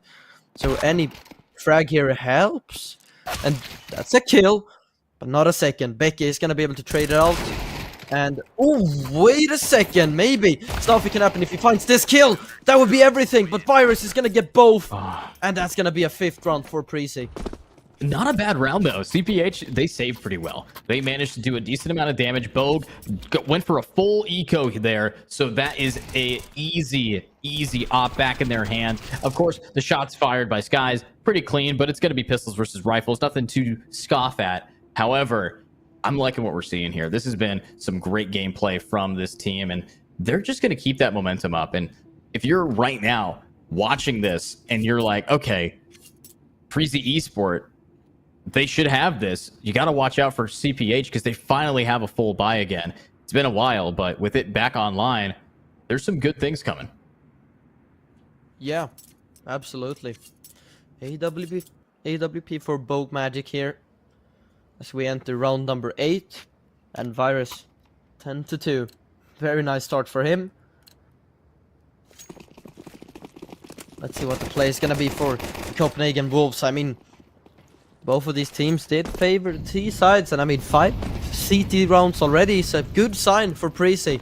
It's a better sign than we saw previously. Or actually, I mean, in the previous map they did have a good start to the game. It was just in the late game where things kind of fell apart, so it's hard to predict anything as of right now. Skaze might get a duel against Fesser. He's playing on top of red. Fesser, did he see something there? I don't think so. He's gonna be mollying Secret instead, and he's very careful about how he takes this duel. Now he's gonna find him, and that's an incredible headshot onto Skaze, who is gonna fall once again here in outside. Equip, you definitely heard that someone jumped around the corner. Virus with a frag, actually in towards lobby. Shane got pushed from ramp and back into 4v4 we go. Equip in a deep position in towards main. Virus on the rotation now as well. He's gonna probably try and climb up towards heaven, I believe, or actually clear hell, but it's very risky to go up there. Equip is actually gonna find a double. Tapeware and Tops responds with 1 each. Now though, position has been given away of where the last 2 remaining players are. Virus, this is so risky. I don't know. Peeking out there with the op is way too risky, especially with Griller being here as well. But Tops is making so much sound about how he plays this. So Griller might have a freebie on his plate, but no! He peeks too late. Tops turns around, and a great round from Tops to give them a 3rd round on their T side. Wow. Just beautifully played back to back. And now I'm looking at a team that should be able to keep this momentum. But remember, momentum can shift at a dime, a drop of a hat here. And Prezi Esports does not have enough for a buy, but they're going for an eco. However, I'm looking at Virus's 5-7. Every time this guy has had a 5-7 in his hand, he's been able to get at least 1. And if they can get a rifle off of doing something crazy, like getting aggressive outside or getting up close and personal here, this could be a real change up. But look at Equip. Oh, Timing. no. Oh, Shane. Wait a Gotta second. check those. AK picked up. Wait a second. Skaze is gonna find Fesser. This is, may I remind you, close to a full eco. Virus gets one of his own as well. AK picked up there as well. AWP is gonna connect, but 30 HP left on Bogue Magic. That's a Molotov. That is gonna force him out. He needs to back away. Peeks into the open. The Griller Deeg is gonna find him. And Tops left to clutch this one. 1v3. He finds the first. Ooh, it's close to the transfer. The nade could do it. The nade is gonna do it. Tops 1 versus 1 against Virus. But he has switched his position up. He is backing away as far as he possibly can, going in towards lobby. And he's gonna control lobby now. Still knows that Tops is outside, but it's a pretty good position if Tops goes to the A bomb site here. And he does do so. He doesn't expect this, I think. Yeah, this is it. He's gonna fall. It's a freebie. Tops. Virus clutching that up, and yeah, they came in with pistols and they walk away with the whole shebang. Everything's gone now. I mean, just... You can't lose that. You can, apparently, and you will. That's so scuffed. So unfortunate. It's a lovely attempt from Tops here as well. He gets 2, and the low player is gonna find him at the end. He didn't expect him to be lobby at all, and I almost thought that Tops was gonna do some sort of a vent dive or something, because in my opinion, there would be 0% chance that he would be down towards the B bomb site. But then, if you want to cross towards vent, he could definitely be in squeaky as well position. But still, I mean, it's a nice attempt from Tops. It's just so unfortunate that he falls to the 17 HP player. Yeah, it's not ideal. Very unfortunate there for them to be able to fall back like that. And, you know, you look at this round, you look at the way that everything's going down. Freezy Esport winning out against Copenhagen Wolves. Tapeware only has a Deagle in hand now. They do not have enough utility to really even get onto sites anymore. They're just going to have to kind of wing it here. And if they're winging it, well, it's not good. Virus takes out tops on tops of the Marshmallow, and yeah, they're going to be moving fast. Yeah, and 14-3 now for Virus. I mean, he's playing so well currently.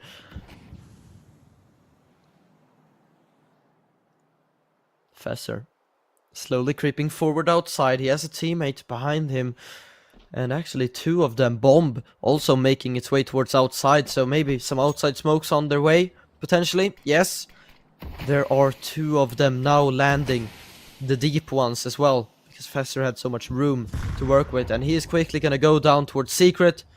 I'm guessing someone is down here to account for this. Yes, there is 2 actually. Alright. That is a very nice call from Precy. They are ahead of this. They have 2 players already down towards the B-bomb site holding for the squeaky play. This is going to be very hard to deal with for the side of CPH. Griller. Oh, no, he's not spotted. Oh, what? No way! God, They get both! And then Bo gets both! Oh my god, huge opportunity there. The bomb's going to get planted now. And there's nothing that Virus can do. The smokes are here. The planter is not going to peek. Wait, yes he is. Oh my god! Okay, it's a save time. They can't fight that. CPH Wolves, huge aims, just great gameplay. I mean, yeah, and going down Secret there, you're playing a 4v5, Precy with 2 players already down there to hold for that. You can't lose that, especially when you're 1 man up. I mean, getting out-aimed in both of those duels is just gonna be a lost round every day of the week. So Copenhagen Flames, they are gonna get themselves a 4th round, and they find Skaze as well. This last M4 needs to be saved. They won't have anything going into this to the upcoming round. Becky gets 2, and that's good work.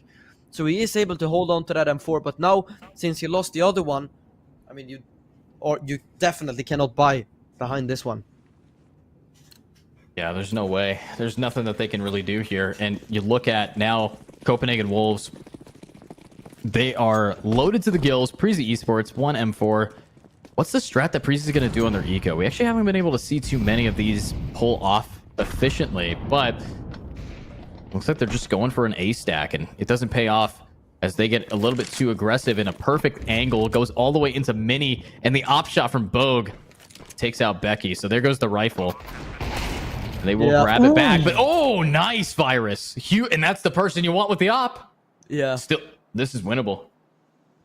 I mean, they have a fair bit of money. They only need to save maybe 1 rifle in towards the upcoming round. The rest of them should just try and take down as many players for Copenhagen Wolves as possible. But I mean, going into the last one, they're still gonna be able to buy. But I mean, they could have some limitations if they lose 3 players. Nice shot from Fesser. Yeah, they're both going to be holding on to their weapons. They want to have as good of a buy as possible going into the last round of the half, and Copenhagen Wolves are slowly recovering this half. Yeah, I understand what Taper was going for. Mac 10 in hand, wanted to try to get some of these exit frags, but welcome to the the last round of the half. It's now time for them to really shine. This is the AKs and op galore, but Freezy Esport was able to grab the op from Bogue, able to grab a decent M4 kill as well, so not too bad. Decent save. With both of them, I'm looking at the util usage though. We have 7 flashbangs, 4 nades, so honestly, the only difference is 1 more molly for the side of the T's and 1 flash over. So that's the trade. 1 flash for 1 molly. This is as even as you can get the score line, and you don't really need the head armor. Of course, you have some players not being able to afford a defuse kit, but when there's 3 in the game, there's no way that they're not going to be able to defuse a bomb if it gets planted. It really just comes down to positioning and where Skies, Equip, and Griller play, so Virus and Becky can try to go for retakes if necessary. Yeah, definitely. Shane's gonna be needing open the squeaky door, And a Molotov towards Maid. Skaze is gonna go down the vent, maybe wants to go up secret in case they go for outside smokes and then try to cross down towards secret. Virus posted on the AWP on outside. He has had such a strong half so far, 16-4. Can he win the duel? He definitely can. Vogue Magic is gonna be out top in the duel, but the trade is gonna be there. Virus jumps to safety but doesn't get there in time. Skaze has found through secret a frag. Fesser felt like he wanted to go through the smoke, but second guesses himself and go back because he needs the bomb. Oh, good molly. That's going to guarantee it. And he gets the Molotov that his teammate dropped, so pretty solid, you know? But there's still such a focus on outside that I don't think they're going to be ready for Shane's flank. I mean, they're getting real aggro here. You do have Becky trying to watch it, but there's so many angles you have to worry about on Nuke. And it looks like Long is going to get re-hit here by CPH Wolves. Yeah, with 30 seconds left though, if you do decide to go down secret here, time is going to be of the essence. I mean, you've definitely got to get a move on soon, but no one accounting for outside at the moment. 20 seconds left. I mean, yeah. Are they really going to be going down towards B? Is there time for this? I mean, Fesser is going to have to run the last few meters and equip. He only needs to take down the bomb carrier if he wants to win the round. If he kills Fesser, he wins the round. They won the round. Wait. Yeah. You know, they Just got it. in the nick of time. He has my time. God. But it's a 2, and they're getting flanked hard. Molly is not going to be enough. If this door behind him opens, then Tops is an easy frag. This is a horrible position here. Needs to try to find an angle, but Becky wants to make noise. Shane leaving his teammate alone. They dodge both the flashbangs, even closing the door in front of him. But look at this bunny hopping. He's on top of it. God. But the teammates are here. Spots him out. They have a Molotov. Mom's playing it for him. Molly's too good. He's cooking him. Wow. And that's the round. Preezy Esports winning out the half. Oh, so close. And with Preezy being favored on the T side, this is looking like a great start for them. Absolutely. And I mean, I thought there was not going to be enough time, but Tops gets that bomb so quickly. I mean, as soon as Fesser died, the bomb was dropped mid-air, gets dropped towards him, so he instantly gets the bomb picked up, so he doesn't need to go back to pick anything up, which is why he's able to get the bomb down at the very last second. I mean, if he's half a second late, that's the round. But I mean, they still lost it, but I mean, they had a chance at least. Yeah, they did have a chance. But with push coming to shove, it's now CPH Wolves wanting to figure this out. It, of course, 5-7. CPH wanting to maybe find a few.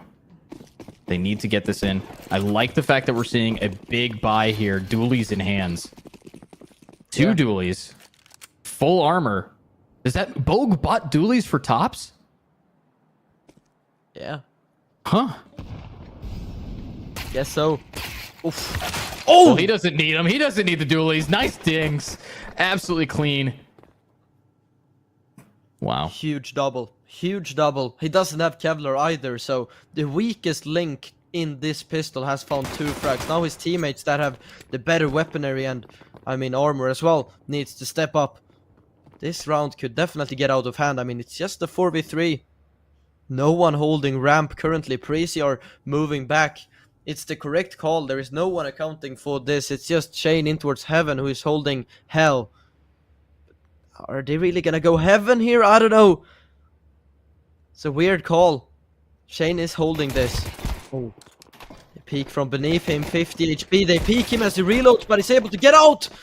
Equip is gonna take him down. But there are 2 pairs of dual Brettas on this A bomb site. Tops playing backside. Correct, in front of the site, he has a timing. He's gonna get the planter, it's slow, but he gets the second. Equip is there to trade off the 2. He needs to get the bomb down though, they need the money. Oh, plants for hot. Actually. Oh no, knife out. Ah. I mean, if he has his gun out, Tapeware is on 3 HP, he surely wins that duel if the pistol is out. Yeah, but unfortunately, you know, at the end of the day, it really came down to the shots fired, and the start that we saw. Tops being able to really cook up this double was beautiful. Just a lot of double kills all around, leaving Equipped all alone. But yeah, it's kind of a shame that he didn't even get the bomb planted. Yeah, I mean, I feel like in that 1v2 scenario, getting the bomb out should be the priority, to be honest, rather than just winning the round. So you have a buy in the next one. Nonetheless, what happens? Shane though, ooh, doesn't expect them to be that close. Oh, but their teammate's backing. Fester, Yeah. great position to save his teammate. Crazy, I've already won one of these eco rounds. Don't want to make it a second. The Virus surely doesn't have a chance. He's had a good game so far, 17-6. But he's just gonna get a dink through and it's gonna be tied up now, 7-7. We're potentially looking at a pretty close nuke game. Yeah, very close. And I gotta hand it to him. Copenhagen Wolves, Tops. This is somebody who really struggled in that first map. I'm liking that they're at the top right now. It's been a while. Yeah. Usually Tops was ironically the bottom frag, living up to their name in the worst way possible. But you look at the tied game now, Copenhagen Wolves, they're set up here. But it's buy versus buy. We do see a FAMAS and an MP9, but the util is definitely favoring CP. Ooh, Becky? I shouldn't have talked about Tops. I Yeah. jinxed him. Unfortunately, he is the one to go down as well. Man advantage Precy. A lot of smoke spams. I mean, dying through that squeaky smoke is very unfortunate. Shane, though, has a line that he can hold if he wants to, but he's way too concerned about squeaky. So he is gonna be taking a more passive position here.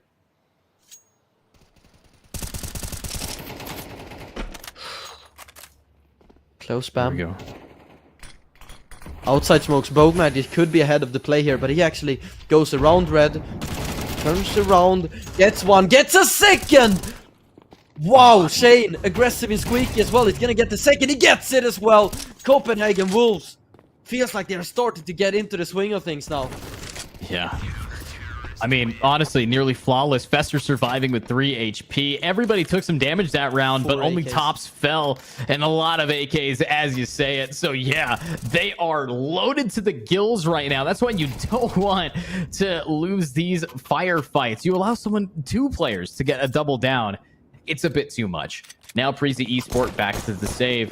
Where are they going to go with this? Are they going to go into A, or are they going to try to go outside again? That is the question indeed. Looks like it's gonna be an inside play here. Fester just spamming while being fully flashed. Shane low on HP. The takedowns could be very scary in this kind of a scenario. Griller drops down vent. He has the bomb on his back. Virus is gonna find Shane. Wait a second. Things could get very problematic here. Bomb is gonna go down for free. Tapeware can't deny. 5 versus 4 retake. The AI prediction gives us a 50-50, but I still think that Copenhagen Wolves should be favored. But wait a second. Bowman gets one. He's gonna need the second, but Equip is there to support his teammate. But the spray transfer from Tops. He's gonna find 2. Fesser needs to clear the rafters above him. And there's a flanker coming as well. He's gonna go for the Ninja Defuse. Tops is gonna find a 3rd. There is still time for this. He's gonna flash Squeaky. Do you stick though with 17 HP? I surely think not, but he goes for it.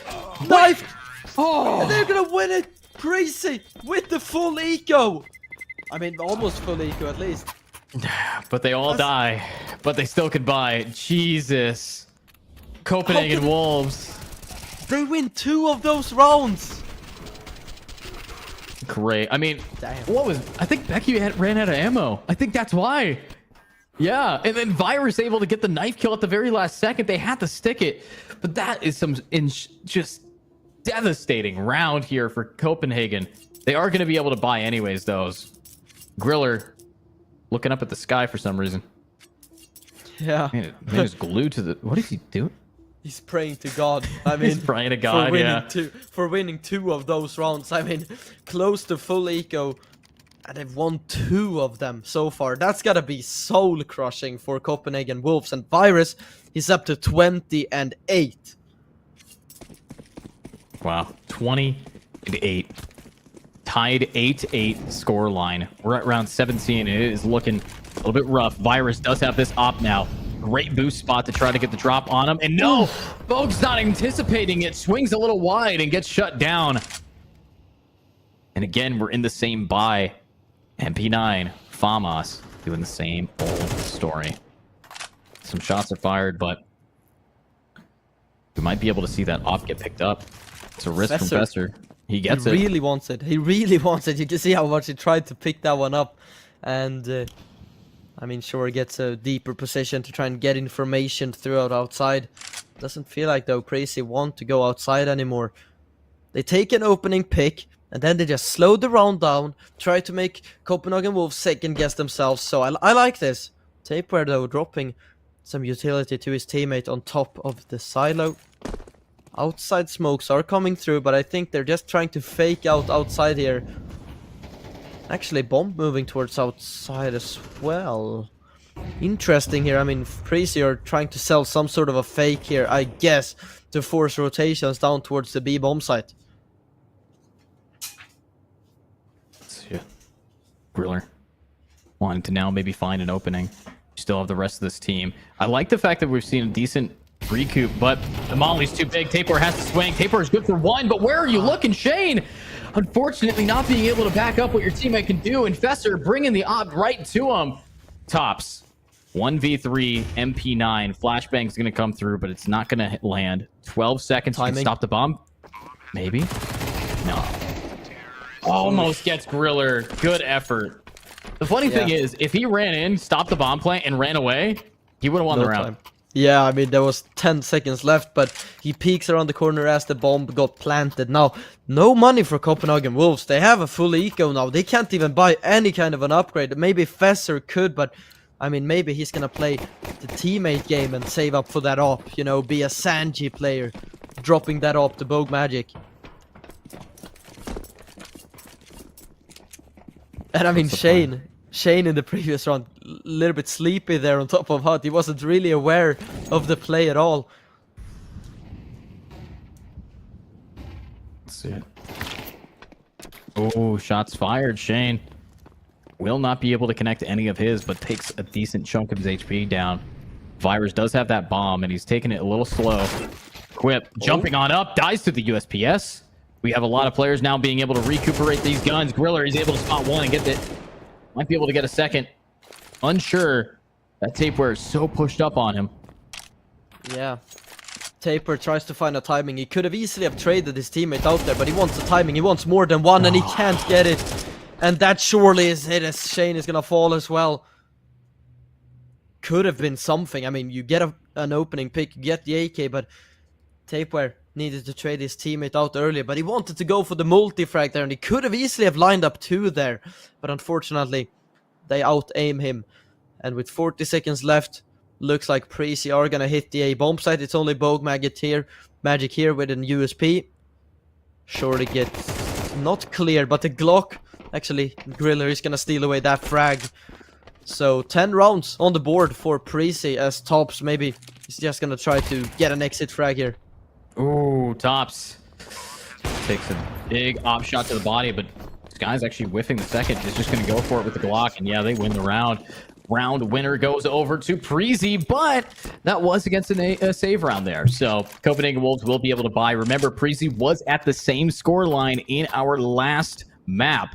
This could be the start of something big here, as Copenhagen is kind of anticipated to be hitting pretty heavily here. They have not the best utility, but Bogue Magic has that op. As long as he's not the first to go down again, he should be fine. But Virus wants to do something about it. Looks like they are going for a non-boost spot. And Equip's going high ground. Virus, holy, just running forward with this op in hand. Wow.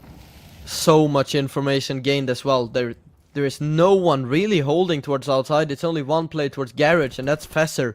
But Equip might have slipped, and that Fesser goes to clear this. Oh yeah, he's gonna get the kill, but Virus, I mean, he is so active on the map, everywhere and nowhere at the same time. He's gonna find the trade, huge trade as well, and no, Shane peeks into the angle. Virus is gonna find a second. Virus got dinked, man. That's what I hate the M4. Yeah, I mean, the AK would have finished the kill. Now Tops playing backside. Two players are moving in. They make step, but Griller just gonna out-aim Tops, and You've got to save here. I mean, Taper needs to back away. He's No gonna fall. way. They are 1 so HP. low in HP, all of them. 1 HP, 2 HP, 22 HP. Blow on him. Blow the house down. Be the big bad wolf. What is going on right now? Bo can't clutch at all. Doesn't have any util. No nades to get a kill. No pistol to even want to fight this. But, okay, this is a funny position. Opening the door and just hiding behind it. This is like if you remember the map Cobblestone? Yeah, yeah. Yeah, it's like hiding in the porta potties in Cobblestone or in Vertigo. Yeah, you're right. I mean, he's not even holding his up here. He's just trying to knife someone if they round the corner. No, if he holds his op, they can see it through the door or can see it poking out. It's literally he's pulling out the knife there to just hide as consistently as possible. But you might want to remember where the bombs planted. Ay, ay, ay. That is catastrophic. They needed the op. Look at the money. They can't even buy Kevlar to their players if they want any pistols. Yep, map 3 we go. Map 3 it is.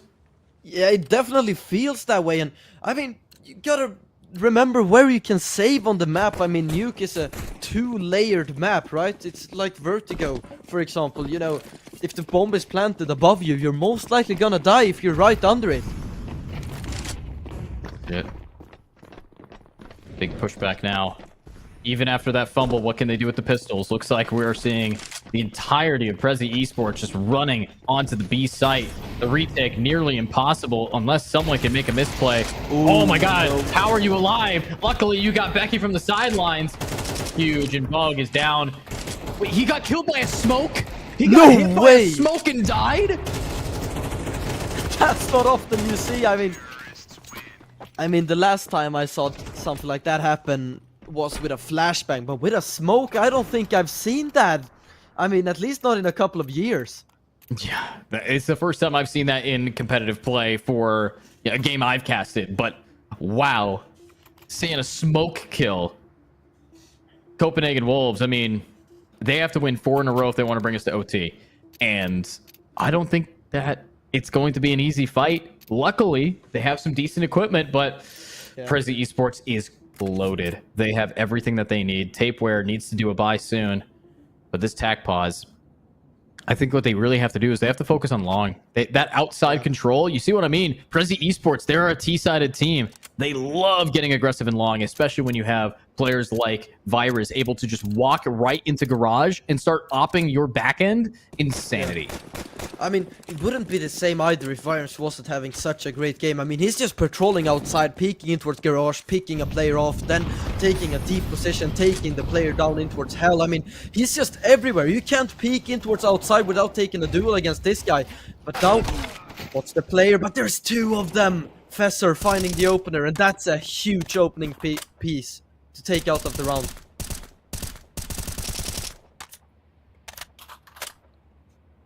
What's the plan now? Fesser. I want to maybe just get some smokes out. Do they realize that someone has slipped the net here? I mean, Becky has gone down through the vents. I'm sure they should be aware of the prospect that this is a possibility. Bogmatic finds Equip, and I mean, they're just trying to cross outside without any smokes at this point. It's too risky. Now you've lost 2 players. I mean, Virus sure tried to get an opening pick. No way. Huge frag, but the AWP is gonna peek him, and the AWP is gonna take him down. So dangerous to cross outside without any smokes. Now, Kriller moves quickly down. Tapeware with an auto shotgun. Not an easy fight to win, but the auto sniper takes one of them down to 7 HP! And does he get the second as well? He definitely wants it. I mean, he's very aggressive, runs around, he knows he's low in HP at least. 1 bullet would do it. And he's gonna get it as well. Wow. Wow. XM10, I mean, honestly, the auto shotty deserves the praise that it gets. It used to be the worst gun in the game. Hands down. You did not have the range that we're seeing it have now. This is like an auto Counter-Strike Global Offensive Nova. The Nova back in like 2016, except you get unlimited rounds. Yeah, I mean, back in 2016, I unfortunately wasn't around back then. I mean, I played a little with my friend, but you've got to remember, I was like 8 years old then. Wow, I was 16 in 2016. I actually was 9. I was 9 years old. Dang. And now, here you are, casting over a 9-12 score line with Copenhagen Wolves looking a little bit worse for wear, but let's hope that they are going to be able to get a few kills here. Yeah, I mean, back in 2016, I never thought I would be sitting here. I was just buying a few, you know, $1 skins with my friend when he had first opened up CS. So, very interesting how times have changed. And now Precy, very aggressive in outside. They want to nade open the smoke bow magic, won't spot anyone, but one has already crossed down towards Secret. So a lot of position gained from Precy, and actually 4 of them are moving down Secret. And there's not really anyone to respond down there just yet. Tapeware has moved in towards B. But I mean, control of both double doors and single doors will be taken for free here for Precy. Yeah, it's just, are they going to commit to this? Last time that we saw Prezy Esport completely set up on this site, they actually rotated and pushed back up through the ladder onto A. So even though they are set up for a push here, I think they're going to have to rely on Becky getting that info, and Becky almost getting gunned down by Tops there. Tapeware able to grab equipped, but there's the trade-off. 1 for 1, but the damage is still dealt. The bomb is going to get committed over into the B side here. And now, Fester with Bogue. Great utility usage. Are they going to be able to grab Skies in that stairwell? Good smoke. I mean, a lot of utility being used up now for Copenhagen Wolves. And Still Becky, swing. where is... a third Nice. or a second for Bogue Magic in the retake here. And this is so tough to hold on for Precy. I mean, how are you gonna do this? Griller needs this frag and he can't get it done. Becky towards single door. Bomb is getting defused. He's trying to jump away because he wants to save the AK. Maybe not completely necessary because they have a lot of money. But I mean, he wants to... Oh! So close. He just gets around. Dang. Movement diff there. Copenhagen Wolves back at the hot seat for a chance at a comeback. Attack pause. Looking like I think we only have 1 left here for Prezy Esport. So if Copenhagen Wolves win this, it's going to overtime. It's all on the back of Copenhagen. And honestly, I think CPH is saying one thing. They're saying, hey, thanks for the timeout. We have to think about how we're going to be taking this back. This is massive for this team. I mean, on the back of a timeout, some teams like, or some defensive teams like to make a, you know, an attacking call to go aggressive after a timeout from the side. And in this kind of a scenario for Copenhagen Wolves, that would be to do a lobby crunch. Now, I do not think they would do something like that because it's too risky when you only need to lose 1 round to lose the entire map. But I mean, some teams would definitely have had that in their consideration. So what's the plan now? Them trying to anchor this back. Copenhagen Wolves. They're doing some damage. Oh, they're taking some damage. Shane down to 17. We might see them drop in though. Lots of utility being tossed up. It's do or die here for Copenhagen. Just keep doing what they've been doing. Go for the retakes. And also have Bogue hit every single op shot he needs to. Yeah. Definitely. Looks like they are setting up for a long push. Yeah, I guess so. Only 2 players here, though. I mean, I'm guessing they're trying to make a fake here. It's only gonna be Skaze trying to move forward, taking some outside control. A Molotov from Bogue Magic. I mean, they force a bit of utility out from the CT side when they make such a play. And Shane, 17 HP, No beats way. it Squeaky. That's an important fight. Now Fester finds 1 back, finds a second. Huge double, keeps Copenhagen Wolves in this round. The bomb. Skaze finds Tops. Oh, the bomb's so bad. Fester pushed up, but they hear his footsteps. Bogue has to back up his teammate. He knows he's about to get pushed. Fester's saying, hey, you gotta guard me here. You gotta guard me. Griller's gonna push. You gotta peek. Tapeware is grabbing 1. Virus is down. It's 2v3. Tapeware gets aggro, and it works. Last player standing, Griller. And he's alive. Oh, And he drops. 12 seconds. There isn't time. I mean, he can get the bomb down, but Fester is gonna be right behind him. Fester needs to deny this. Oh, aim. Can't find him! He got off. He planted. Surely not! Dinked. Bogue, you can't whiff this. Oh, there it is. Copenhagen Wolves will take it, but the bomb getting planted is huge. Pressy still has maybe a potential final buy. The loss bonus plus the bomb plant means, yes, this is not over, and both teams are going into this next round with full equipment. I mean, I was kind of rooting for Griller to make that clutch happen, because that would have been such a sick clutch. I mean, dropping down the vents, just getting through. He got that first frag, but he lost so much HP in that first engagement. He lost too much, and he just couldn't get it over the line. So 11 to 12 overtime. Now certainly on the cards, but a good bomb plant. I mean, that gives them a bunch of extra cash to work with, so they can get themselves as much utility as they possibly can here. Yeah, I like it. This is going to be tight. You have $31,000 worth of gear being purchased up and held in the hands of CPH. And now you're facing off against significantly less utility. Look how many flashbangs. 8 flashbangs, barely any mollies. They're 100% going to try to just run down a site, flash everybody, and get themselves on. So I'm thinking this is going to be either a fast B ramp or it's going to be a fast A main. And I think it is going to be A. Yeah, they're getting aggro. Certainly feels that way. They're fast. They're already going in. Got one on top. And they're on A. Equip. Right behind you. Faster. Turn around, but you might be able to get two. Oh, no way. How is Skies alive? Equip's movement pretty much just won them this round. Tops is going to make some noise. Try to distract them. Perfectly placed nade can kill Becky here. Oh, down to 47. Smokes him off in the cubby. I don't know. Is this one really possible anymore? Bomb halfway, take the good Molotov. But Bow Magic is gonna fall. The reload. It's over. Info. It's over. It's so over. One and done. Copenhagen Wolves versus Prezi Esports ends at the cusp of a recovery. And that means we have one more map coming up. It's going to be a decider of Ancient here. Love that map.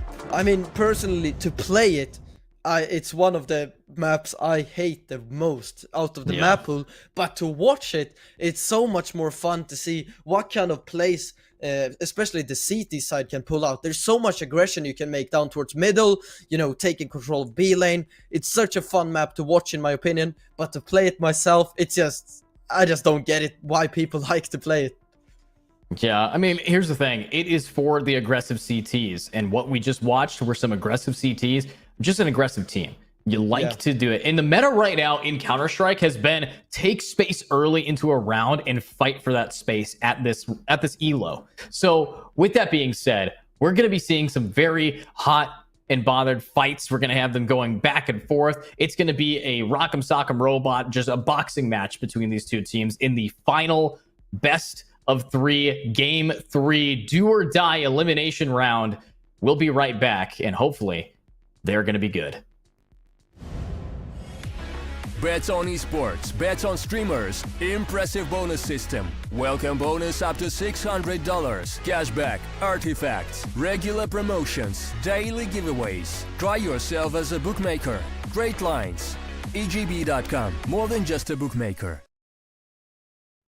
Skin.land is the site where you can sell your skin within 2 minutes and receive money on your card, crypto, or other payment methods. It's very easy. Look, put email address, set trade link, and bonus for you. Click on the gift, enter my promo code, and get $10 for free if you sell skins for $100. Pick skins you want to sell, click the payment method you want, confirm trade, receive your money. On Skin.land, you can also buy skins. Why Skin.land? The prices are much better than in Steam. You can check it yourself. Link in the description.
Bets on esports, bets on streamers, impressive bonus system. Welcome bonus up to $600. Cashback, artifacts, regular promotions, daily giveaways. Try yourself as a bookmaker.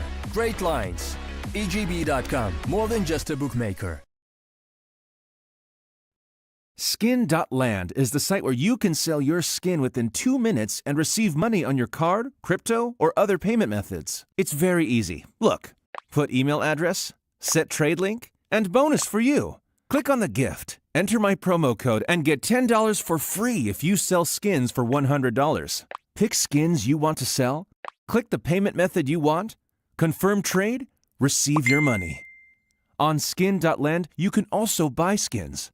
Why Skin.land? The prices are much better than in Steam. You can check it yourself. Link in the description.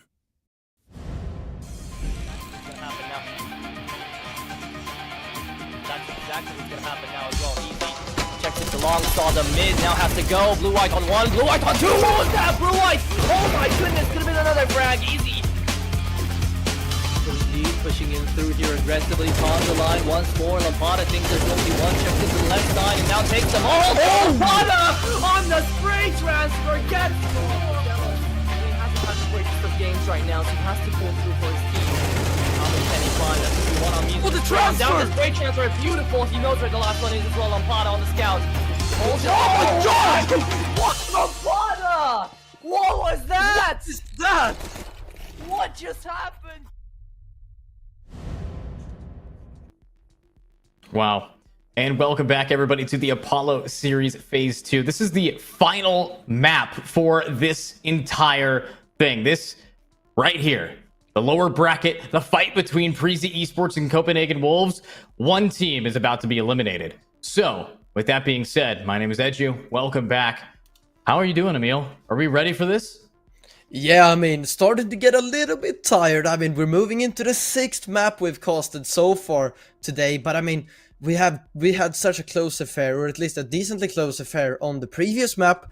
I think we could get ourselves a pretty evenly spread map this time around as well, because it feels like both of these teams are starting to warm up into things. I mean, in the first map, it felt like Prezi Esports weren't really here, and now in the second map, Copenhagen Wolves, they were definitely here, but they didn't perform to the levels that we've seen them perform. And now, in the third and decided map, I think we're going to get so much from both of these teams.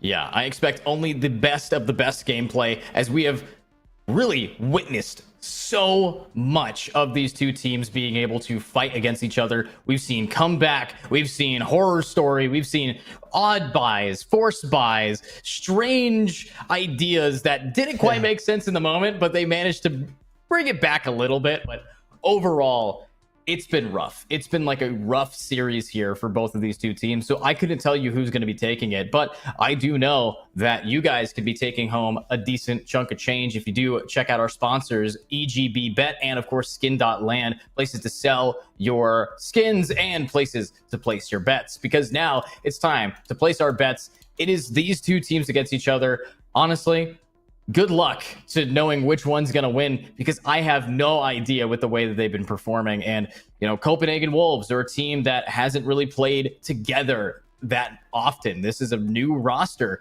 And then you compare it over to Prezi, a relatively lower elo team, but been scrimming and together for a long time previously on their academy roster, now the main roster. I'm really excited about what's about to happen. Yeah, especially, and moving into the map of Ancient, I think is going to be good for both of these teams. I mean, both teams are rather aggressive on either side. I mean, generally speaking, they're quite aggressive on both their defense and their attacking side of things. And Ancient is one of those action-based maps, you know, especially on your defensive side of Ancient, on your CT side. There's so many times you take mid control. I mean, there's so much action. You jump in towards heaven, you take some B lane control. A lot of times you see aggression in towards A main, you see aggression in B ramp trying to control B lane. I mean, there's just so much action, so much aggression thrown into the mix. Yeah, and now let's see that aggression. It looks like we are looking at the knife round coming through to find out which of these two teams is going to be starting on which half. Now, if you are Prezi Esport, you want to be able to, set this up with a little bit of a success, but are they hiding during the knife round? That is so annoying. I mean, they're just waiting in mid for them. Yeah, I don't think I've ever seen somebody hiding in this round, but yeah, looks like they finally will pop out. And does it work out? Does the hiding work? Yes, it does. And they have succeeded in making it all the way through. Great gameplay there. But now, what do they vote on? What do they actually want to start us off with? Breezy Esport winning. They could decide, I want to stay on the T side. Then you have CPH Wolves. Might be able to see something different. Yeah, absolutely. And they're staying.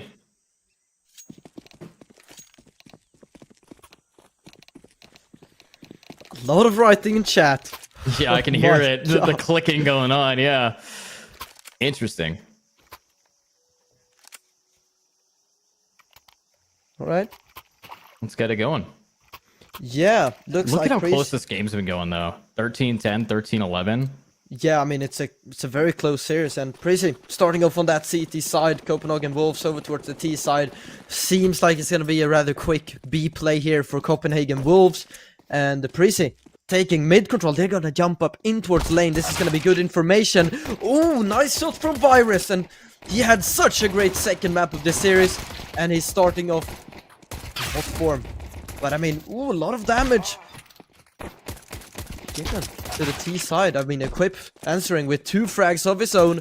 Vogue Magic has found a frag at least, but Equip is going for more, and Becky is gonna finish off the pistol round.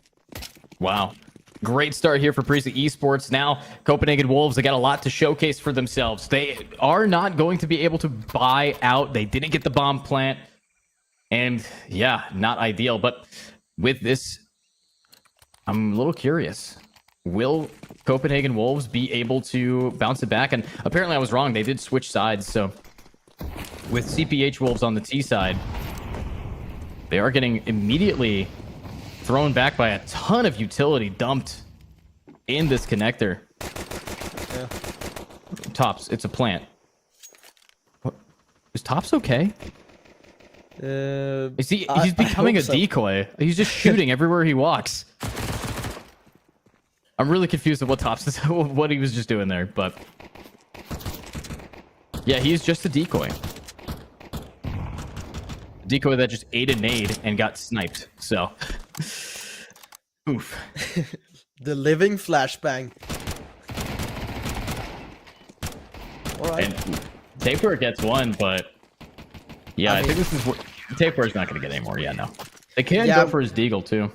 Yeah, that's true. But I mean, he only gets an MP9 frag as well. It doesn't really matter for Breezy. They get so many frags with those SMGs to gain some extra economy. But 2 rounds consecutively won for Breezy. It's a good start on their CT side here. Yeah, pretty solid start. Looking next into what this plan is, what this team is going to be able to perform with, as we do have quite the setup from Copenhagen Wolves, full buy, and they are going to be starting with the default, laning a little bit towards that mid area, but I'm still curious as to what has been going on. There's some players kind of sitting back in spawn. Luckily, Fester's going to be able to grab a pick here anyway. Becky's able to get the trade. Fester on the double down. Huge. Just kidding. Everybody's not able to stop Fester. 13 HP. A lucky number to stay alive at. Yeah. Oof. Nice duel. Going in favor of Tapeware now in the 4 versus 2. Copenhagen Wolves have a huge advantage. They cannot give this one away, and it feels like it's just going to be the gamble stack towards A. Bomb is heading towards B.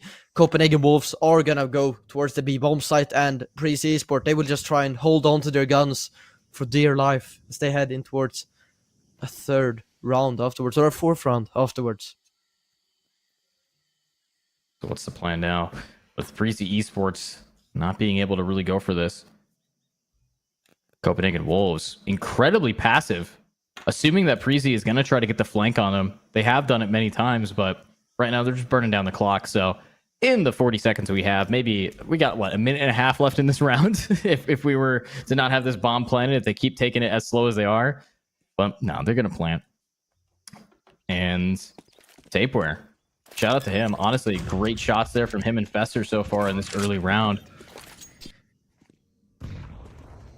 There's a 1% chance Breezy Esports clutches this. Not sure what that percentage is, but where that comes from. The AI, I mean, doesn't work. The AI has always given a benefit of the doubt. They don't understand the concept of saving and that it is guaranteed.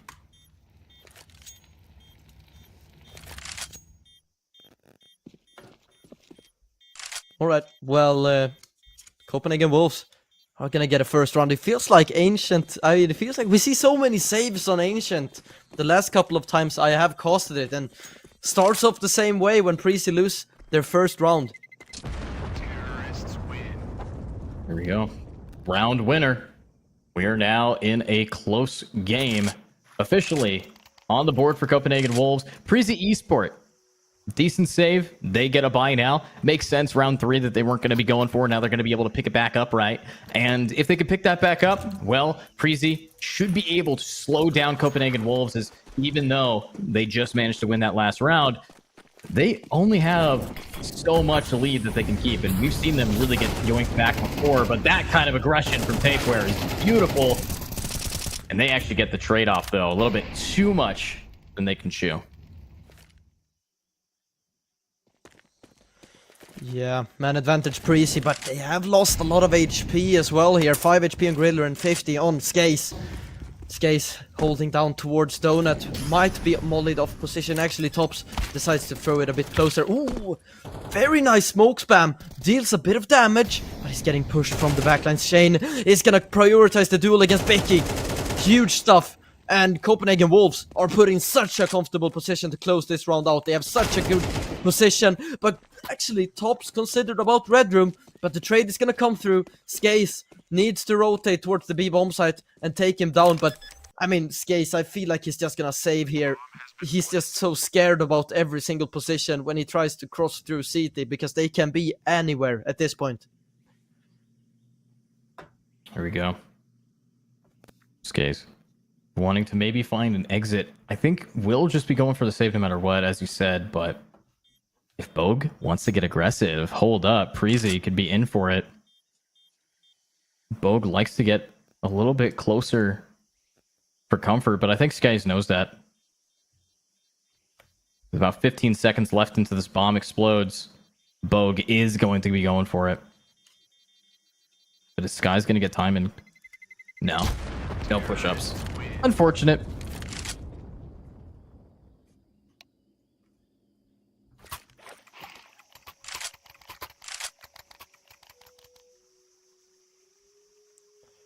Round number 5 now. I mean, Prezi, they don't have a lot of money. Surely are not gonna invest around this save them 4. They will just probably set it up for a duel or two to try and get some opening picks, and if they don't, they can then pick it up afterwards, or the players that are playing beside him. And it looks like Skaze is gonna be playing towards mid with 2 of his teammates. Fesser, he's gonna be this front man in towards middle. Skaze is actually ready to nade open the smoke, I thought, but they actually reconsider going for the mid play. It makes sense to go for mid, especially since they haven't found too much aggression from it, but I do find that it's crazy that Prezi wasn't able to secure that last round after a decent trade-off in the mid early. But now, on this eco round with the save that Skaze was able to bring out, Equip should probably leave spawn soon. Wanted to flash for their team. Unfortunately, it's an A execute, so all of this util, all of this setup is put in the wrong spot. So this most likely is going to be a very scuffed attempt at a retake for some damage control. Equip, though, might be able to grab Shane.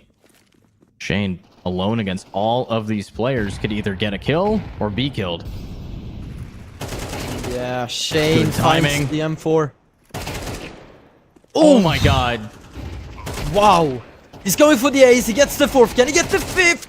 That's not gonna be the ace. Tapeware Stolen away. 180 stole it. No. Unfortunate. Nice try, man. Better luck next time. Wow.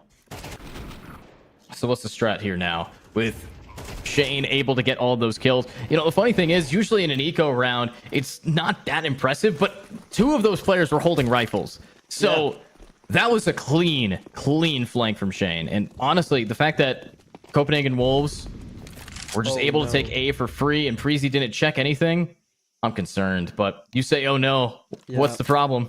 I hear a lot of typing in chat. Never a good sign. Uh-oh. Griller is disconnected. No. Oh, unfortunate. He'll come back eventually. Yeah.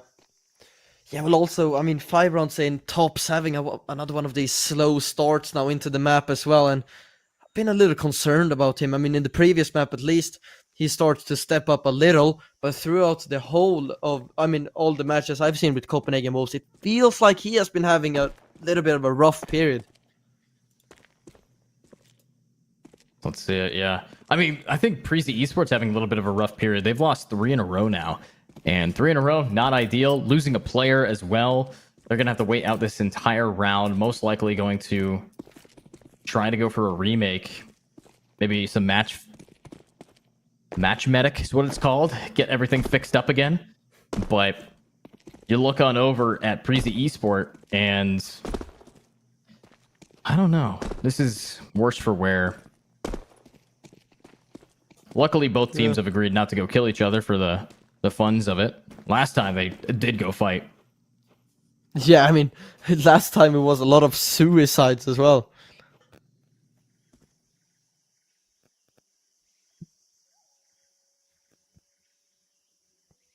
Oh my god. I just got a notification on my phone. And what's that about? We had a big math test throughout for a test for the whole course, you know. Did you miss it? What? Did you miss the test? No, I did. I got the results 30 Oh. seconds ago. And Well, how'd you do?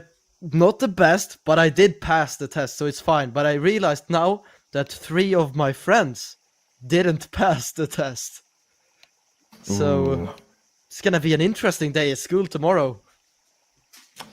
Yeah, sounds pretty interesting. I mean, I know for me, I'm in college.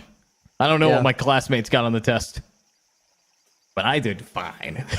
Yeah. But honestly, looking at this now, we're gonna have to do a little bit of a match medic here to fix Griller being able to connect. So once we get the score line fixed back, we should be fine. So slight tech pause. We again apologize for any delays, but while we are in these delays, shout out to our sponsors, Skin.land. If you guys want to sell your CSGO skins, CS2 skins, Dota 2 skins, and of course, anything you might find on Rust, etc., head on over to Skin.land for prices that are better than on Steam. They also have 24-hour service that are quick and efficient, so you can get your decent skins sold for decent rates as soon as you would like. But with that being said, use the coupon code Apollo for a $10 bonus. While the rest of this game looks like it is going to still not be fixed yet. We still need to get that match reset round-wise before we keep this moving.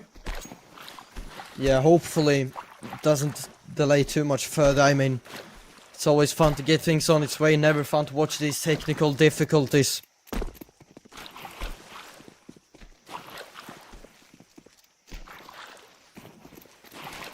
Yeah, a bit too much here. And Tops just making as many...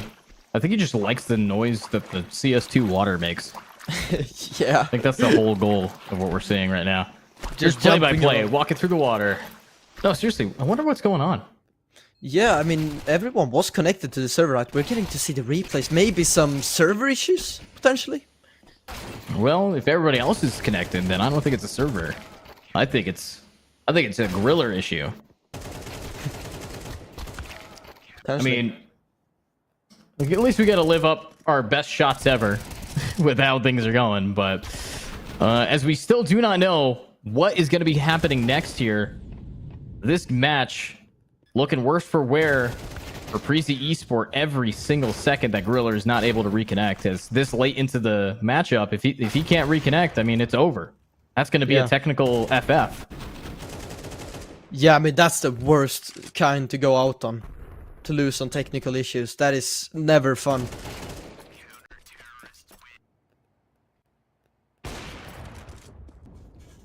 Edu, a question to you actually. Have you played in any, I mean, not pro teams, but at least, you know, mediocre CS teams?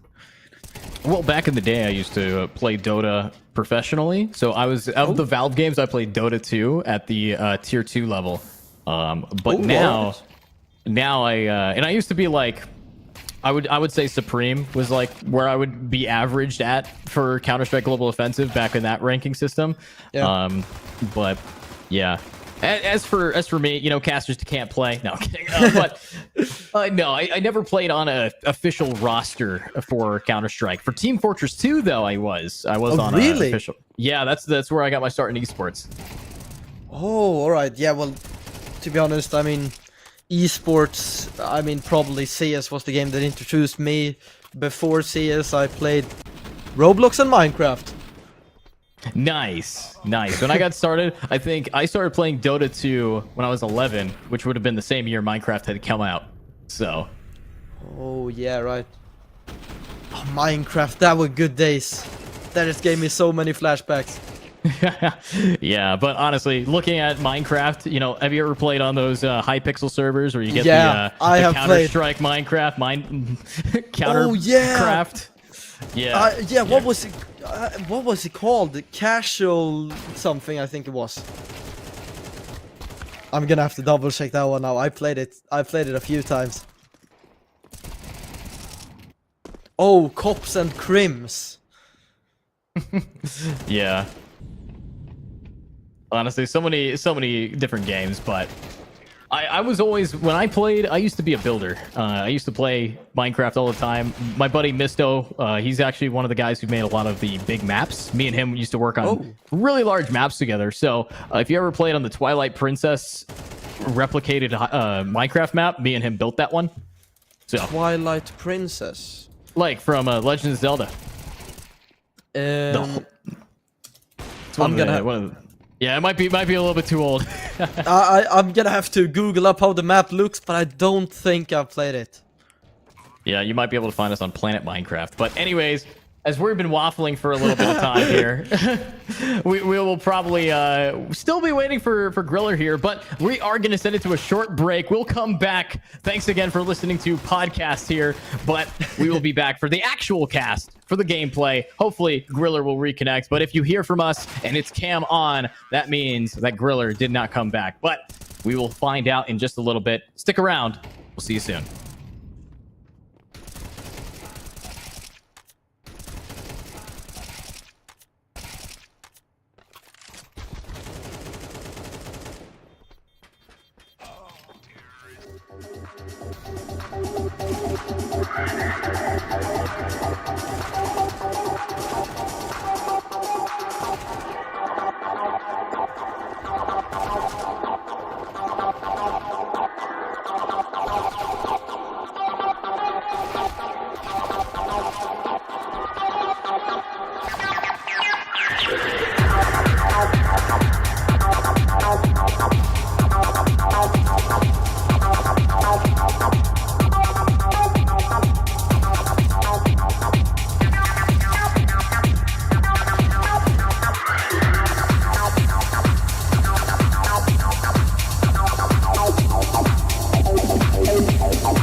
Yeah, because we were at round 3.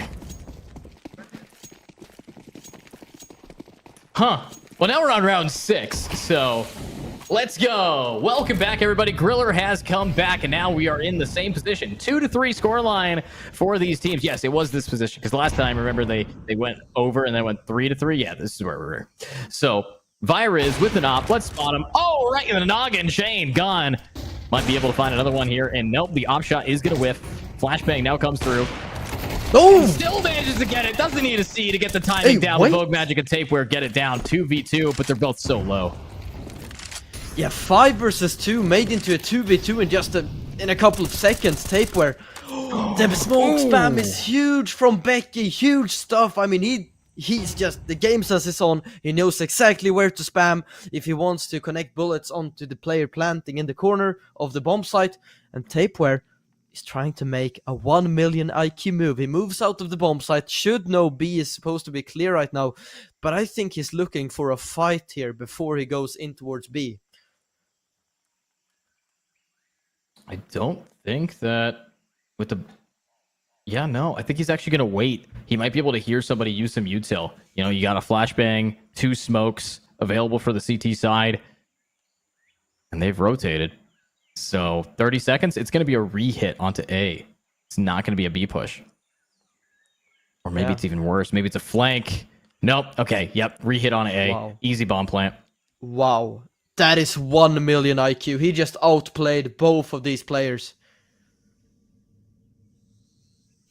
But he is the IGL, right? He should be packing that experience, that game sense, that next level of understanding, and they will realize their mistake just now. They're starting to make their way back towards the A bomb site, but he gets himself in towards A main, and I mean, sure, they will probably consider this. They have 2 smokes, so they can smoke both Donut and A main if they want to, or the smoke. But I mean, I think this is a decent position to be in. No kicks either. Ooh. He doesn't know if they're sticking. He has to shoot here. Wait, Equip doesn't go for the fight! Oh no! He has outplayed himself! And there is no time! This is why you just stick it. You just gotta stick. And there's the round. Unfortunate here.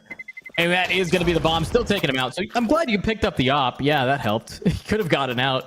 But at the end of the day, Copenhagen Wolves, they will take that round 4 in a row against Prezi Esport. And now a tactical pause by them to try to figure things out here. I think they're just trying to get a good feel for where the money's going, where the real team is actually going to be layered up here. But Emil, looking at this, it's not the best gameplay we've seen from Prezi. That easily could have been a stuck.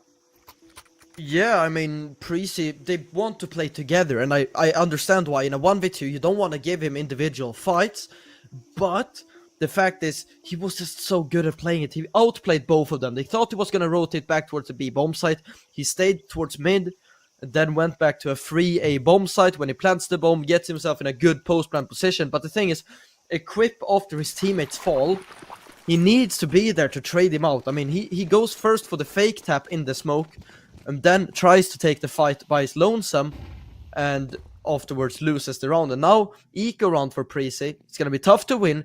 Copenhagen Wolves most likely are going to get themselves a 5th round, and this T-side is starting to be a very, very good one. Yeah, this is looking pretty set up now. I like the pushback we're seeing from the mid, but this hold, I like it from Prezi. However, if Fester's able to push up B and get all that info, it's going to be causing some issues. Here we go. Tapeware gets Griller down. Huge opportunity now. We do have the bomb pushing up into Donut.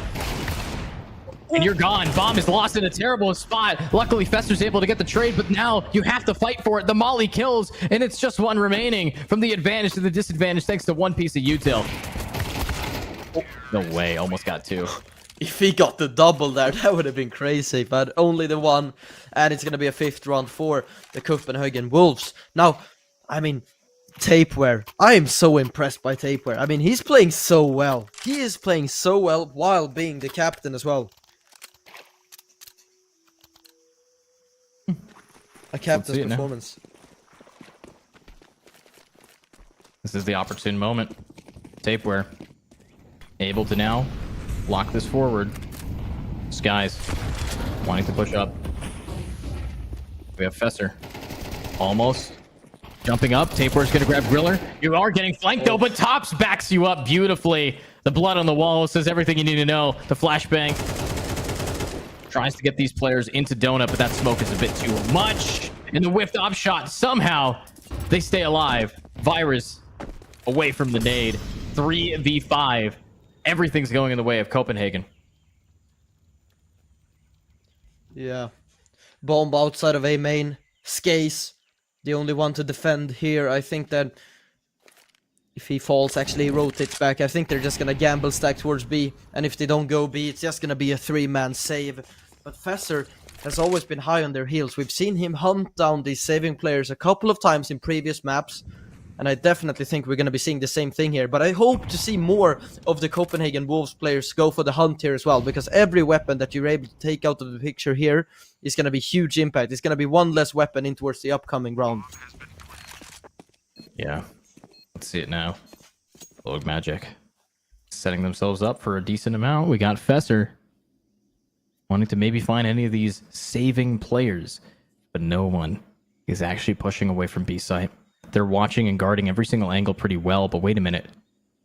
Somebody is allowing a push-up. Tops is there, though. Virus getting it down. Fesser needs to try to get this opper, but he's making too many footsteps. He's traded.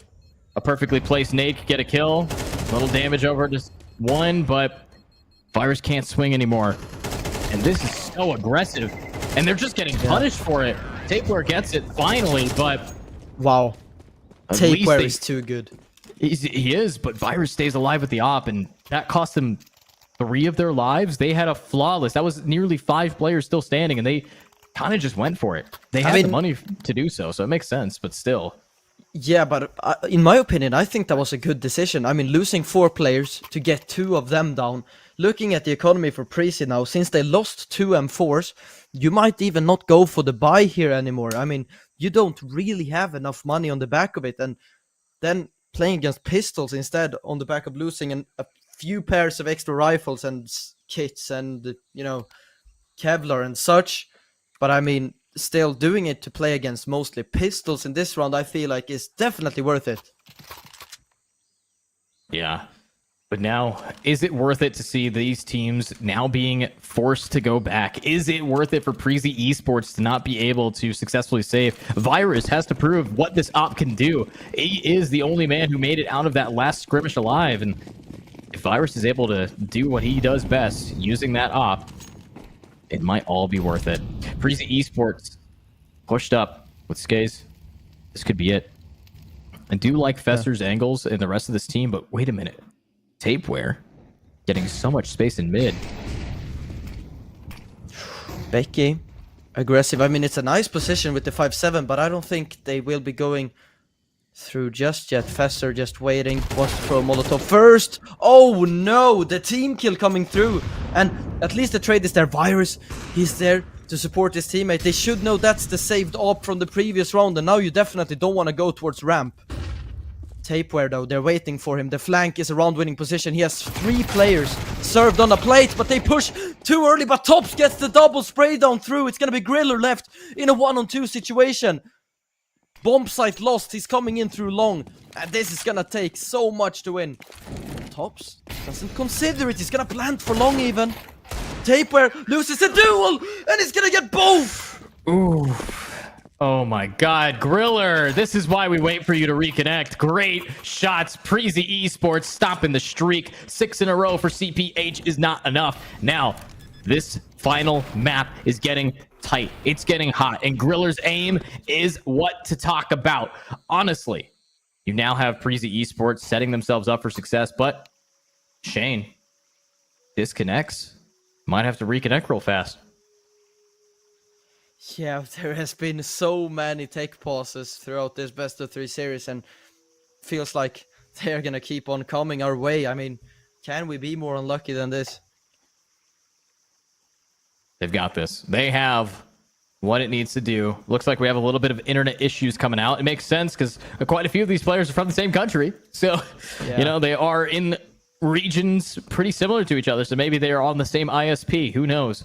But as we are getting in here, as we are seeing Prezi Esports having a round favoring them right now, we will anticipate a full buy from CPH Wolves to try to answer to that clutch from Griller. Great clutch at that, but it's not over. You have to win 2 in a row if you want to try to get this momentum back. CPH Wolves on this half has already won. They've already gotten 6. They have the majority for the half no matter what.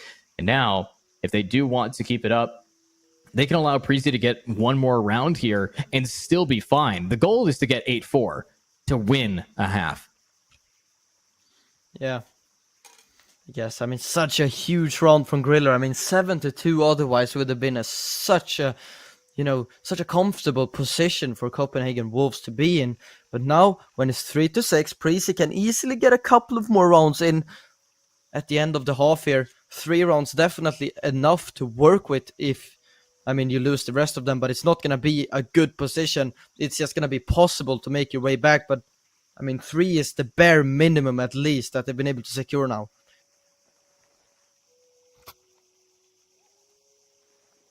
So what's the plan? What's the way that they're going to be able to bounce back with some style? Overall, this is a team that is quite scary. Copenhagen Wolves, they will be coming back with a bye as we see Shane reconnect into the lobby. In this game, it's been brewing for a while. We've seen a lot of gameplay. I'm looking at some of these players drinking energy drinks. Pay attention to their cameras. They're trying to plow through. This is getting pretty late. So, yeah, is it going to be successful? I know we started this at 20. Yeah, 20 CET. 20 CET. So, if we started that 2 hours ago, we're getting nearing that midnight point for them. Yeah. Oh. What was that? What was that? That was the script. No, someone scripted. No, that's our OBS script, so we can make sure the server's running. But still, very funny that we're saying those, but we ready to go? We ready to get it? We get to see the replays at least. I don't know. I've seen this play 5 times today. Yeah, I've seen it a couple of times as well, unfortunately, but it feels like we're gonna have to see them one more time.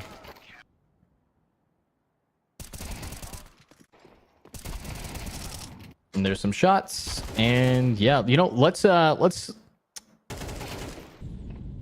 put some bets down. Who do you think takes it? I mean, the safest bet would be to say Copenhagen Wolves, since they're already in the lead 6-3. But I mean, I still do believe that they would take it. I mean, coming into this best of 3 series, I had them as, favorites, in my own opinion. And I still believe that way, even though they are already in the lead. I still think that they're still going to be able to take it. That's fair. That's honestly fair. I will say, I think the real winner here is whatever ISP is going to disconnect the other player first. Right now, we're looking at a game going in, though. Welcome. Let's go. Time. Here we go. All right. All they have to do is stay connected to the server to get done with 12 more rounds at most. Yeah. Let's see. AWP for Bogue Magic. Buyback from both teams, but economy running a little bit thin for either of the teams here. We got shots fired. Nice from a quip. Ooh. Nice again. Griller able to get the pick off anyways. And now with the success in hand, with their abilities to really start making it rain, make it shine, it's time for them to bring it back. Flashbangs will come through. And there's a little bit of a pickup. Shane, that's a huge frag. That gives them a way back into the round. They have a free pathway in towards the B bomb site. The thing is, though, 3 players in towards cave, but they're not pouncing. And Bogue Magic with the op in towards ramp could do work here. Shane flashes himself in, gets a flash from a teammate as well. He's playing so aggressively, wins the duel. This could work. This could definitely work, but he falls too early, and Bogue Magic needs to do it all. Tough position to be in for the man. A flash through. Op shot doesn't connect. He brings out his knife. And that's going to be a 4th round for Preezy Esports. Wow. Preezy. Beautifully played. And what we kind of wanted to see from Copenhagen Wolves was, being able to fight back a little stronger. But it's okay. They still have enough to buy up here. We're still going to be seeing them keep it going. I do want to praise their ability to keep up their economy score. But with Copenhagen Wolves now going into this next round, it is going to be a little bit of a light buy relative to where they were just at. No ops, no full rifles either. Galil, 2 MAC-10s, 2 AKs though. But will they be able to actually get on up? Look at this aggression. Oh my god. Becky has 1, 2.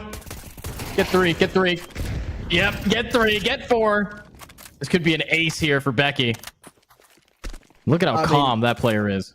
Yeah, but those frags are about as free as they get, to be honest. Everyone is so flashed, and it felt like this B execute was a little bit discombobulated from the Copenhagen Wolves' side, because when they entered the bomb site, felt like they were getting team flashed a bit. It wasn't really, everyone wasn't really on the same page. We have 2 players still in ramp when everyone else died on site.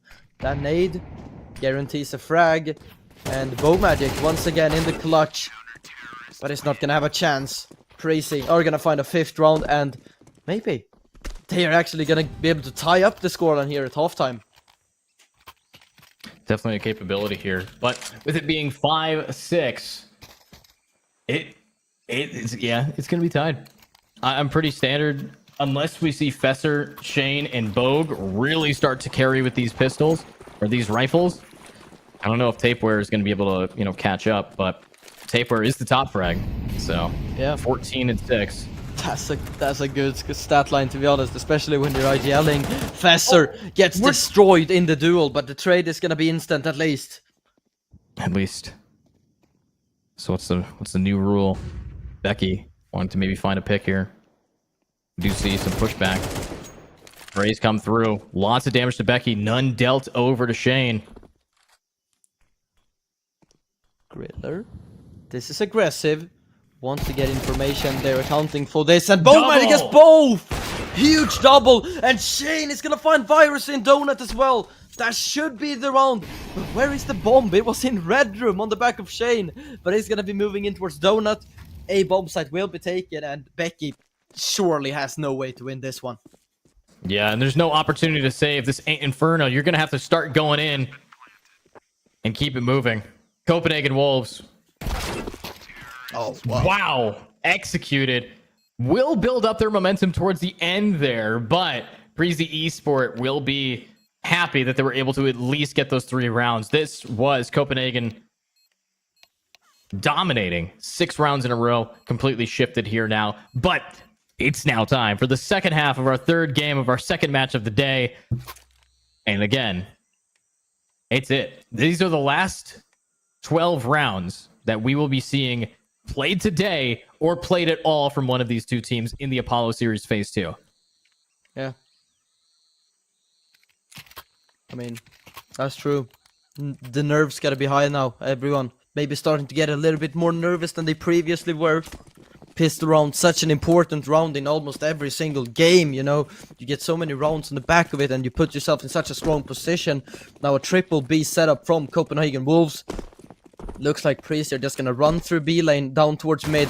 Double donut setup where Tops is playing duelist, but actually Red Room is the point of play. 2 players are accounting for this. Tapes where he's gonna find the first Fesser gets the double, goes for the triple, not quite there, but Tops is there to support, gets the 4th, and now only Equip is gonna fall.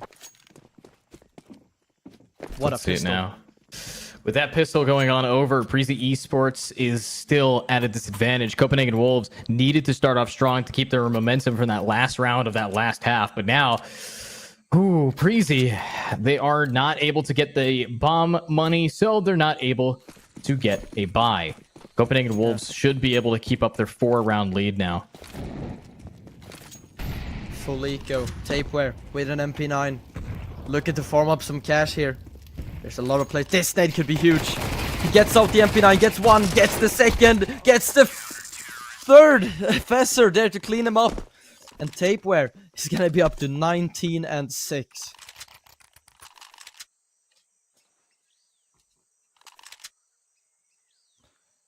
So 9 what's to the 5. strat? Yeah.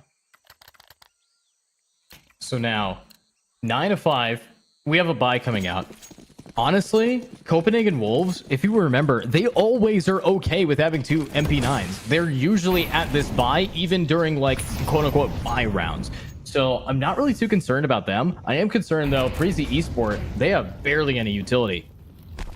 Yeah. They got 2 flashbangs, that's it. Yeah, you're right. Tapeware with a nicely played smoke might allow some time for rotations to come through. I mean, they've cleared B lane. They know it's most likely not going to be a B play anytime soon. But actually, that smoke is going to force Prezi away from the A bomb site. But going for an A hit would have been the right call. It's only 1 MP9 to defend. No support from Donut or CT. But they're backing away. And a re-smoke down towards B ramp came through. Flash. Pretty useless flash, but tries to scare Prezi a little bit. Double mid set up. The position from Bogue Magic is huge. Oh, well, actually, Equip is gonna clear it, but the Molotov is gonna take him down and chain. He's gonna find a frag on the M4 as well. Huge, absolutely huge. Great gameplay from them. And now, with it being 45 seconds to go, Griller and Becky are pushing up. That's going to be a shot. That's going to be a spray, but the damage is a little bit too much to bear. Fester grabs Griller. Wow. Tops grabs Becky. And now the bomb carrier Virus. Oh my god! Just Fester! Such a swing. He just want to finish off the round, and he's gonna do it in style. 10-5, no money. Prezi will have to go for a half investment here, and things, they look a little bit bad now for Prezi. Things could start to come to an end here if they are not able to pick up a round soon, and a tactical pause called for Copenhagen Wolves actually.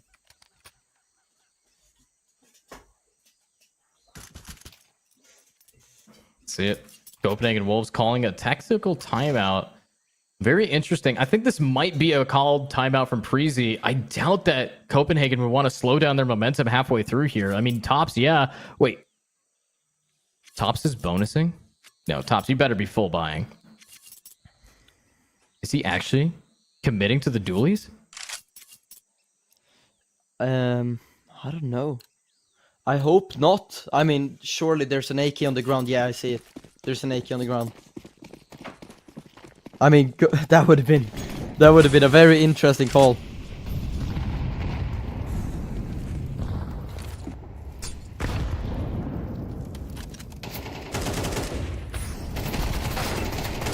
Alright, Tape, we're finding the first. Nice. Can't connect to the second. Fesser there to support.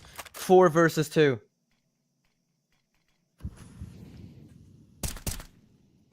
There we go. Decent shots. One almost gets it. 180s. Oh, Griller's able to shut him down. But, you know, Griller, decent amount of damage. Got 2 picks at the end there, so not too shabby. But, yeah, we did see a nice round in Tapeware. Yeah, committed to this. Look at how much money is left. They are easily going to be able to buy an op here for Bogue. And aren't they going to? Bogue, where's your op? There it is. Seeing it fly out like that. Pretty fun, but it's 11-5.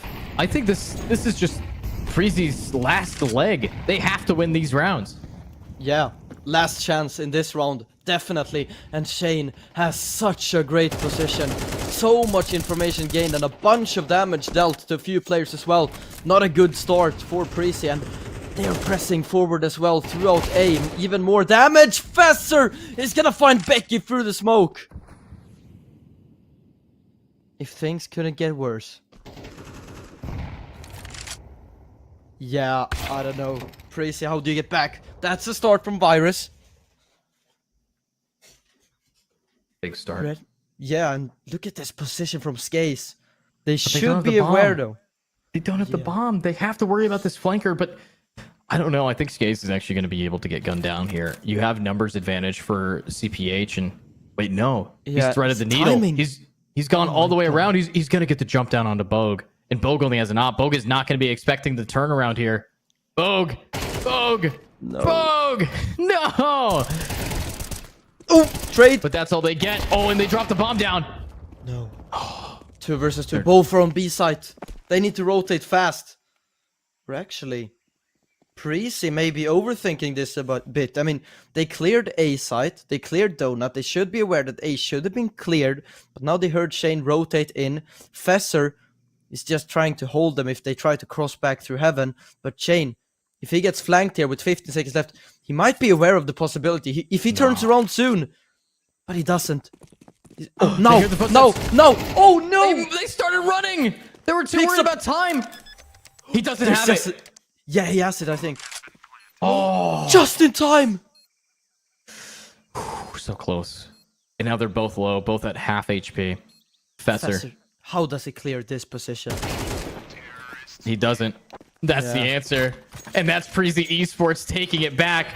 God, they almost had two amazing flanks, but the second they started running is when they get gunned down like that. But honestly, you look at this team now, half a second away from losing it.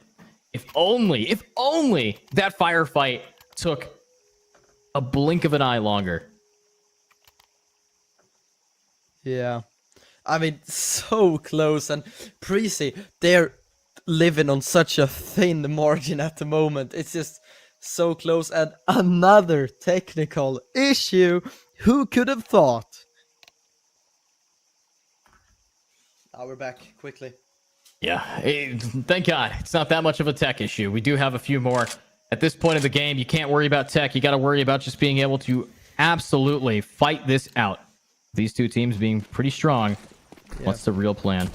Here's the thing, though. You win the last round with one player surviving. You have no extra money for Precy if you lose this. So still, the last chance for them, in my opinion.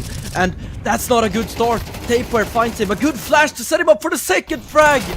With the USP, good frag from Becky, but a lot of damage dealt to two players, though, from either side here. Yeah, nice. Nice from tops. The nade. The nade! Oh, barely misses. Becky moves out of the way before it's too late, but the bomb is down. And Preezy Esports, unfortunately, has to give up match point advantage to CPH Wolves. I don't think they're going to be going for this. They have 1 minute and 12 seconds, but if they realize that A is free, they might be able to still get the bomb plant for some money for their team. I mean, Wires can get in a pretty good position here. If he just holds down Donut and knows that there's no one in Donut, then he can peek CT when Becky arrives. They could definitely get a plant. I mean, a bomb plant is going to be necessary. They need that extra bit of economy in towards the last round. They will literally have nothing. I don't even think they have any loss bonus either. Maybe 1.9k or something. But Wires, he's getting himself into such a deep... I mean, Copenhagen Wolves are not even considering the A-bomb site. They're stacking B. I mean, what is this call? I don't know.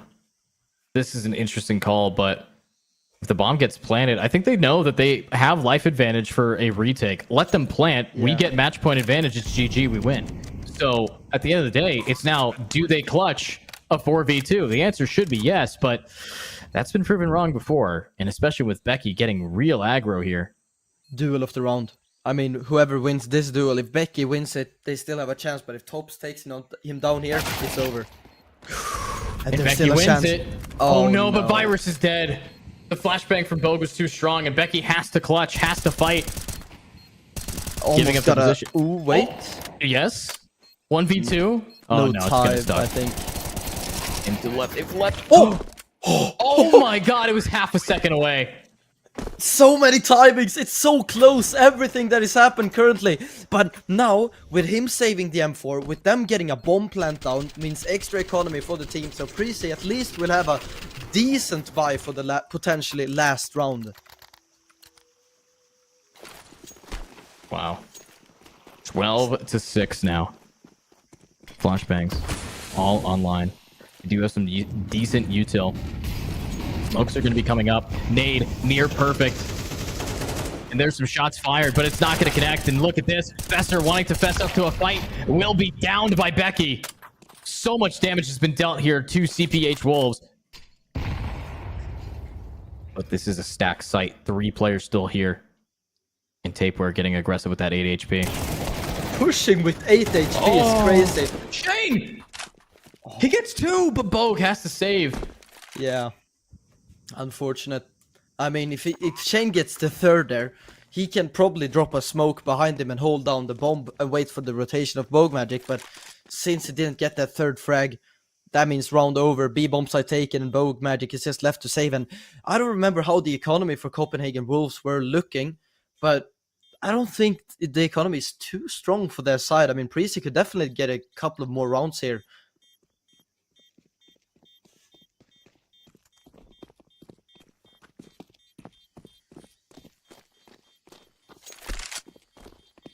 There we go. Nobody's able to peek. Bogue saving the op is fine, but I'm looking at the rest of their team's economy. This is going to be another save, so we should see another round, but say should. I've been proven wrong. I've been proven way too wrong. So overall, though, CPH Wolves, pretty solid team. I do want to see a little bit more from them when it comes to their retakes, and like they've been stacking sites in such an odd way in these past couple rounds. I think they're really lucky that they've had the retakes work out in their favor because they've been punished before. So as we're getting into this, CPH Wolves calling attack pause. Prezi Esports full buy, CPH Wolves light buy, Deagles to try to synergize with Bogue's op.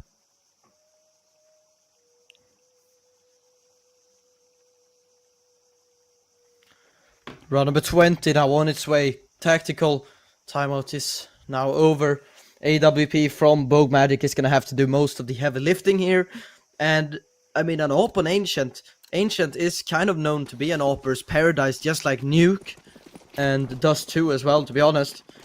So, I mean, maybe if he can get a bit, you know, if he can be proactive, be set up for a fight or something, maybe this AWP could work wonders. Becky, though, is going to be pressing forward very quickly. Bogue Magic is such an awkward position. Gets the first, gets the second. Can he get a third?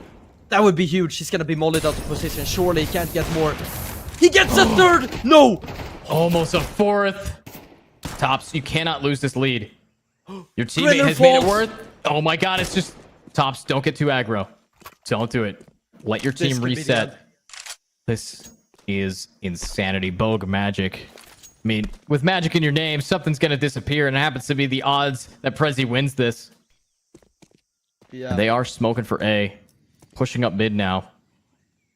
You give up mid control, though. All of those rifles that Bogue had dropped down will go in Tops and Fester's hands. Shane. AK for Shane. Peeks into the duel. Oh, Equip wins it. There's still a chance. I mean, honestly, for them being so far away and having 5-7s, this could even be favorable for Equip. But they pick up rifles, actually. They actually Yeah. opt for Fester, alright. And a kit. He picks up a kit and 2 smokes. This could work. No flashbang, though. But why one at a time? Oh my, Why what one are at they a doing? time? Why the op running in first while jumping? He's not even trying. I mean, I thought that Fester was just gonna be jumping in, maybe looking to get traded, but Tops isn't there. And I mean, if they're playing together, the trade surely comes through. I mean, Equip isn't quick on that first kill. It took him at least 7 bullets, and Tops would have easily been able to trade that out. But they weren't playing together, maybe lacking a bit there in the communication department. And a full eco needs to come through for the CPH side. So Prezi should get a 9th round, and overtime now starting to be on the cards. Here we go. Tapeware.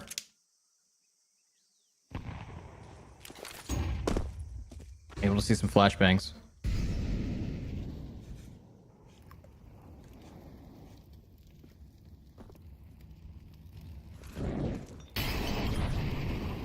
Might be able to push on up.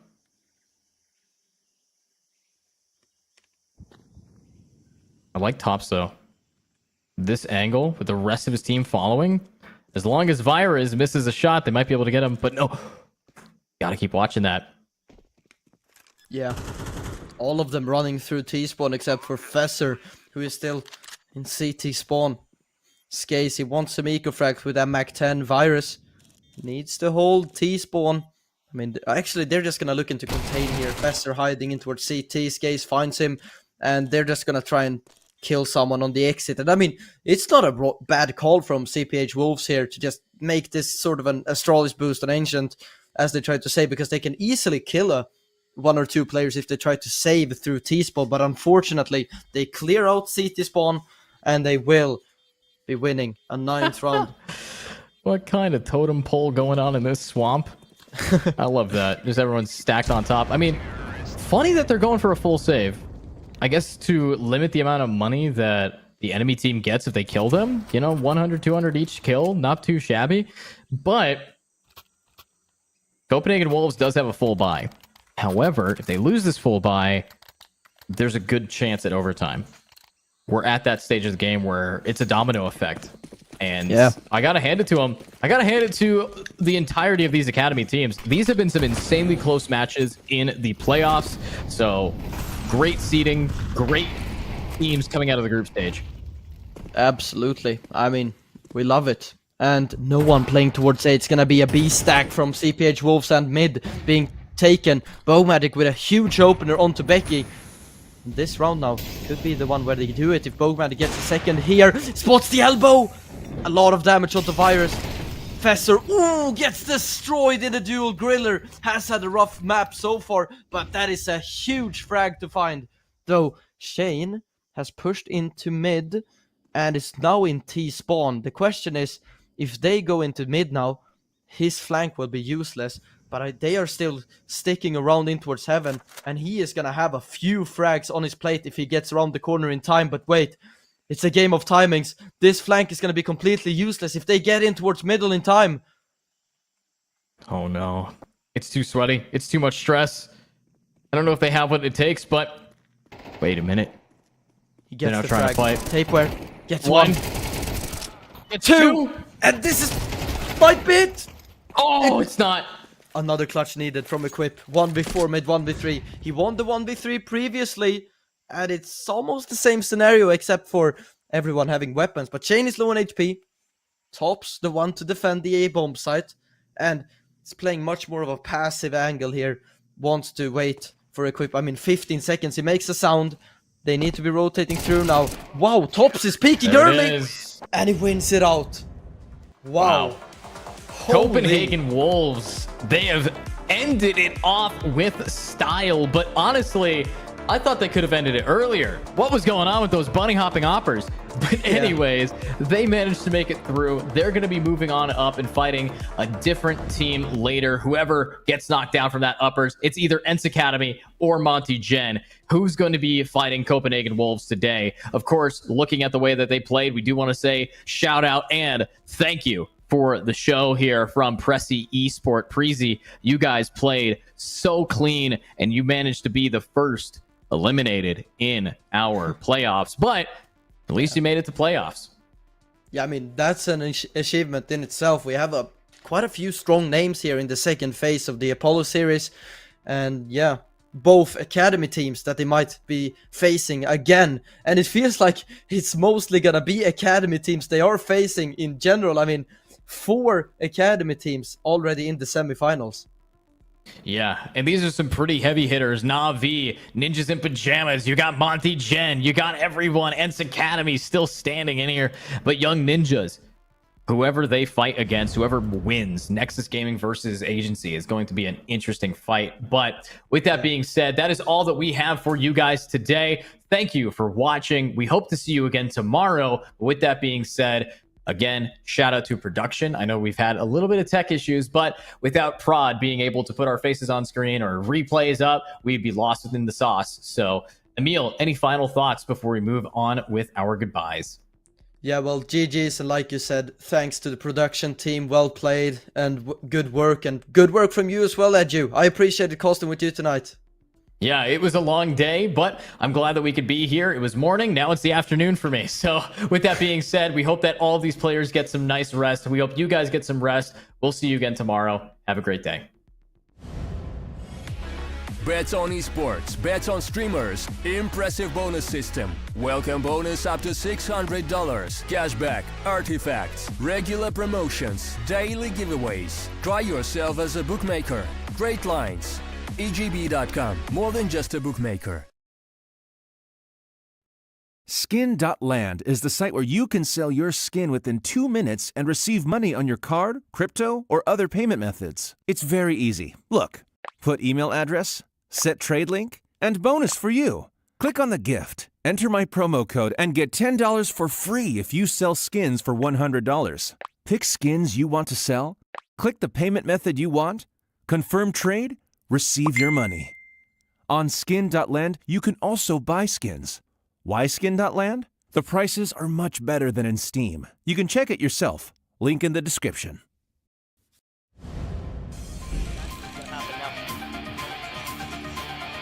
That's exactly what's gonna happen now as well. Easy checks it long, saw the mid, now has to go. Blue white on one, blue white on two. What was that? Blue white! Oh my goodness, could have been another frag. Easy. Indeed, pushing in through here aggressively. Pawns the line once more. Lampada thinks there's only one. Checks it to the left side and now takes them all. Lampada on the spray transfer gets scored. He hasn't had the greatest of games right now, so he has to pull through for his team. How much can he find? That's what we want on music. The transfer! Down the spray transfer, beautiful. He knows where the last one is as well. Lampada on the scout. Oh my god! What Lampada? What was that? What is that? What just happened?